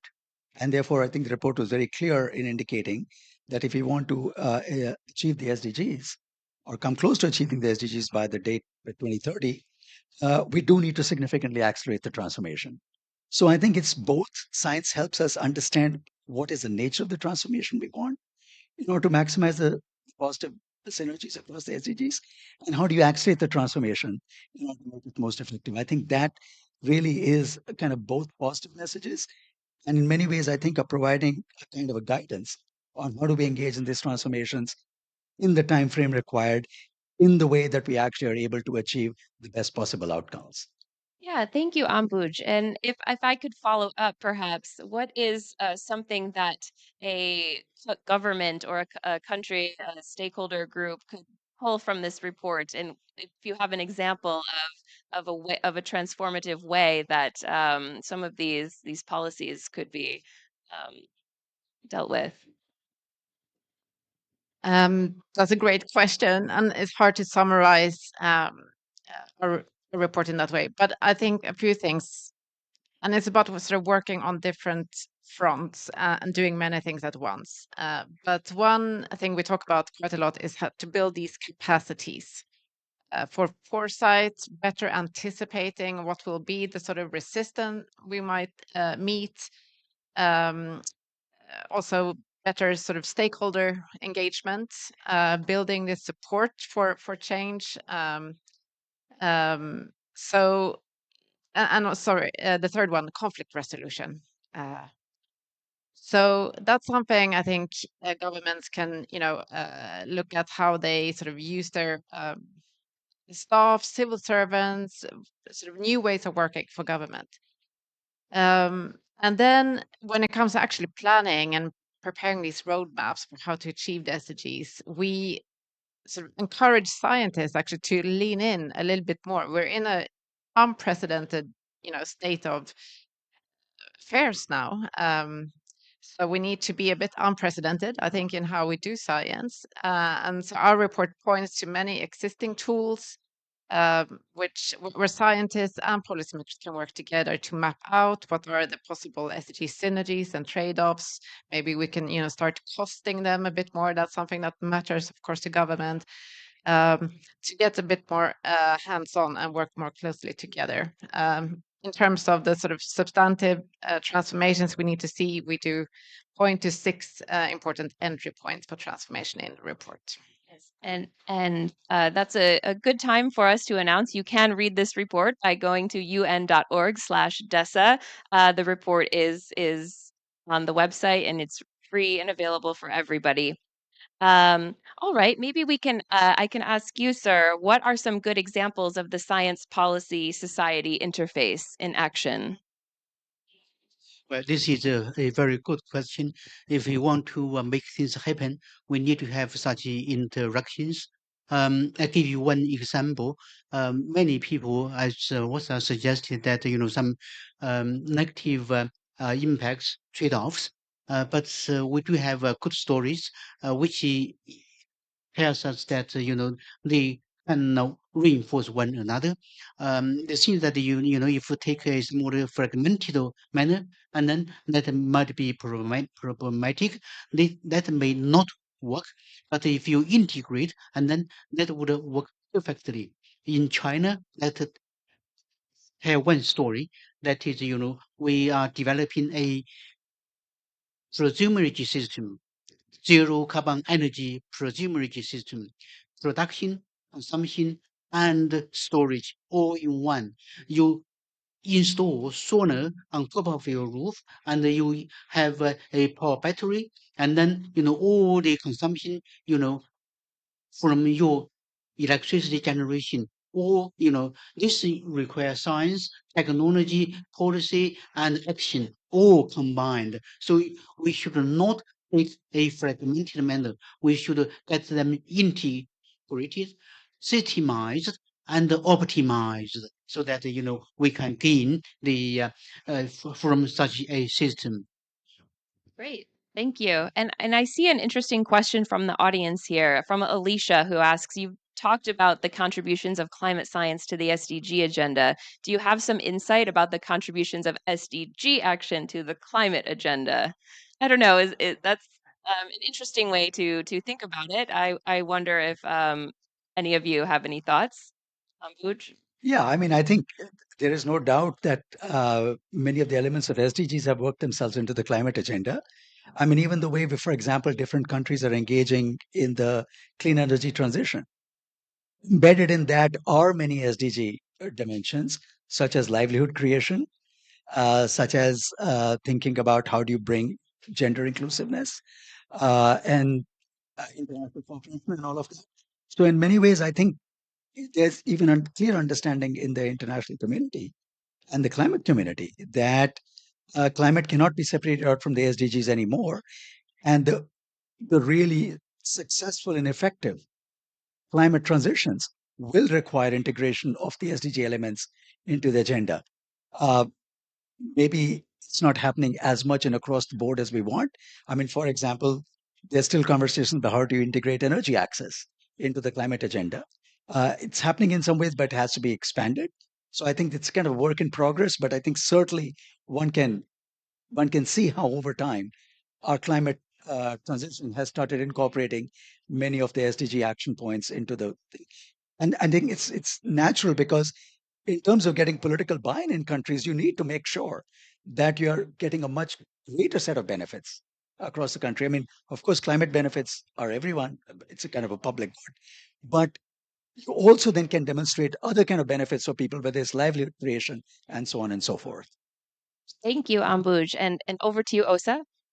Yeah, I just wanted to add a perspective to that question, which is interesting. I think as scientists working, with a report for the UN and sort of at this global level, we're at the COP, we think in terms of these agendas, climate agenda, SDG agenda. But when I've been speaking here to business, for example, they tend to not see the world sort of divided into these different agendas or pillars or adaptation and mitigation, such as they are divided here in the climate negotiations. But it's more about the integrated solutions. So how do you build a house that is both energy efficient, reduces emissions, that is well adapted to climate change, both climate disasters, but also low onset climate change, and in other ways, sort of resource efficient circularity. So I think often people who work very closely to the actual solutions have a naturally integrated way of thinking. Yeah, that's very interesting. And of course, we here at the SDG Pavilion know all about the interlinkages between climate and all of the goals, but it has been interesting being at this pavilion all week. And a lot of people don't know about SDGs and they ask us what they are. And we say, oh, it's about our clean water agenda, our energy, gender, oceans, everything. And they're like, oh, yeah, of course, that makes sense about climate too. But maybe I'll shift to you, Claire, and you know all about SDG synergies as well. And I wonder if you can talk a little bit about the connections of water and your branch of science in connection to climate. Just a little Yeah, bit. absolutely. Thank you so much for that. I think the first example that I'd like to give is again a story, and it's a case of Malawi. And so in Malawi, there's about 80% of the population who doesn't have regular access to energy. And so that's just fundamentally, we're already talking about a very vulnerable population. And last year, they were hit by Tropical Storm Anna, which really damaged a lot of their energy resources. And so now what we're seeing on the ground is that to rebuild some of those resources and to try to rebuild them in a better way. So again, we're seeing hydropower as a real focus for them in Malawi. They're really working with their National Met Service to understand the extremes that they're going to face in the future so that they can better build resilient infrastructure. And that's connecting a lot of different communities. So we're connecting the scientific community, we're connecting the infrastructure community to really make sure that the people on the ground who need it the most are able to access the energy, even in cases of emergency. So we really see these types of connections on a much more local level. And then, of course, when we talk about going back to this previous question, when we talk about the interconnections, when we're protecting our ocean ecosystems, when we're protecting our ecosystems on land, so SDG 14, SDG 15, we're, of course, then better protecting their ability to absorb CO2 from the environment. And that That's something that we, again, see really inherently, but it's important to point out that our natural ecosystems already are doing so many of the carbon removal technologies that we're trying to innovate, and they exist already.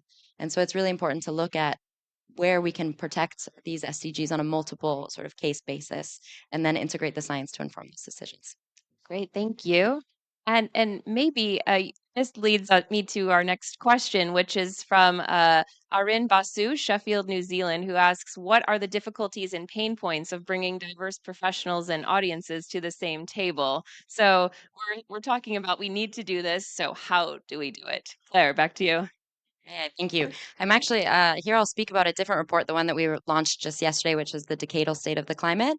And there we had a couple of case studies where we tried to work with national statistical offices to really get the data and the numbers to understand what the impacts of worsening extreme events are on the SDGs. And something that we found there is that the data is housed in so many different ministries and organizations that even the national statistical offices, who are, for those who don't know, the ones who are responsible for reporting on progress toward the SDGs. And we thought, okay, this will be a one-stop shop for this information, really turned out not to be. And so I think one of the most important ways is working at a governmental level. And I think that was something that Osa really already mentioned, in to work on how in a civil society we can start to bridge these gaps between ministries, between organizations, and start to work on reporting in a sort of shared space so that this data is open and shared. Yeah, go ahead. Maybe I'll just add a couple of sentences here. I mean, I think there's no doubt that getting people from different diverse areas to work together is challenging. So I think if I was to start enumerating the difficulties and pain points, I could go on for a long time. But I think we take that as a given, because it is true that people from different backgrounds, I think, have different ways of thinking about the issue. You're talking about data, you're talking about disciplinary perspectives and all of that. But I think the important point here is I want to come back to what Osa had mentioned, which is I think what unites people is the desire to engage with the problem.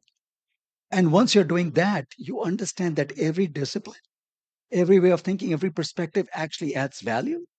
How do you engage with the problem? So I think, so I'm going to kind of flip that question around and say, so thinking about difficulties and pain points, the question is, how do we get people to work together? And I think the way to get them to work together is to put in front of them these problems and helping them understand that addressing these problems is enormously impactful. And that gets everybody excited. Everybody wants to be impactful in their lives. And this then gives an opportunity for people from different backgrounds to work together and collaborate. I mean, it is the essence of interdisciplinarity. The reason people from different disciplines come together is because they understand by working together, they can do things that they cannot do individually. And especially in the climate space, I think you're talking about impacts that are enormous. I think that is a great motivation for people to come and work together.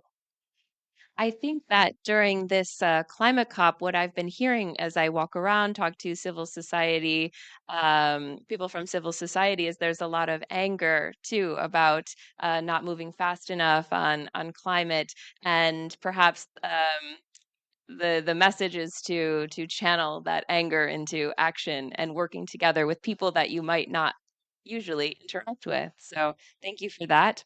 And let's take another question from the audience. This is from Lei Yu in New York, who asks, recently some AI tools such as ChatGPT are reported to have the ability to forecast climate precisely. So what is AI's effect on the SDGs? And if SDGs is too broad, perhaps climate. Have you guys been involved with any AI in climate forecasting or anything like that? I will certainly do my best. I think it's a very new area for us, and certainly it could be an enormous solution, and it could be something that really could help us.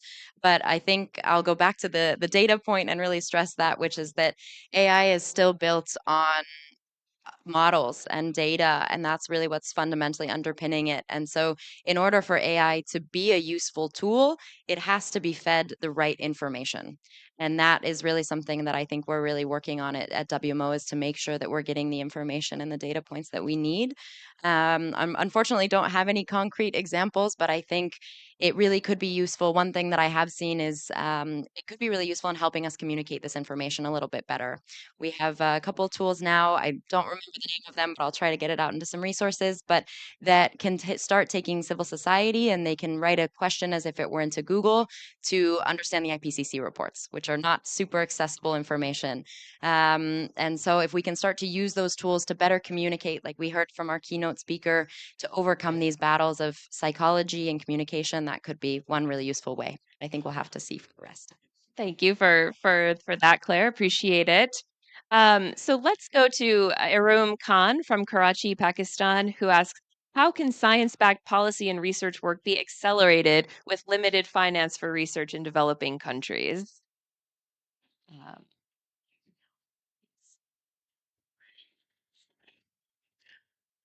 Um, well, the Chinese experiences are very simple. You just get things done. For instance, renewables, you just deploy, and then let everybody know that you benefit from it.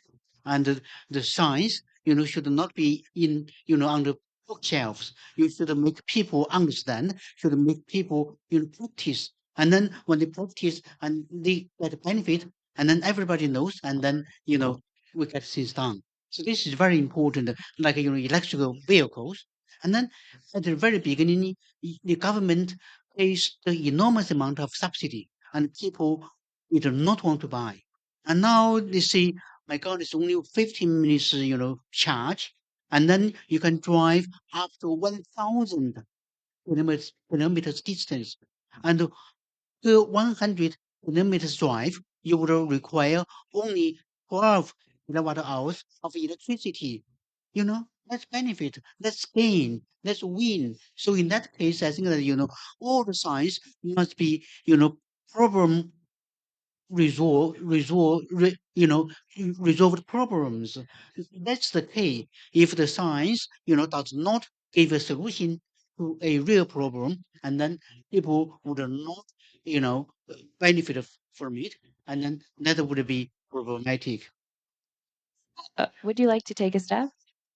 Yeah, I think it's a very difficult question, but one clear answer, I think, in our GSDR report is that, of course, we need to increase resources for research on the SDGs, particularly in the global south. And I think I do believe we make a recommendation to science funders to allocate more resources to international collaboration. I am a little bit disappointed, I have to say. I feel that there are fewer opportunities now than some years ago. So I think that would be really positive.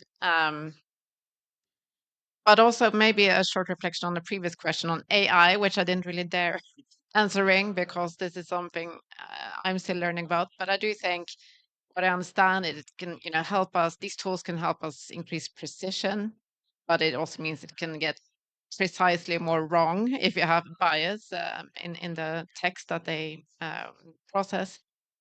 But I think a bigger message for science then is, okay, we now have these new tools. How can we improve science? Well, how does this challenge science? How can we spend more time, uh, you know, less time on sort of the incremental work of just increasing precision if we have these bigger questions that we need to work with. So again, I come back to this, word unprecedented, which is used in the IPCC report. We need, unprecedented emission cuts. I think we should take that to heart in science. How can we be unprecedented and use this moment now to think fresh about how we synthesize knowledge? And this is something we discussed a lot when writing the report. There are so many papers now addressing SDGs. How can we more effectively synthesize this knowledge? And it should be doable. We have amazing digital tools now. So Please, Ambuj.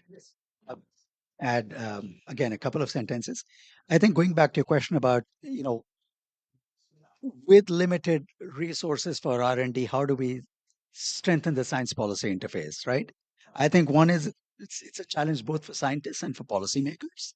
So for scientists, I think the question becomes, with limited resources, how do you do the science that is the most relevant, and this point Job also made. How do you do the science that's the most relevant for your local context? And then secondly, once you've done the science, effectively the science policy interface is a two-way process. So one has to actually then make sure that one is able to translate that science or the results of that science into language and understanding that's relevant to policymakers and engage with them. And then similarly, I think policymakers also have to begin to understand more and more, and I think they're doing that, in that science can also offer value to them, right? And I think so it's both a supply side and a demand side solution. And really you have to think about both improving the supply, improving the demand, and making sure that there's kind of constant engagement between the science and the scientists and policymakers, and relationship and trust building, which is true for any effective outcome, right?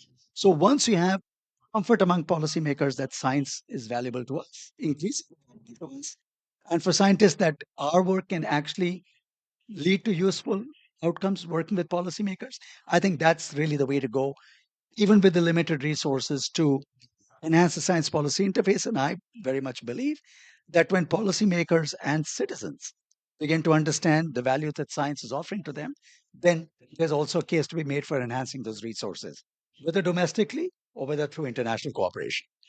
Great, thank you.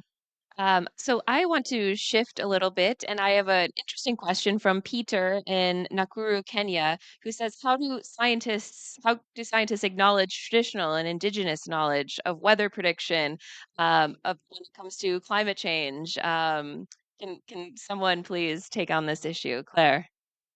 Yeah, I'd actually just like to say that that was one of the key messages from our report, was that local and traditional knowledge needs to be better incorporated into the scientific community. And it's something that we've seen on the ground happening at COP, that these conversations are really coming into discussions, into very technical, very scientific audiences of how can we better integrate different ways of knowing and different ways of knowledge. So unfortunately, I don't have a clear answer that says this is how we track this as an indicator here at WMO, but I would just like to advocate and say that we, at least at WMO and as representing the scientific community, are very aware that there are lots of different ways of knowing that haven't necessarily been valued previously, but we are really now maybe behind the game, but we are aware that they exist, and we're trying to look for ways in which they could be better integrated with what we currently consider science today. Thank you. And another question from Dastin in Brno, Czech Republic, who asks, how can we get global leaders to prioritize fair trade so that climate smart water and energy services can reach the world? So how about trade for water or energy? Is that something anyone could take a stab at? Please. Well, in international trade, we have something called embedded water and embedded energy. So this is a sort of, in trade theory, we have a, comparative advantage. So in some countries, they are, richer in water resources, and some other parts of the world, less rich of water resources. So in this case, I think that, if we have international trade, and then we would benefit all the people. And of course, the other is, zero carbon industrial products like, solar panels, like wind turbines, electric vehicles. In some parts of the world, the products are somewhat more competitive, and then the others, I think that, they can use international trade to benefit from such technology to go to zero carbon emissions more quickly or immediately. Osa?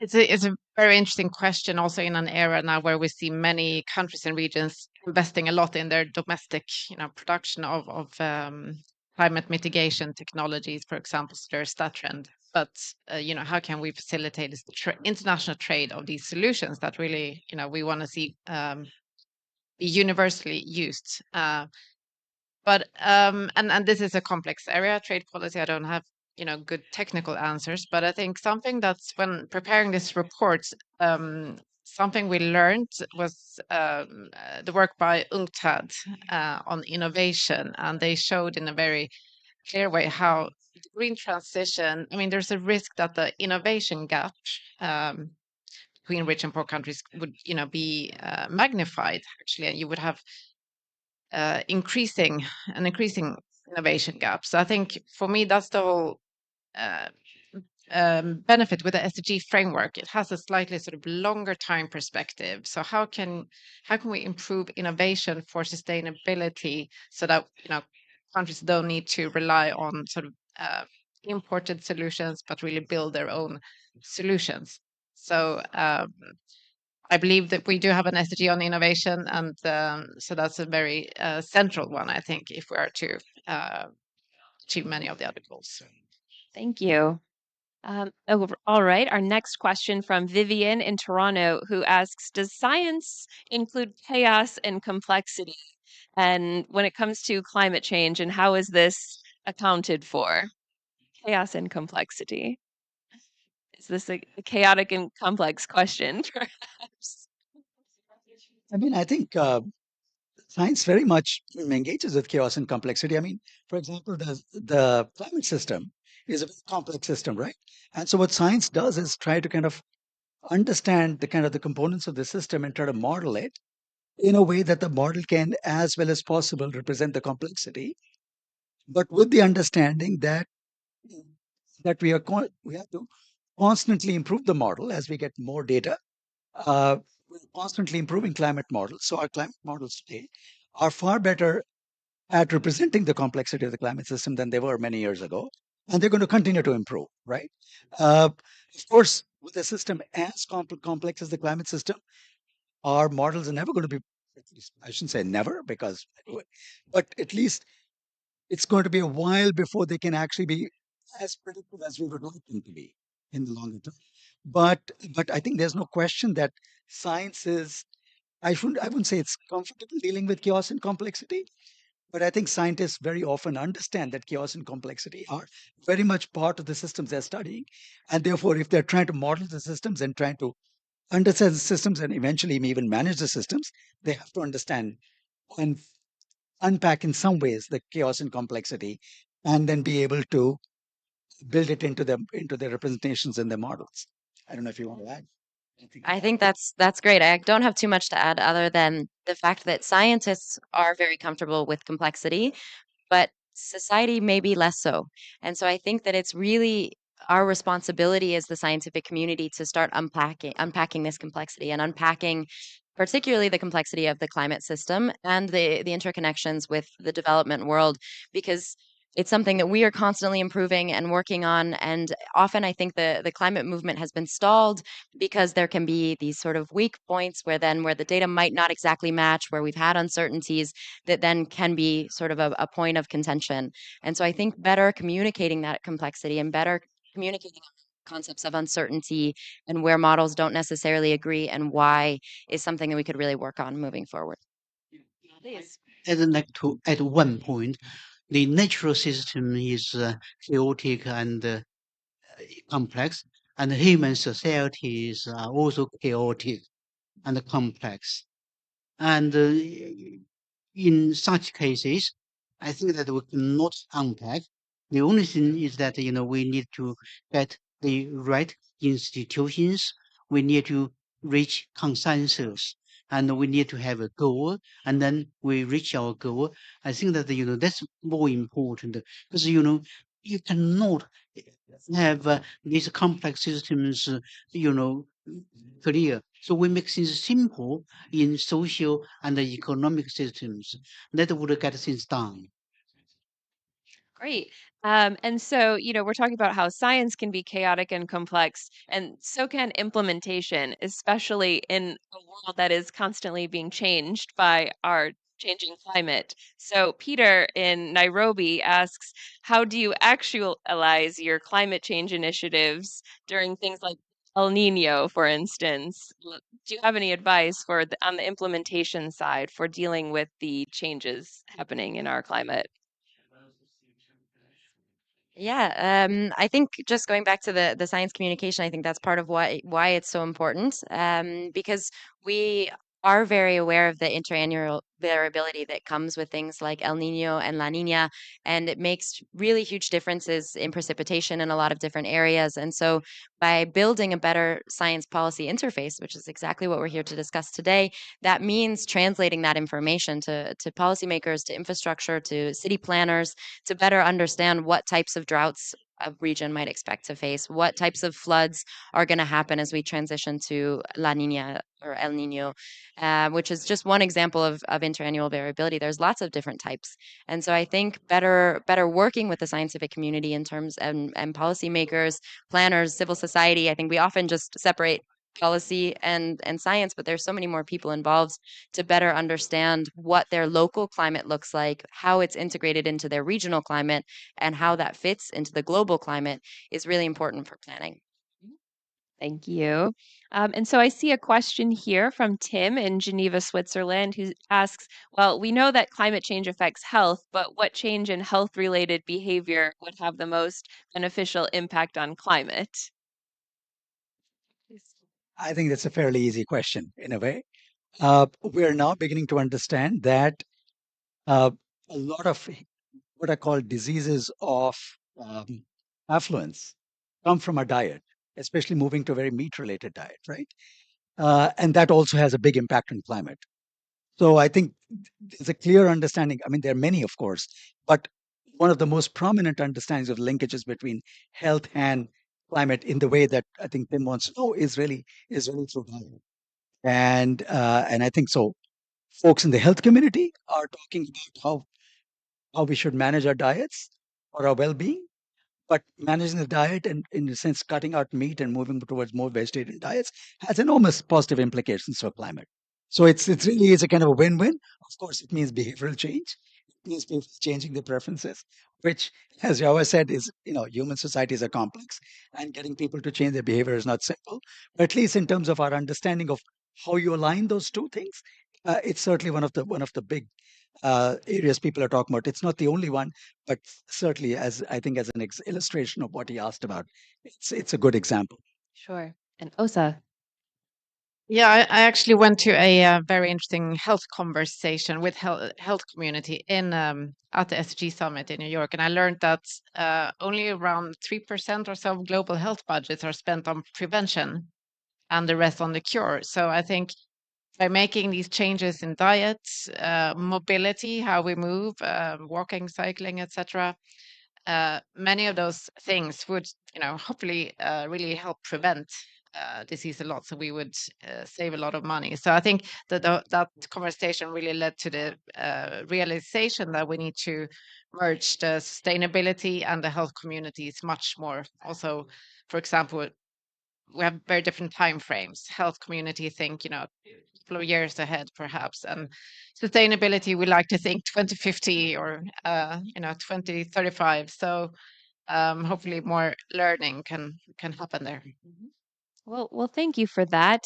And we are almost out of time, but I think as a final question, I'd like to ask each of you, as members of the scientific community, what are your goals? What do you hope to see in this? We're almost at the midpoint of COP here. If there's any just views of what you've seen or what you would like to see. Well, my point is very simple. We should get rid of misinformation and misperception. We need to get the right information, and we need to make people, benefit and make them understand we benefit from fighting climate change. I think for me, the top outcome would be more trust between countries, and I think that would unlock, many solutions to many problems. I don't think I can point to any one outcome that I would like, but I think I'm coming back to, I think at least from a longer term perspective, because I think we do understand every COP makes, there are some steps taken on, but in the end, climate is a longer term play. And I think it really is greater engagement between scientists and, I would say, not just policymakers, but also broader society. Because I think in the end, almost every venue I've been at the COP, I think there's an realization that uh, young people really have to be very much part of the climate conversation. They already are already in this COP. You see more young people than the previous COP, and so on and so forth. But this really is critically important to make sure that we are able to work with young people so that they're better informed, better engaged, and also are pushing for greater change. Because in the end, while there are a lot of different communities involved in addressing climate action, civil society, businesses, and all of that, fundamentally, the kind of transformative change we need does require political action, and that needs citizens to be engaged. So, to me at least, I think a continuing story in this COP and many COPs is a greater push by citizens for faster and better change. Thank you. Thanks. That was hard to follow. I think I will keep mine short, which is just to say that I'd like to see, rather than keeping 1.5 alive, that we revitalize 1.5. There's a big difference between keeping something alive that I feel like has lost a lot of momentum, and revitalizing it and really getting the momentum behind it, getting the energy that we really need. We've seen so much, I think, of stagnation in terms of action, in terms of energy, and we are still capable of keeping the goals of the Paris Agreement. We are still capable. We see this in so many reports that have come out. The window is closing for sure. We're running out of time, but we have not yet run out of time. And I think that's so important, not just to engage young people, not just to engage civil society, to engage all of us, because all of us can do something. We can change our diets. We can take better transportation. We can tell our neighbors. We can tell our governments. It's so important. We can do this. Thank you, Claire. And on that optimistic note, we will conclude our panel here today. And I would like to remind everybody that they can see the Global Sustainable Development Report 2023 by going to un.org/DESA. And they can find United in Science Report on wmo.int. And I'd like to thank our panelists again for being here. And with that, we'll wrap here in the SDG Pavilion at COP28. Thank you, everyone here and at home, for joining. Good night.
Thank you, everyone, for joining us here today. Uh, we are very appreciative of your presence, given that it's late in the afternoon. So we are grateful that you're still here with us for this very important discussion that we're going to have here today on local leadership in the renewable energy transition and the green hydrogen economy. We are focusing on the local impacts and local leadership for the green hydrogen transition because we know that a lot is happening, but this always has local impacts and it's based on local needs and addressing the sustainable development goals at the local level. So we're going to be discussing all of these, the importance of this and the multi-level action that we need from national and local levels in this event today. For this, I would like to welcome our introductory remarks, which will be given by the head of the UN Office for Sustainable Development under UN DESA, Mr. Chung Kyu Park. Mr. Chung Kyu Park is the head of office for UNOSD, as I mentioned, and he has over 30 years of experience in the Ministry of Environment of the Republic of Korea, most recently as vice minister before he joined the UN. He has led initiatives in the Republic of Korea and also worked with the UN, including with the Second Committee, and on shaping things like the Partnership for Action on Green Economy. So we are very grateful for him as the head of UNOSD to have him here today. Thank you. He will kickstart our event. Thanks.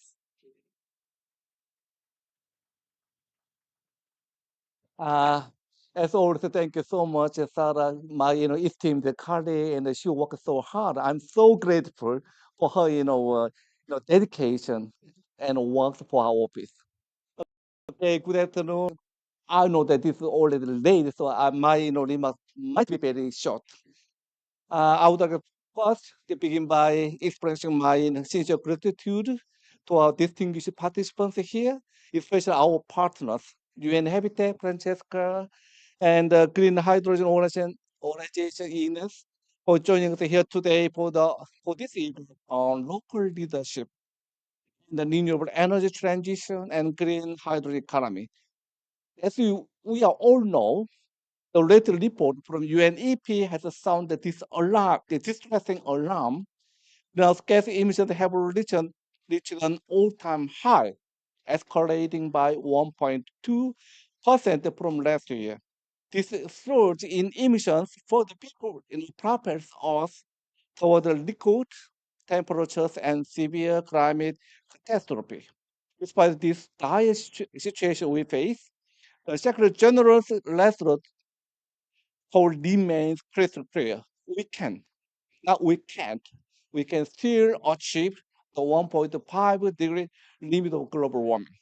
However, it demands unwavering commitment, a tripling of renewable energy, a doubling of energy efficiency, and universal access to clean power all by 2030. As our world becomes increasingly urbanized and our energy needs growth, ensuring green hydrogen pathways to regional and local leadership and advance decarbonization in cities. Scientific evidence shows that green hydrogen can provide cost-effective and environment-friendly route, especially for hard-to-abate sectors such as urban transport.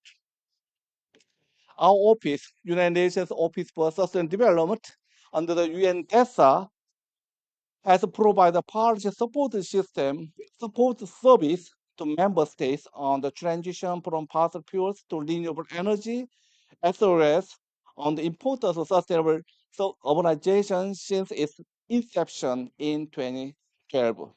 To accelerate the transition towards a clean energy paradigm and the green hydrogen production, it is essential to recognize that cities stand at the forefront of combating climate change and spearheading sustainable energy transitions across continents. Numerous national and local governments are championing hydrogen transitions at the city level. With their concentrated population, economic activity, and energy consumption, local governments have immense potential to significantly curb greenhouse gas emissions through transition to renewables and embracing the adoption of green hydrogen.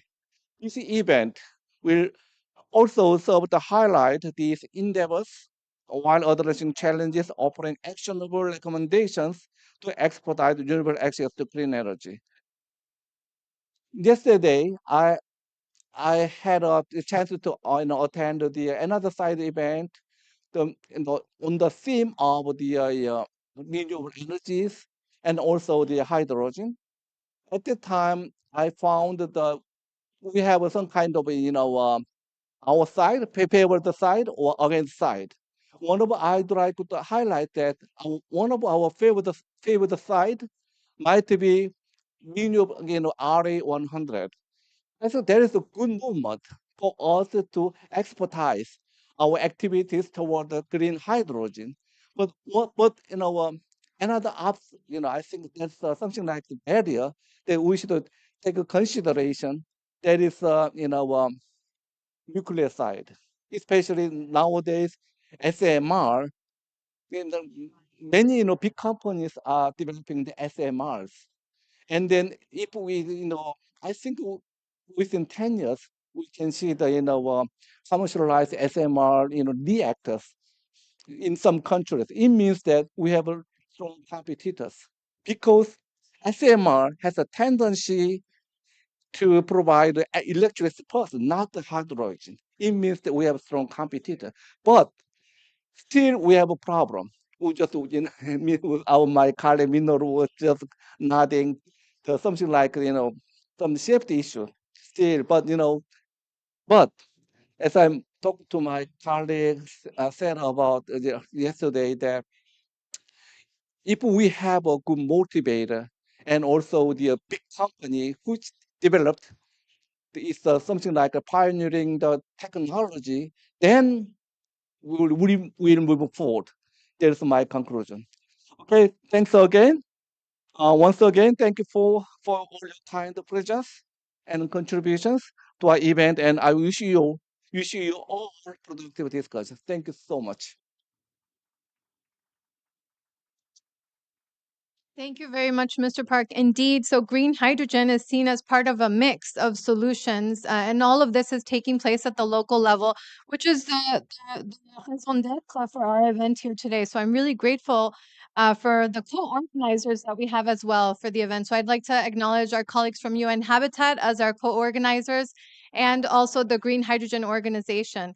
And the Green Hydrogen Organization, we have our colleague, Ms. Inez Marquez, who's here today, and she will be speaking to us about a new publication that they have as well. Inez is the director for the Green Hydrogen Organization, and they are also exploring the importance of local value creation in the transition to green hydrogen or the hydrogen economy that we see happening. So Inez, I would like to give you the microphone now. Thank you. Thank you very much. And just to get behind Sarah's thanks to everyone who's still here today and hanging in there. And great thanks to the UN OSD team for spotlighting this issue around local leadership. At the Green Hydrogen Organization, we have worked with state governments in Argentina, state and municipalities in India, and we really recognize the importance of local leadership in actually making the green hydrogen economy happen.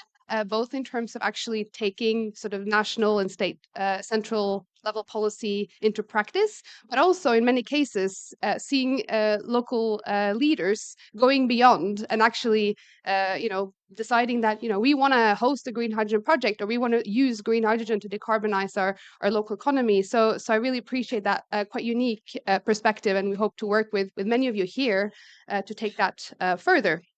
So we have been doing some work on local value creation.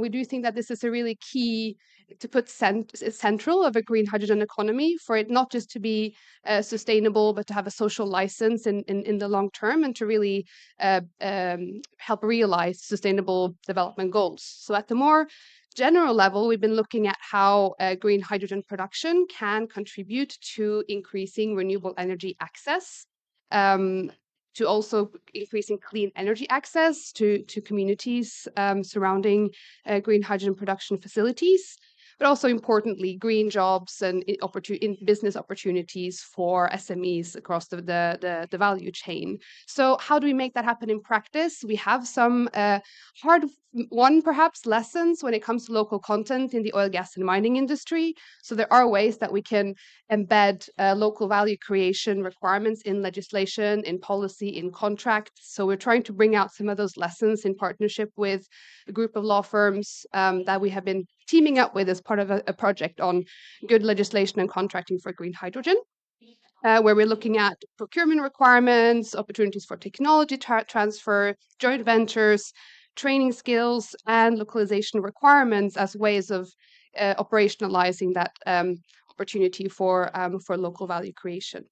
And also drawing lessons from wind, solar industry as well. And we are seeing that regions like the European Union, but also India, Egypt, the US are already also putting into practice conditions and requirements around local employment, local manufacturing, and offering incentives to companies that work together with local communities to really identify those ways in which projects can contribute locally. So in our guidance that we're launching a working version of today, and we welcome any feedback. We'll be taking on board all feedback from this session into our final version. I'm happy to share that with you. Just get in touch, and we will also be building on that in our partnership with UNO, this OSD and others here as well as part of our next steps of this work. But we do recommend that governments consider a sort of flexible project-based approach to local value creation, just because each project, each community, each region will have different types of opportunities.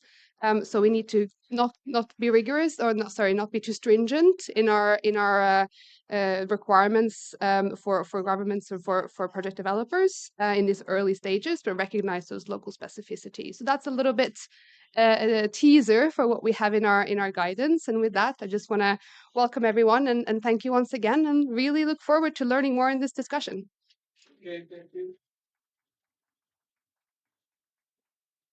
Thank you so much, Inez. And yes, thank you to the Green Hydrogen Organization. I think they're doing great work in terms of hosting and cultivating the alliances at regional level, such as the African Green Hydrogen Alliance and other discussions that need to take place for the green hydrogen transition. And so we know in the last couple days, we've had many events on green hydrogen that we've seen in the agenda, but it is important to have the discussions about the practical solutions and how they occur at the local level, including for biohydrogen and how can it have more impact on the sustainable development goals when we talk about those circular solutions that can happen in the green hydrogen transition as well, or biohydrogen.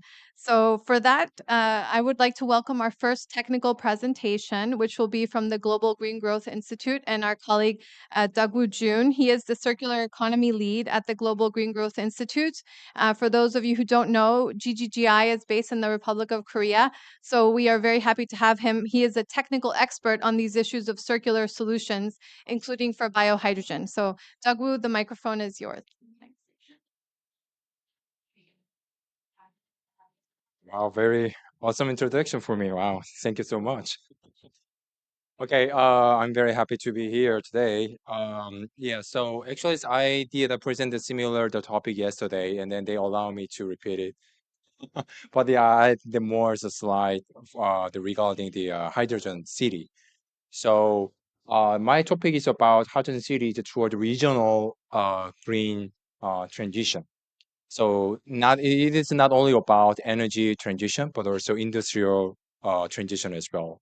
So actually, there's many cases the hydrogen city in the world, but today I want to focus on the Korean cases and what the because the Korean government is really eager to promote hydrogen city across the nation, and then we can learn some things and then what kind of the challenges and the also benefit we can have with this hydrogen city. And in context of this hydrogen city, what kind of the role hydrogen can do? I want to talk about this the topic today.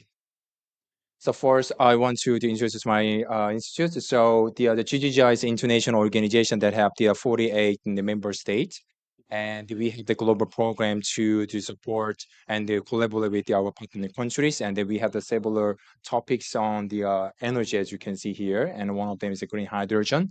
And also nowadays, I'm trying to add one more the programs with the by hydrogen. So I want to introduce about the case of the Korea from now. So almost 4 years ago, only the 2019, the Korean government they make the hydrogen economy development plan, and under this plan, the Korean government they make the hydrogen city promotion strategies, as you can see in this slide. So in this slide, they emphasize hydrogen city would be very perfect test bed to have the hydrogen economy to see how it can work. So actually, the Korea has a very unique position in the hydrogen economy. They don't think only hydrogen economy as for the green energy transition. They think this one is as an opportunity to have the upgraded industry as well, because Korea doesn't have the many natural resources to make the hydrogen. So most of them they should be imported from the other countries. And also when you see the momentum of the economic growth in the Korea, actually Korea doesn't have the many the natural resources. So that basically is that they drive economic growth with technology development, and also the manufacturing industry as well. So when you have the hydrogen economy in the world, many the private sector in Korea, especially manufacturing sector or energy sector, they think it will be new chance to sell their technology in the world.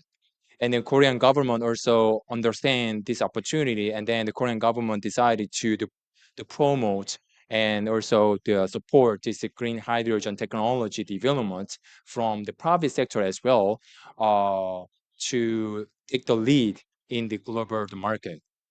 And then they found that it is a very essential to see commercial viability of this technology. How they do that? City. City is a very perfect test bed to see this technology can work or not. So when you look at this value chain of the hydrogen, actually the hydrogen is not about not is only about the production. Production is just a part of it. So I just found this picture is very, very beautiful picture. So you can see the value chain of the hydrogen, and you can see the many options is there under each element of the value chain. So we think that, okay, if we have the cheap price of the green hydrogen, maybe hydrogen economy come true. No, it is about the value chain. So when you imagine about the gas, actually, so when you produce the gas in the somewhere, there's also gas production, storage, transportation, and also the distribution. And there's a lot of the financing instruments and also insurance the system. If we want to sell the hydrogen, that means we need to change all of this setup. It's a very huge one. So when you see the all many option in there, actually, it's that the city can take the very important part of it, as I highlight in the red colors there. So the hydrogen city can take the also to produce the hydrogen, green hydrogen, in their city, and also they can take the transportation with the trailer trucks or the pipelines, and also the hydrogen storage is very important. And also, when you see the final application, many portion of the application can be handled by the city as well. So when you take this kind of important part of this value chain in the city, you can see how the option can be integrated and connected well. So although you have the very good quality of the one part of it, but if there's inefficiency in the connection or in the integration, all of this economy efficiency gonna be low. So city is a very perfect test bed in this case. So of course, we should think about green energy transition or sustainable development. What I want to emphasize is it is about the Korean hidden intent to promote hydrogen city. I will give you. I just talk about the hidden secret to you. Okay. Okay. But there are the many the challenges in the hydrogen city approach in the Korea. So most the challenging one is high price of the regional hydrogen cost. It's not about green hydrogen. Even the gray hydrogen, the cost is very expensive. So some region have there enough the sources to produce the hydrogen, even the gray hydrogen with the byproduct from the petroleum the industry. But some region do not have the enough the source to produce the hydrogen themselves. So the Hwasong City actually they want to be the hydrogen city, but they failed to apply the hydrogen tram in the city because of the high price of the hydrogen in the city. But nowadays, Ulsan City succeeds to have the hydrogen tram. It's a very first case in the world. Why? Because they have a lot of the resource of the byproduct-based hydrogen in that city. So it's very important to have the reasonable price of the hydrogen to drive the hydrogen-based infrastructure, facility, and industry in the region. So that is a very small successful case in Korea to have very low price of the hydrogen supply in Chungju City. Chungju City is a very small city. So its population is just 200,000. But that city has the lowest price of the hydrogen, even the very green hydrogen, not perfectly green, almost green and blue hydrogen. The price is almost $6 per kilogram. It's much cheaper than other regions. The average price in Korea is $10. So 30 to 40 the 40% lower. And actually they aim to reduce the further, like $5 nowadays. How they can achieve it? They use food waste as the hydrogen production source. So when you see the pictures, actually the almost 15 years ago, they make the biogas and bio-CNG production facility, as you can see in the white bowl, the city, the facility there, and they have the produce of biogas and bio-CNG successfully. And then at some point, almost 3 years ago, they are wondering, okay, how about making hydrogen from the CNG? Because there's a commercialized technology named the steam methane reforming (SMR) to convert the methane to the hydrogen. Maybe we can similarly apply that technology, but the biogas itself, it has a lot of the impurities, so that they needed to have the more advanced process in SMR, and then they want to test it if it can work or not, and then they have the R&D support from the Korean Ministry of the Industry, and then they make this kind of small scale of by hydrogen production facility. And then you can see the charging hydrogen charging stations. And that is the place that you can find the lowest price of the hydrogen in Korea. Actually, they can save the transportation and the storage the cost as well. Why? Because this hydrogen is a regional, localized hydrogen production. So they can save the logistics, the cost as well. Because of this kind of small, successful case, this area become landmark in Korea and even in the world. So in order to visit there, you need to wait 1 month to visit there. So there's a lot of the long line to visit there to see how they work. So because of the kind of the successful story, Korea government, especially Korea Ministry of the Environment, they have been promoting the biogas production as well as upgrading to the biohydrogen. So Korea Ministry of the Environment to provide the subsidies when their local governments want to produce biohydrogen from biogas. because Korean government expect that in the some point hydrogen demand is gonna be the surging, and then if we don't have the enough production of the green hydrogen or blue hydrogen, the price of the hydrogen gonna high very soon. And also, it can give this important implication to the other countries, especially to the developing countries. So when you visit some places in developing countries, the food waste is just a landfill, and then and then the many cases is a very insufficient management of the waste in that area. And because of that, there is a very serious environmental issue, as you can see in the picture. And one of them is a methane emission from the landfill.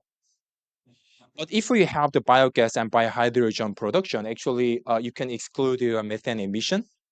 And of course, as I told you, the SMR is quite the intensive the process, so that there's some CO2 emission because of this energy use in this process. But when you take a look at the entire life cycle of the hydrogen production, when you regard the methane emission avoiding, you can think it as a carbon neutrality, even the negative the carbon footprint. So Korean government they're thinking, okay, what would be scope of the bihydrogen definition? Only of this part should be between the green hydrogen and blue hydrogen. And but when you regard all of the recycle, definitely is a green hydrogen. So there's arguments in Korea what would be scope and definition of bihydrogen because of that kind of the standard, Korean government can give the green hydrogen subsidy to this solution or not. So this approach can make the several impacts and the regarding SDG, but also industrial upgrading.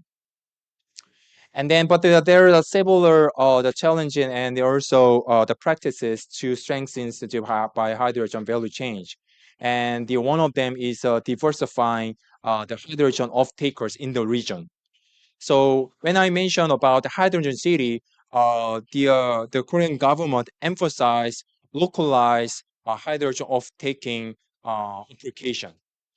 It is about not about hydrogen mobility, but also hydrogen-based energy production, and also hydrogen the integrated industry development. Or the smarter farming is one of the example to adopt the hydrogen fuel cell in the farming practices. So because when you have the localized hydrogen off takings, it can make the more the localized hydrogen economy as well. When you want to apply this kind of approaches in your region, especially developing country, it's very important to have the very efficient collection system of the biomass. Because many cases, just the biomass, like especially food waste and organic waste, just mixed it with the other types of the municipal solid waste, and then it would be very hard to separate in the middle.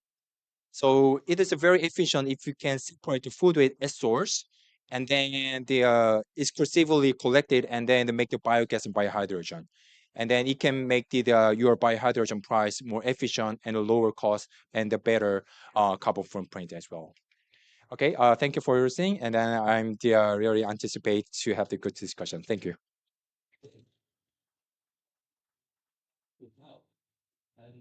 Thank you so much, Doug-woo, DJ, for this. So it's very interesting. Exactly. This is why we wanted to have the discussion, because we saw in Korea, he told me initially there was 4, and I saw 4 hydrogen cities. But then yesterday he told me actually now there's 10. So we see this emerging also in other countries where there's national level commitments to extend the scope of green hydrogen through hydrogen city strategies. Including in other countries like such as India and more. So for this global scope, we wanted to invite our colleague, Mr. Rohit Sen. He is head of sustainable energy at ECLAY World Secretariat in Bonn. And he specializes on financing the energy transition, financing NDCs, but then also specifically the renewable energy transition at city level. So Rohit, I would like to welcome you here to the microphone for our next presentation.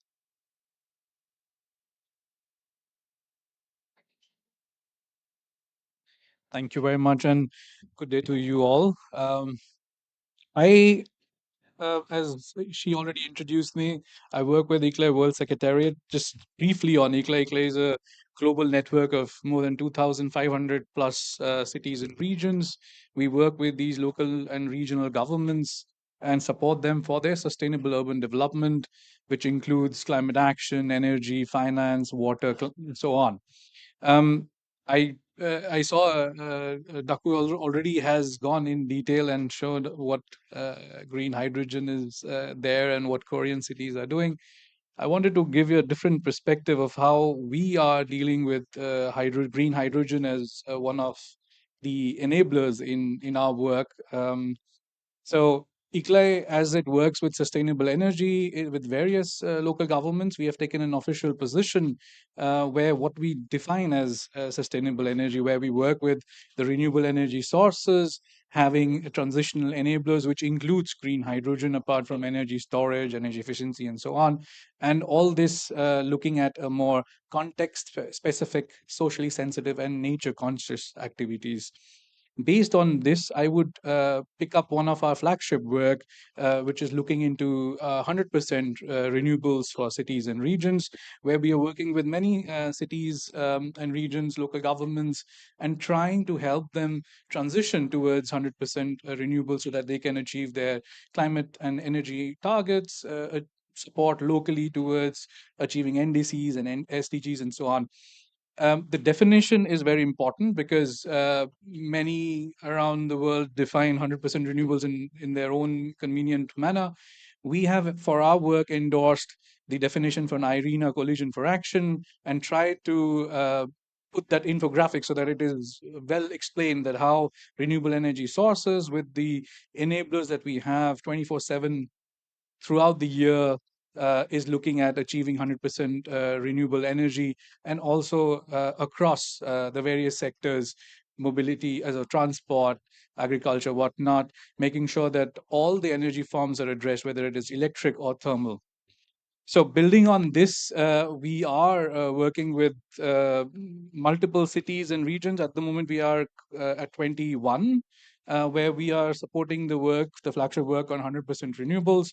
We are working with them on developing local strategies. We are working with them on developing data collection models, energy modeling, also looking at what local implementations can be worked out, also helping them build capacities and giving them training so that they can carry out the work where they have already committed themselves for the overall transition of the city, not just government operations, but citywide, transitioning towards 100% renewables to net zero and so on, by achieving 100% renewables.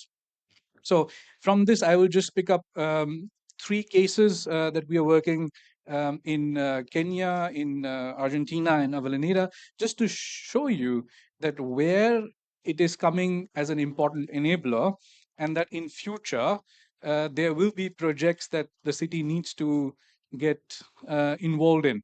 So this is the energy modeling, energy flow diagram for the city of Avellaneda in Argentina, where we worked with them from the scratch, trying to develop scenarios, looking at what the government wants, what is politically accepted, what is accepted by the citizens, based on that scenario to achieve the demand for electricity, for heating, cooling, and so on in 2050. What are the resources available, and what are the transitional enablers that are needed? And you can clearly see that hydrogen is one of the key enablers for them to achieve 100% renewables, and this would go into their local consumption of electricity as well as mobility.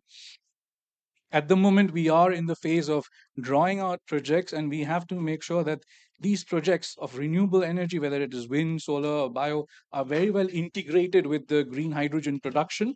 Of course, now you will talk about whether the technology is available, whether there's economy of scale or not. But without that component of green hydrogen, this was not possible to have a scenario to achieve 100% renewables. So that's the amount of value and importance that green hydrogen has. Similarly, in Indonesia, this is a big region, set of 2 islands, West Nusa Tenggara, east of Bali.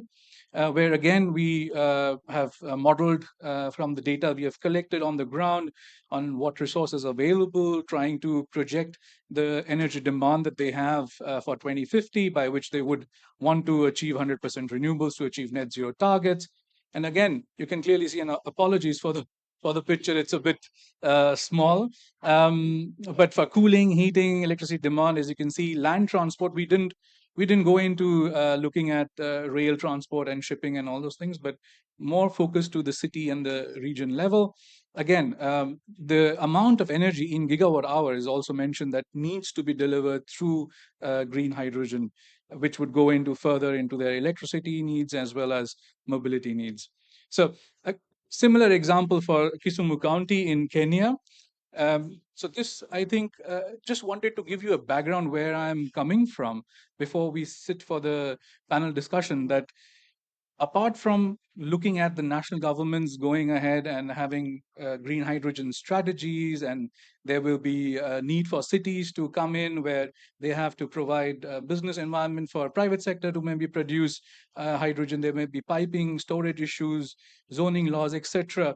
Those are there, but also for the cities themselves, for the local government themselves to transition towards 100% renewables situation, green hydrogen plays a very important enabler. That's where we have to think how now technology develops, how financing develops, how the components of whether it's fuel cells, whether it is electrolyzers, how the sizing develops in the future, can the modularity come, etc. But it is something that you cannot take out. That's what we have tried to do with various scenarios, including not just techno-economics, but also looking at what is available commercially and how more, how do you call commercial security that a certain region or a country can have. Because as we know that technology transfer, even and as of today, is a big question. So I would stop here. We have, as I said, we have started developing projects which would feed into that energy scenario that I showed. In Avellaneda, we have started with the solar PV of 3.6 megawatt. We've started using hospitality as well, healthcare sectors and so on, and seeing how we can look at energy efficiency measures and look at solar-based electricity and clean cooking and so on. But these all would need to be integrated as I had shown in the energy modeling scenarios. So the hydrogen projects are yet to be evolved because many things are dependent on the policies from the national government, the regulations that come out, and how much the local government is willing to be ambitious and take things forward and set examples to take the lead. So we continue our work through our initiatives, the 100% Renewable Cities and Regions Energy Compact and the network, where we try to work with these leading cities and regions, local governments. I mean, ICLA has more than 2,500 cities and regions in the network, but there are only few that that come across to be ambitious enough. And as we are seeing with the last years or so, there are more cities who are becoming ambitious and want to transition towards 100% renewables to achieve net zero targets. I stop here and I thank you and look forward for the fruitful discussion.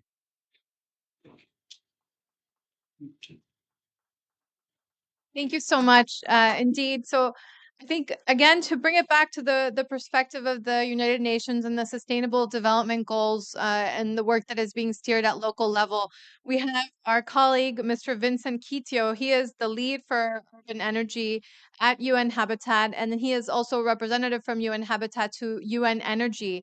So, Vincent, you can mention what UN Energy is, but it is a great pleasure to have him here today as our representative for UN Habitat, which is our co-organizer for the event, as I mentioned. So, Vincent, the microphone is yours.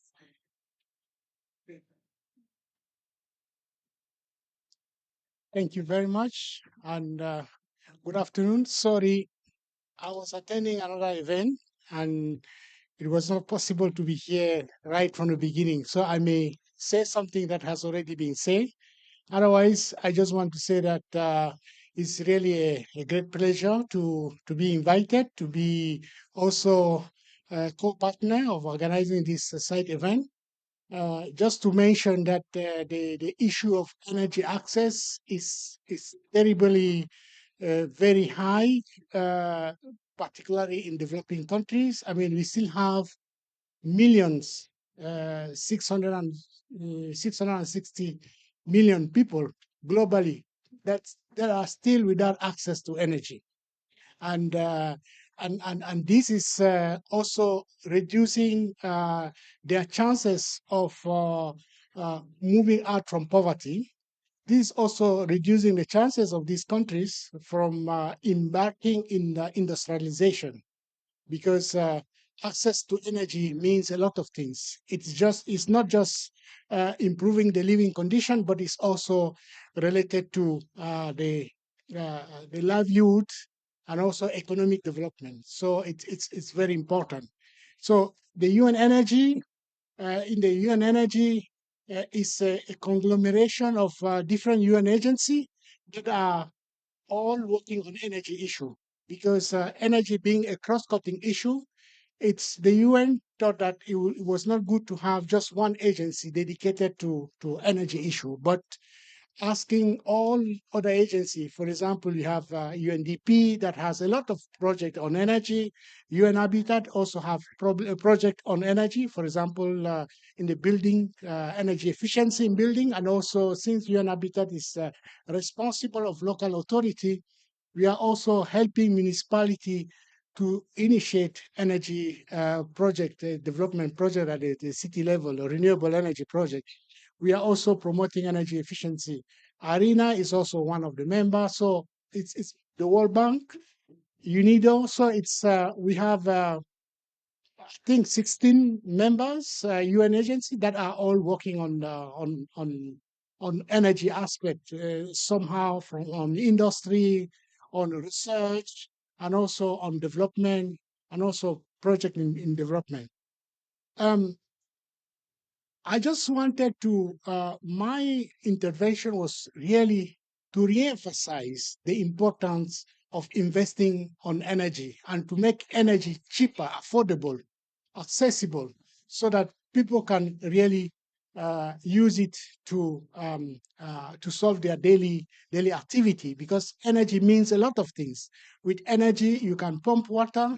With energy, you can run hospital. You can cool vaccine. You can also conserve food. So it's really energy is like someone say is like the blood of the economy. No, so without it, it's become very difficult. So, like I mentioned, from 2010 up to 2020, there have been an increased access to energy, but this access has not reduced the amount of people that are still today without access to electricity, which I mentioned 660. It is assumed that if there are no changes, if there are not new technology coming in, making energy affordable, by 2030, we still, with the increase people having access to energy, will still be around the 600 something. So it's not considering the growing, the population growth, we'll still be having a huge number of people without access to energy. When we talk about energy, without access to electricity, because one thing is access to electricity, and then another thing is access to energy. Like we realize that today we still have 2 billion people that are still using firewood for cooking as a source of cooking. And out of these 2 billion people, 900 million people are in Africa that are using charcoal for cooking, firewood, and this has huge consequences on the environment, because they are deforestation, they are contributing to deforestation. They are also using firewood, also have indoor air pollution. And then our sister agency, WHO, estimated that between 4 to 5 million women and small children are dying every year because of the indoor air pollution resulting from the use of firewood. And therefore, it is important, it is crucial that we look for alternative sources that are affordable. That's why the theme of this discussion today, the hydrogen, it's been seen as one of the energy that could be, if the development continue the way there, it could actually be the game change in the sense that the hydrogen, with the hydrogen, you can use it to do several things, cooking and then having without indoor air pollution. You can also use it for mobility issue, and therefore all the air pollution that we are seeing in our city today can also be eliminated thanks to the use of the hydrogen. But of course, we know that this is a technology with a lot of hope, but we need to also invest a lot on the development, on the research and development, and this is really where the key issue is. So, just want to say that coming from the African continent and also from UN Habitat, where we are working with focus on the urban poor, we are really hoping that this technology will be operational like solar technology. If you remember, 20 years ago, there were only few people, less than 2% of people who could afford a solar panel. Today, the cost of solar panels has actually come down to 60%.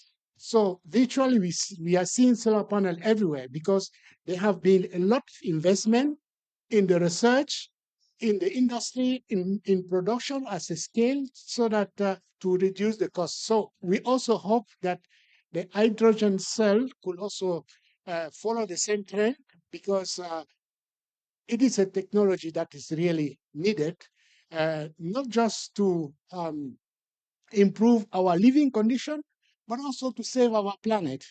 Because using fossil fuel to operate our cars, we are contributing to air pollution, city air pollution. We are also contributing to greenhouse gas emission. So a technology that is using renewable energy to produce hydrogen, and then the hydrogen can now be used to address energy services. We think that is really a technology that has a lot of hope for the future, because the only way we can address the SDG 7 and other SDGs is really to produce more energy as an affordable and also as a clean, as clean as we can say. And then at the same time, if we want to address the Agenda 2050, which is the Paris Agreement of keeping the temperature below 1.5 degrees, we really need to phase down. I know that phase up, because a lot of discussion that are coming out, people are saying that let's talk about phasing down, But I will believe that we should be optimistic, and if we think about the next generation that are coming, we should have the courage to say that we need to phase out this energy, fossil fuel energy, because they are the one contributing to what we are seeing today, the migration of people moving from rural area because of flooding, because of temperature droughts. They cannot cultivate their farm, so they are moving to the cities because of climate change. Of course, some people are also saying that yes, climate change has always been there before, but the problem, the issue today is that the frequency is very, has increased a lot, and therefore we really need to look into alternative solution, and hydrogen solution seem to be one of the solution that can help us in the coming next 5 years, or hopefully 10 years, so that it can contribute to this fight against climate change. Thank you for your listening. Thank you. Thank you so much, Vincent. Now we would like to have a bit of a discussion, but I want to open the floor for questions. Do we have any questions for our presenters and partners here today from those that are seated? Yes. Could you please state state your name. I have a microphone.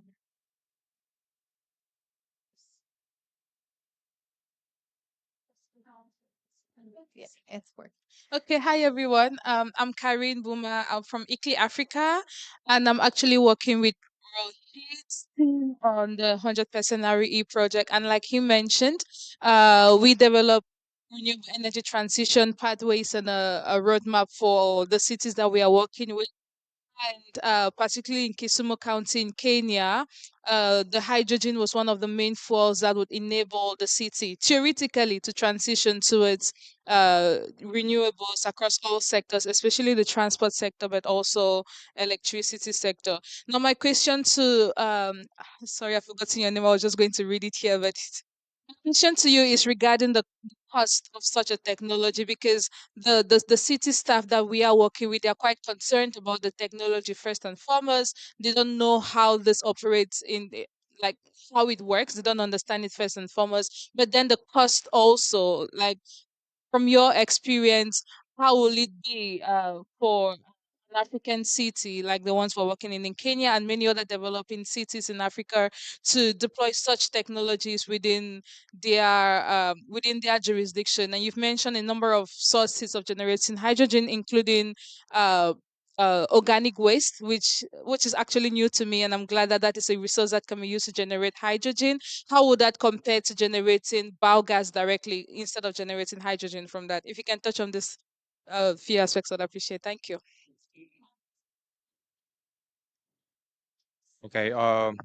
Yeah, it's very challenging actually is to have the very cost-effective investment. So basically, it's very cost is very high. So when you compare those solutions with the fossil fuel-based solution, of course, is not cost-effective. So and that's why the local governments have the almost 50% of the subsidy from the central government. So when they have this kind of solution, and then they should the match the 50%. So when I show my presentations, there are some the hydrogen production and also transportation storage and also the hydrogen fuel cell. All of the options are very expensive, very expensive. So when you compare those benefit compared to the cost, you cannot install them in the local level. But the reason that the central government to put their money in there, as I told you, the Korean government think it is a very good chance to advance their economy development momentum by industrial development. And also there's many the private sectors who want to develop their technologies and earn the money in the market in the future.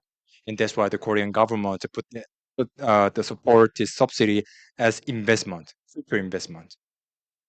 But I want to talk about biohydrogen more in details. So I want to talk about my recent case that that I'm beginning to work with Indonesia. So in Indonesia, there's the province named West Java. It is close to its capital Jakarta. But West Java doesn't have enough renewable energy source to make their green hydrogen themselves.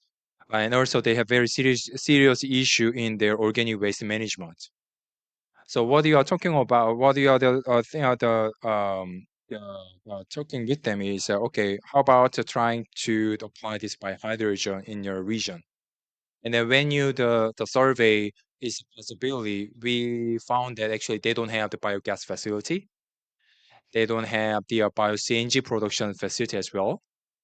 And then we want to have the hydrogen production facility. And also they don't have the solely the hydrogen based application like mobility or hydrogen the fuel cell. It'll be very demanding to have all of this kind of the efforts in the across the value chain in the region. So we are struggling is how we can apply this solution in the region. So what we are doing is, okay, maybe we can start in the middle point. It is like the hydrogen production facility. So maybe we can start to produce hydrogen from natural gas very first step. But we can upgrade the facility once they have the biogas and bio-CNG production facility, we expect that it may happen almost 3 or 4 years later. And so what we want to do is we're gonna mobilize R&D budget from the private sector in Korea and Indonesia, and also governmental support to have the innovation. We estimate that it may cost about 20 to 30 million dollars to have this kind of the hydrogen production facility. And then there is some the big private sector in Indonesia. They say actually it is the public corporate to produce gas, natural gas, and distribute it in the Indonesia.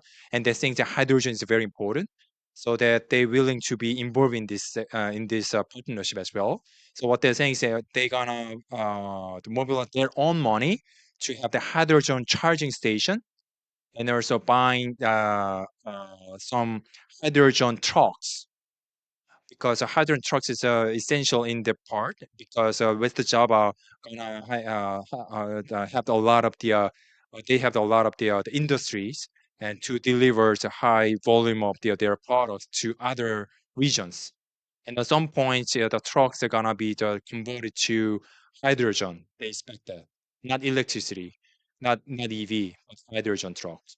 So they expect that kind of the future demand, and then they want to put their investment in this the partnership.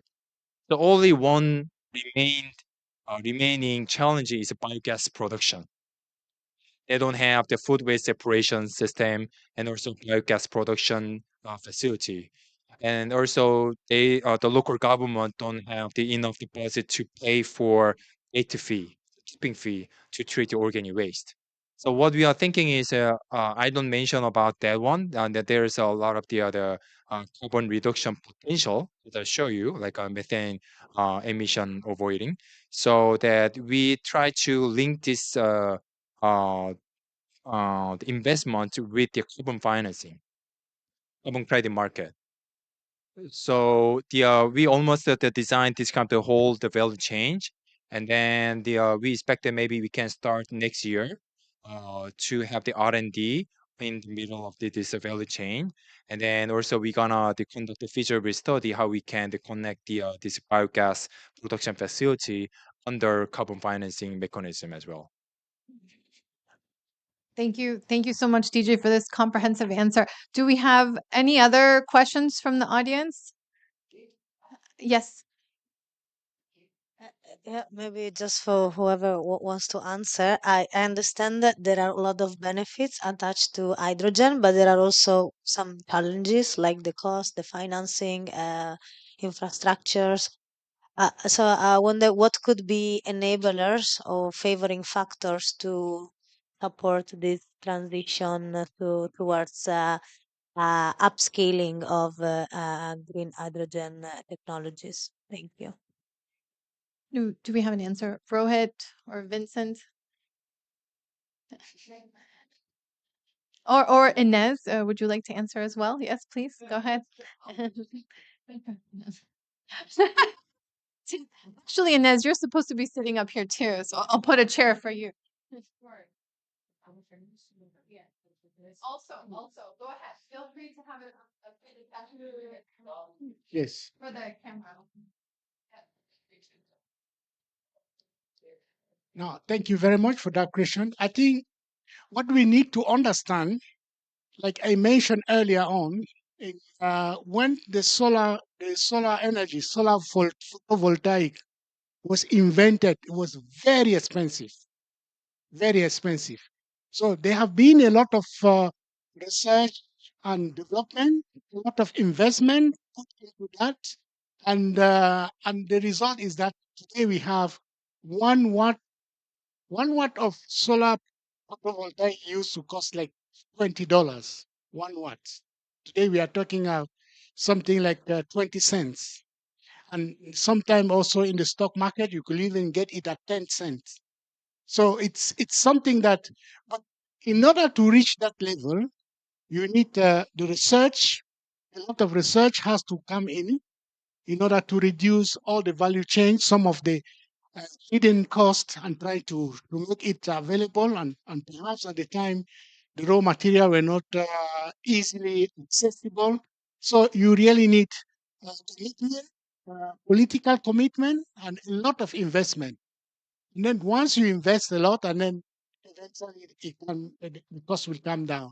But of course, what I will just also mention, and then I like the slide that was given before, that renewable energy should not be looked at one single technology like solar, and then we just focus on solar. We need to try to, because it's renewable energy is intermittent. Sometimes you have sun, sometimes sun is not there, sometimes you have wind, sometimes it's not there. The waste, the organic waste can be there, cannot be there. So you really need to invest and have a variety of all these elements, including also hydro, because we are also seeing a lot of environmental damages that those hydro power dam they are bringing. So my my my recommendation is that we should encourage government to put in investment, to continue investing on this, because the more they invest, the lower the cost will come in future. And it should not be put aside because of a very expensive, but we really need to continue the investment with the research and also encourage more researchers to come into the business so that we can reduce the costs, because it's really seems to be a technology that can address several things at the same time. Because the fuel cell, the hydrogen cells, they are also, once they are produced, they are also very easy to use to generate energy for energy uses. So these are just some of the points that I want to add. Thank you. And then also on the issue of the local value creation, what do we see as some of the benefits that can be generated in terms of local value creation at city level, for example? Inez, could you answer a bit about that? Hello. Yes, yes. Hello. Absolutely. And I was also going to just add on this question about enablers. So I'm going to highlight just a couple of those that we usually focus on, but from a point of view of sort of subnational governments. So obviously, clear policies and targets. That's something that's evident to everyone. But we are seeing, so for, let's say in India, for example, where there's a very clear hydrogen mission, you have the role of state governments, for example, and then setting out what does that mean in practice in terms of the particular regions. You do have regions like in China, Inner Mongolia has a hydrogen target that's higher than the central government. So there's also the opportunity for state level governments to put in place commitments and targets that go beyond what the central government is doing. Obviously, it needs to be coordinated, but that's sort of an enablers on the signaling and on the policy level. On financing as well, it's really interesting to see in India how some of the state governments seem to start to compete in terms of what they can offer to green hydrogen project developers in terms of financial incentives. We don't want to race to the bottom, but clearly here as well, different types of innovative financing instruments, and obviously looking at carbon markets and other ways to mobilize finance that's scarce, but we are seeing different types of state leadership or local level leadership in that aspect as well. We work a lot on planning on permitting for renewable energy and green hydrogen projects. There's also a lot of uncertainty around the additional permits that green hydrogen project developers need to obtain. And here, regional and local level governments are often important and have to. I mean, in Norway, they can veto a project, right? So there's a key role there as well in terms of building capacity at the local and regional government level, and to coordinate between central and local governments on planning and permitting, and also on implementing policies. So we know that in regions like Argentina, where there's a province that's looking to host a green hydrogen project, the main sort of interlocutors for project developers are often regional governments that kind of can really champion and help address bottlenecks that happen on the ground, which is more difficult for central government. So those are, I guess, some of the policy enablers that we see from a from a more subnational point of view. Action. Yeah. Mhm. Thank you. Thank you so much, Ines. Rohit, would you like to add a point? And then Vincent, I see. So yeah, thanks for the thanks for the question. I mean, points taken. I would take a step back actually, and try to understand what is the approach here. Is it hydrogen projects that we are talking about as one entity item, or are we holistically trying to see at the local level the transition of the city or the region?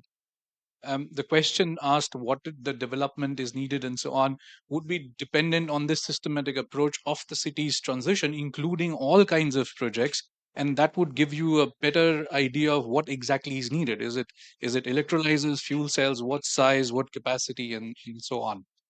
um, Remember, this is something not next year. This is projections that we are making based on today's technology, assuming that things would improve in the future, which we don't know what, and in 2050, 2040, and so on.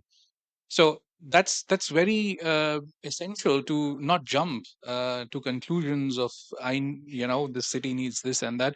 Quite often we have seen the demand of energy in cities is very high compared to the resources they have, and therefore based on these kind of modeling scenarios, development, etc., you would try to see what exactly with respect to green hydrogen is needed, and what would produce that green hydrogen is also important. For example, the question was on the bio based hydrogen. I mean, it's a very critical question on who decides whether that biomass is used for hydrogen production or heating, cooking, or electricity. Perhaps the techno economics and the political decision would come in, no? So therefore I would not jump to that conclusion, especially when you are talking about at city local level, no? If you're talking about a one project of a green hydrogen at a national level, maybe things are a bit in a different way, but I would be a bit cautious about that. Thank you. And DJ or Vincent, do you want to add in any points for some closing guidance? Yeah, there are several enablers needed for this one.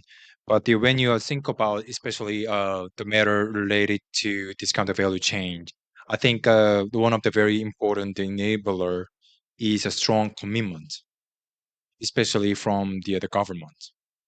So when we start the target area, the resulting by hydrogen project in Indonesia, we have the several consultations from the central governments, and then there are some requests that we post them. So, for example, we have the investment opportunities if you help us in this criteria.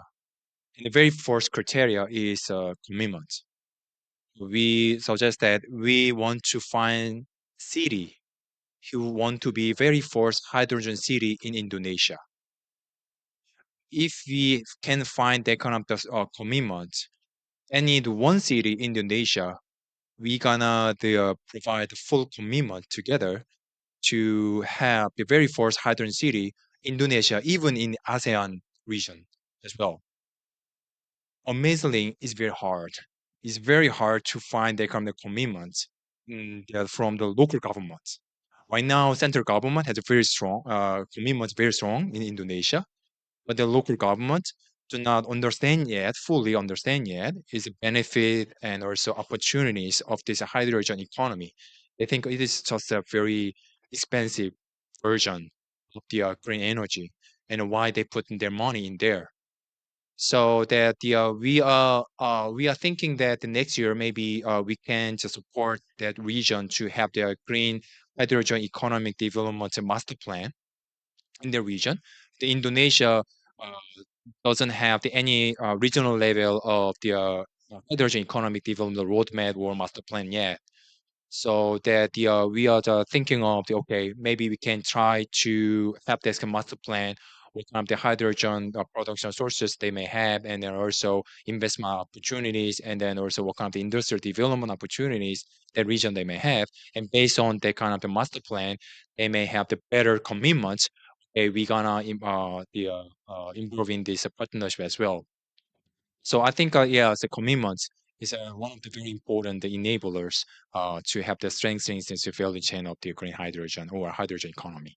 Thank you. Thank you so much. So the commitment from the national level and then also the local level, the multi-level action that we need. So multi-level leadership and governance is really central. Thank you. Vincent or Rohit, do you want to add a point?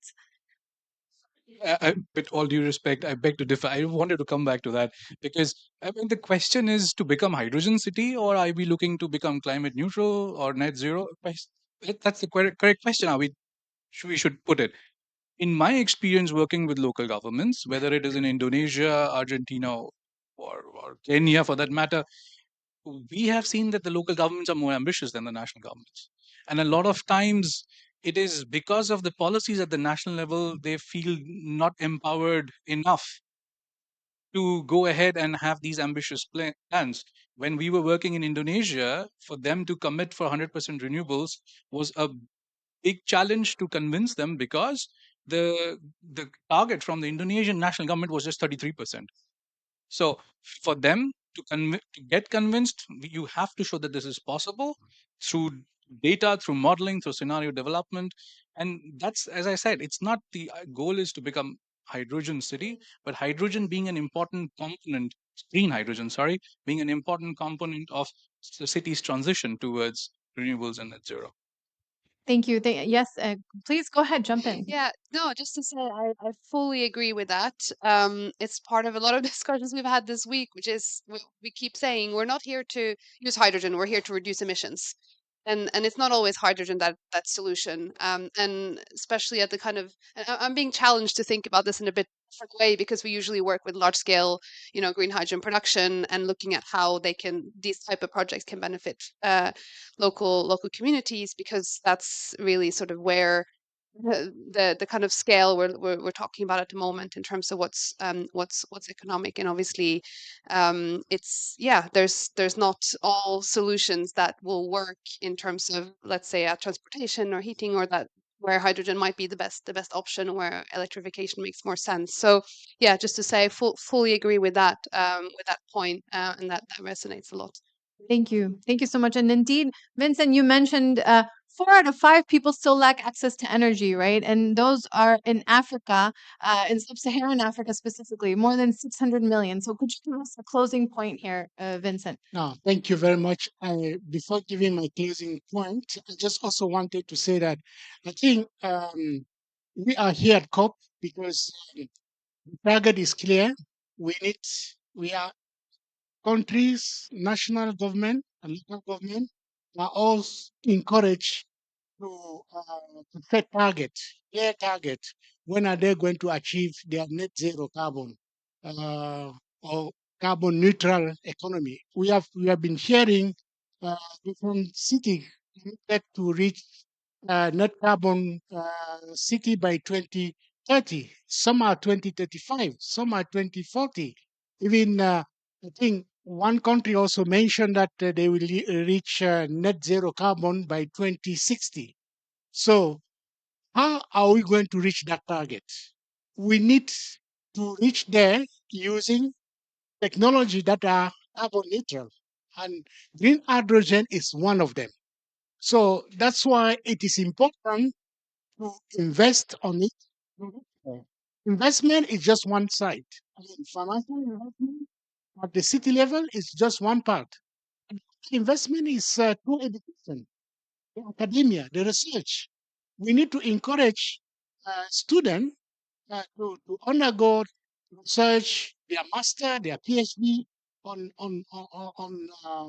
green hydrogen, because if in those researches that they can even discover other elements that will also reduce the cost of the hydrogen. So basically, we should not just limit our enabler as on finance, but we can also encourage the younger generation to embark in the research of this.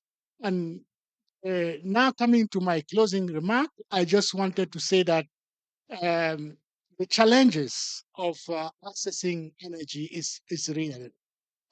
During the high-level political forum that took place back in July this year, it was really clear the Secretary General stated that we are not on track to achieve SDG 7, this access to energy. We are not going to make it if we continue with business as usual.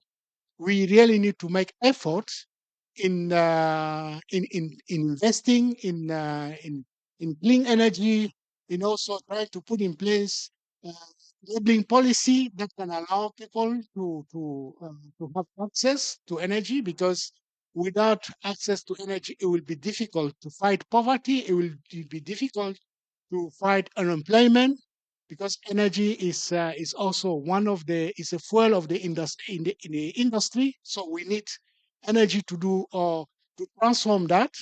And unfortunately, 80% of the global population without access to energy are in Africa, in sub-Saharan Africa. More effort need to be put on it. Today in Southeast Asia, we are talking about 40 million people without access to electricity. So we really need to to look for solution that can contribute, so that in 2030 we are able to sort of somehow have some improvement, because so far, after we are midway to, we are just 6 years to achieve, to reach the target 2030. But a lot of this target will not be achieved. Even in the housing sector, because coming from UN Habitat, we in sub-Saharan Africa, for example, we have a deficit of housing of 160 million people that are without housing. And energy will also play a major role, because the reason why houses today are not affordable is the high cost of energy that is put in it.